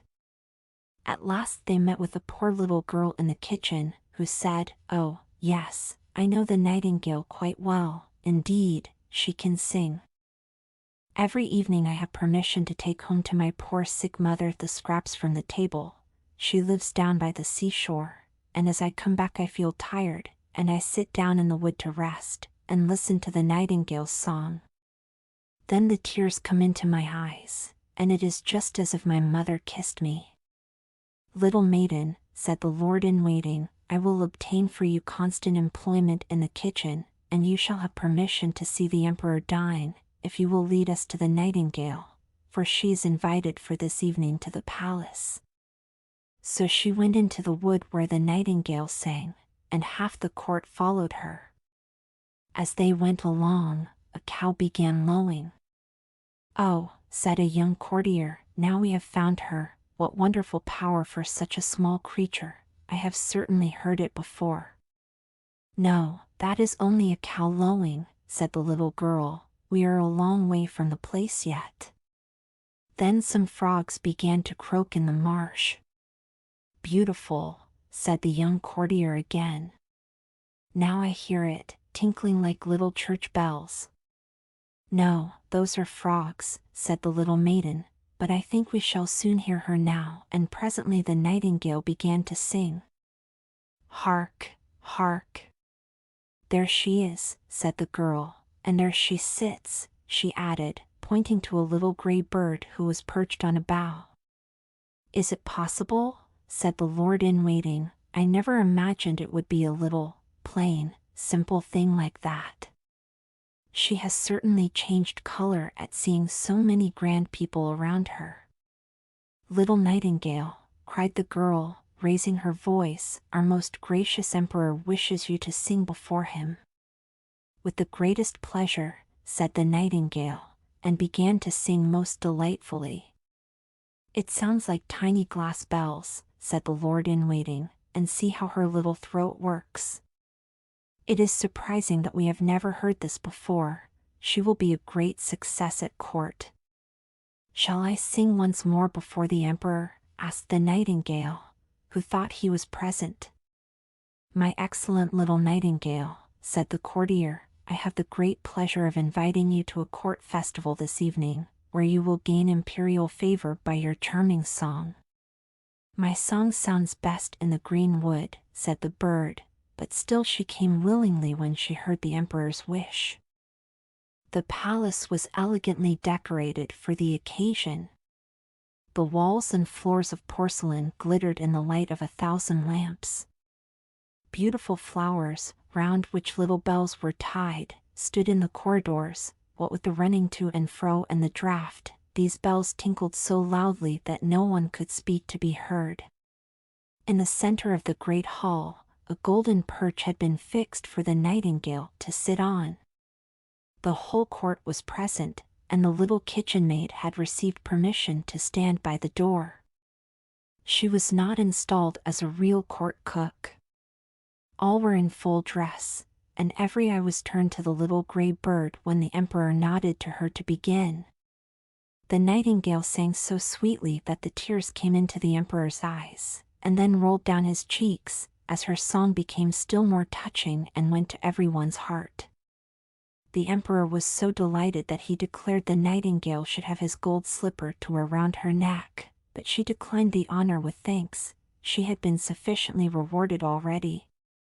"I have seen tears in an emperor's eyes," she said. "That is my richest reward. An emperor's tears have wonderful power, and are quite sufficient honor for me." And then she sang again more enchantingly than ever. "That singing is a lovely gift," said the ladies of the court to each other, and then they took water in their mouths to make them utter the gurgling sounds of the nightingale when they spoke to anyone, so that they might fancy themselves nightingales. And the footmen and chambermaids also expressed their satisfaction, which is saying a great deal, for they are very difficult to please. In fact, the nightingale's visit was most successful. She was now to remain at court, to have her own cage, with liberty to go out twice a day, and once during the night. 12 servants were appointed to attend her on these occasions, who each held her by a silken string fastened to her leg. There was certainly not much pleasure in this kind of flying. The whole city spoke of the wonderful bird, and when two people met, one said nightin, and the other said gale, and they understood what was meant, for nothing else was talked of. 11 peddlers' children were named after her, but not of them could sing a note. One day the emperor received a large packet on which was written "The Nightingale." "Here is no doubt a new book about our celebrated bird," said the emperor. But instead of a book, it was a work of art contained in a casket, an artificial nightingale made to look like a living one, and covered all over with diamonds, rubies, and sapphires. As soon as the artificial bird was wound up, it could sing like the real one, and could move its tail up and down, which sparkled with silver and gold. Round its neck hung a piece of ribbon, on which was written, "The Emperor of China's nightingale is poor compared with that of the Emperor of Japan's." "This is very beautiful," exclaimed all who saw it, and he who had brought the artificial bird received the title of Imperial Nightingale Bringer-in-Chief. "Now they must sing together," said the court, "and what a duet it will be." But they did not get on well, for the real nightingale sang in its own natural way, but the artificial bird sang only waltzes. "That is not a fault," said the music master, "it is quite perfect to my taste." So then it had to sing alone, and was as successful as the real bird. Besides, it was so much prettier to look at, for it sparkled like bracelets and breastpins. 33 times did it sing the same tunes without being tired. The people would gladly have heard it again, but the emperor said the living nightingale ought to sing something. But where was she? No one had noticed her when she flew out at the open window, back to her own green woods. "What strange conduct," said the emperor, when her flight had been discovered, and all the courtiers blamed her, and said she was a very ungrateful creature. "But we have the best bird after all," said one, and then they would have the bird sing again, although it was the 34th time they had listened to the same piece, and even then they had not learnt it, for it was rather difficult. But the music master praised the bird in the highest degree, and even asserted that it was better than a real nightingale, not only in its dress and the beautiful diamonds, but also in its musical power. For you must perceive, my chief lord and emperor, that with a real nightingale we can never tell what is going to be sung, but with this bird everything is settled. It can be opened and explained, so that people may understand how the waltzes are formed, and why one note follows upon another. This is exactly what we think, they all replied, and then the music master received permission to exhibit the bird to the people on the following Sunday, and the emperor commanded that they should be present to hear it sing. When they heard it they were like people intoxicated, however it must have been with drinking tea, which is quite a Chinese custom. They all said oh, and held up their forefingers and nodded, but a poor fisherman, who had heard the real nightingale, said, "It sounds prettily enough, and the melodies are all alike, yet there seems something wanting, I cannot exactly tell what." And after this the real nightingale was banished from the empire, and the artificial bird placed on a silk cushion close to the emperor's bed. The presents of gold and precious stones which had been received with it were round the bird, and it was now advanced to the title of Little Imperial Toilet Singer, and to the rank of number 1 on the left hand, for the emperor considered the left side, on which the heart lies, as the most noble, and the heart of an emperor is in the same place as that of other people. The music master wrote a work, in 25 volumes, about the artificial bird, which was very learned and very long, and full of the most difficult Chinese words, yet all the people said they had read it, and understood it, for fear of being thought stupid and having their bodies trampled upon. So a year passed, and the emperor, the court, and all the other Chinese knew every little turn in the artificial bird's song, and for that same reason it pleased them better. They could sing with the bird, which they often did. The street boys sang, zzz, cluck, cluck, cluck, and the emperor himself could sing it also. It was really most amusing. One evening, when the artificial bird was singing its best, and the emperor lay in bed listening to it, something inside the bird sounded whiz. Then a spring cracked. Whirr went all the wheels, running round, and then the music stopped. The emperor immediately sprang out of bed, and called for his physician, but what could he do? Then they sent for a watchmaker, and, after a great deal of talking and examination, the bird was put into something like order, but he said that it must be used very carefully, as the barrels were worn, and it would be impossible to put in new ones without injuring the music. Now there was great sorrow, as the bird could only be allowed to play once a year, and even that was dangerous for the works inside it. Then the music master made a little speech, full of hard words, and declared that the bird was as good as ever, and, of course, no one contradicted him. 5 years passed, and then a real grief came upon the land. The Chinese really were fond of their emperor, and he now lay so ill that he was not expected to live. Already a new emperor had been chosen, and the people who stood in the street asked the lord-in-waiting how the old emperor was, but he only said, "Pooh," and shook his head. Cold and pale lay the emperor in his royal bed, the whole court thought he was dead, and everyone ran away to pay homage to his successor. The chamberlains went out to have a talk on the matter, and the ladies' maids invited company to take coffee. Cloth had been laid down on the halls and passages, so that not a footstep should be heard, and all was silent and still. But the emperor was not yet dead, although he lay white and stiff on his gorgeous bed, with the long velvet curtains and heavy gold tassels. A window stood open, and the moon shone in upon the emperor and the artificial bird. The poor emperor, finding he could scarcely breathe with a strange weight on his chest, opened his eyes, and saw Death sitting there. He had put on the emperor's golden crown, and held in one hand his sword of state, and in the other his beautiful banner.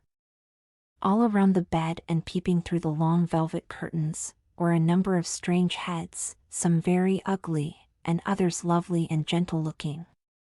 These were the emperor's good and bad deeds, which stared him in the face. Now death sat at his heart. "Do you remember this? Do you recollect that?" they asked one after another, thus bringing to his remembrance circumstances that made the perspiration stand on his brow. "I know nothing about it," said the emperor. "Music! Music!" he cried, "the large Chinese drum. That I may not hear what they say." But they still went on, and death nodded like a Chinaman to all they said. "Music! Music!" shouted the emperor. "You little precious golden bird, sing, pray sing. I have given you gold and costly presents, I have even hung my golden slipper round your neck. Sing! Sing!" But the bird remained silent. There was no one to wind it up, and therefore it could not sing a note. Death continued to stare at the emperor with his cold, hollow eyes, and the room was fearfully still. Suddenly there came through the open window the sound of sweet music. Outside, on the bough of a tree, sat the living nightingale. She had heard of the emperor's illness, and was therefore come to sing to him of hope and trust. And as she sung, the shadows grew paler and paler, the blood in the emperor's veins flowed more rapidly, and gave life to his weak limbs, and even Death himself listened, and said, "Go on, little nightingale, go on. Then will you give me the beautiful golden sword and that rich banner? And will you give me the emperor's crown?" said the bird. So Death gave up each of these treasures for a song, and the nightingale continued her singing. She sung of the quiet churchyard, where the white roses grow, where the elder tree wafts its perfume on the breeze, and the fresh, sweet grass is moistened by the mourner's tears. Then Death longed to go and see his garden, and floated out through the window in the form of a cold, white mist. "Thanks, thanks, you heavenly little bird. I know you well. I banished you from my kingdom once, and yet you have charmed away the evil faces from my bed, and banished death from my heart, with your sweet song. How can I reward you?" "You have already rewarded me," said the nightingale. "I shall never forget that I drew tears from your eyes the first time I sang to you. These are the jewels that rejoice a singer's heart. But now sleep, and grow strong and well again. I will sing to you again." And as she sung, the emperor fell into a sweet sleep, and how mild and refreshing that slumber was! When he awoke, strengthened and restored, the sun shone brightly through the window, but not one of his servants had returned. They all believed he was dead, only the nightingale still sat beside him, and sang. "You must always remain with me," said the emperor. "You shall sing only when it pleases you, and I will break the artificial bird into 1,000 pieces." "No, do not do that," replied the nightingale. "The bird did very well as long as it could. Keep it here still. I cannot live in the palace, and build my nest, but let me come when I like. I will sit on a bough outside your window, in the evening, and sing to you, so that you may be happy, and have thoughts full of joy. I will sing to you of those who are happy, and those who suffer, of the good and the evil, who are hidden around you. The little singing bird flies far from you and your court to the home of the fisherman and the peasant's cot. I love your heart better than your crown, and yet something holy lingers round that also. I will come, I will sing to you, but you must promise me one thing." "Everything," said the emperor, who, having dressed himself in his imperial robes, stood with the hand that held the heavy golden sword pressed to his heart. "I only ask one thing," she replied. "Let no one know that you have a little bird who tells you everything. It will be best to conceal it." So saying, the nightingale flew away. The servants now came in to look after the dead emperor, when, lo! there he stood, and, to their astonishment, said, "Good morning." The end.